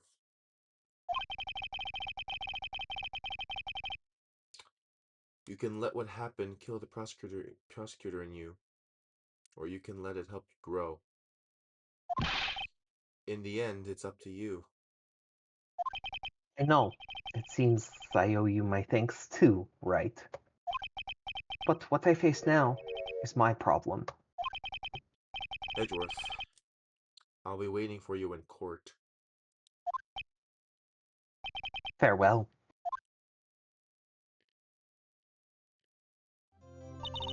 I'd better be going too. Okay, but I'll be by to visit soon. It seems we both have a lot to learn and catching up to do. Here, this is a little something for you.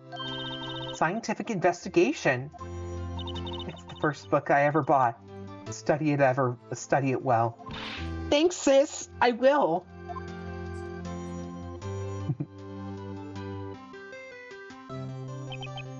And so another case came to a close. As for the sisters, I have faith.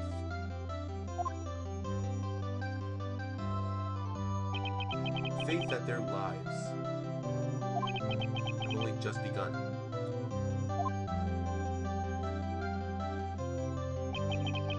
And as for me, I think that it's time I started on a new journey of my own. A journey to rediscover myself. Well, don't go trekking off just yet, pal. Oh, what is it, detective? There's just a little matter to be resolved about the chief prosecutor. You see, she isn't supposed to be out of jail like this, but... I thought you said it was okay. Yeah, well, maybe it may be okay with me, but the folks at the prison are a different story. Uh-huh. Basically, I had to bribe a guard in order to sneak her out for 30 minutes. Believe me, it was not cheap either. Huh? Way to go, detective. I didn't know you had a wild side. Yeah, well, you see, Mr. Right here's the one who should be footing the bill. Huh? Huh? What, you think I could afford it within my salary? You gotta be fucking kidding me. Huh? Thank you, Mr. Wright. You're the best. Why is it... I suddenly feel like I want to scream? Hey, I got an idea. Why don't we all go pay it off together? Yeah, that's a great idea. Come on, guys. Let's go. You motherfuckers.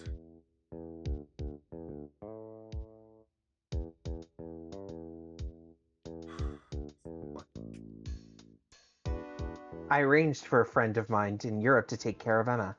I hope she'll be pleased to study under a top coroner. As for me, this affair has pretty much ended my days as the prosecutor's office. Still, I managed to find myself way back in the field somehow. Then, I'll be able to investigate crimes together with Emma.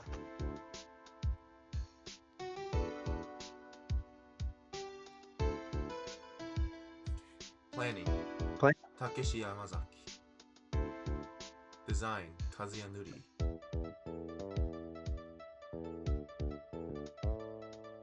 Yikes, I thought I was gonna be a goner for a moment. In the end, though, they overlooked my unauthorized investigation of the chief's office. If we penalized you anymore, it would be worse than firing you.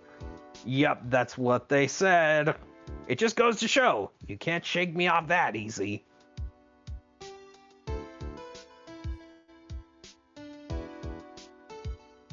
Art. Yasuaki Kishimoto, Tatsuya Enomoto.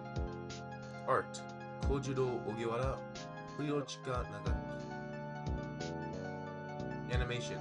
Kota Fukamachi, Takanori Ishikawa. Oh god. My new mission is to guard the main entrance and take care of Billy. Can you believe it? I've been demoted to security guard. My partner's keeping an eye on an entrance for me today. I'll show it to them though. Someday I'm going to make a detective. Yes, sir. Then I can just become a dick cum shit. No, don't become old Dicky. Do not become that person. No. Graphics. Those three people. I'm not gonna read all of them. Graphics. Again, these three people.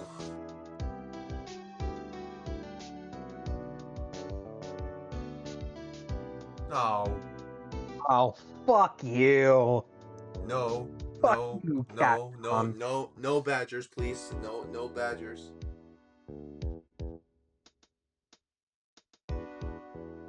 Oh my god, it's dead. Oh, Finally. thank Fuck God. you. Programming. Fumiaki Sato. Programming. These three people. These three people. Oh my god. What is? Can't you see I'm having me a showdown with a snake lunch partner? Miss Star managed to sneak this into me. She's seeing one of the greatest shits. I don't know what I read. Well, Cowboy, I can't read this fast. Fuck off. Yeah, can you make sure Billy gets getting the what? Okay, whatever. Okay, well, I'm not in charge of the fucking credits, so you're gonna have to deal with it. Fuck you, game. Sound. Akemi Kimura. It looks like we won't be seeing each other for a while. As a farewell gift, I put a new meal on the menu, the Right Way Lunch. The top layer tastes as bitter as defeat, but the bottom layer is as sweet as victory. Keeping the dig of the turnabout theme, it's a hot seller around exam time. Just be sure not to eat it backwards. You can eat this shit backwards? I don't know. Localization. Ben Judd. Ben Judd. It's Wow. just 2 letters away from Chud. Localization. Brandon Gay.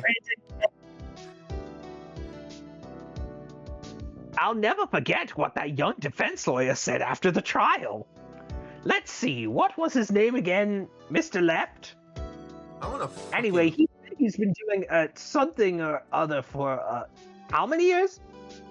Well, anyway, I got another trial to get to, so I'd better be... Huh? Oh no, I forgot my gavel. Sorry, gotta go.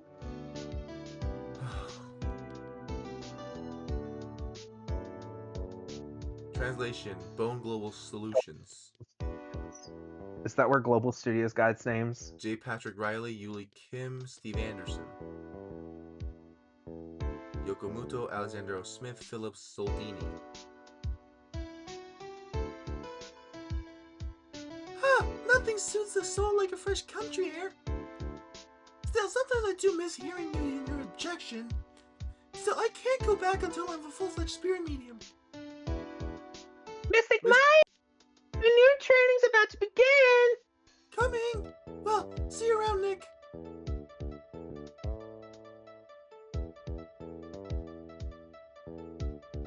Special thanks. These three people. Again, these three people. Kenji Kubori. These two people. These two people. So a total of 10 people. Mr. Edgeworth. Oh. Mr. Edgeworth, I brought you your tea. What's going on? What's going on? He's dead. Edgeworth's dead. Minae Matsukawa. Executive producer Tatsu Minami.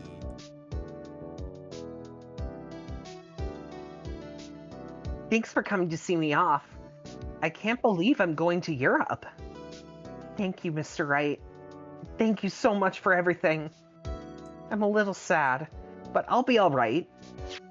Whenever I want to see Lana, all I have to do is open this book.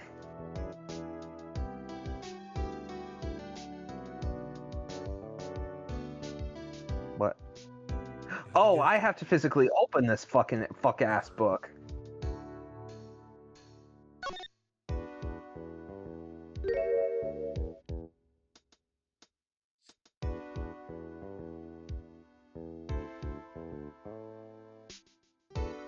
Aw, that's cute.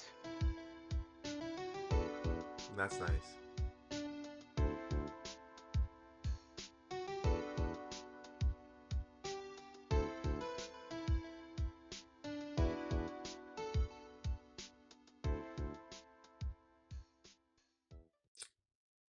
Oh my holy shit.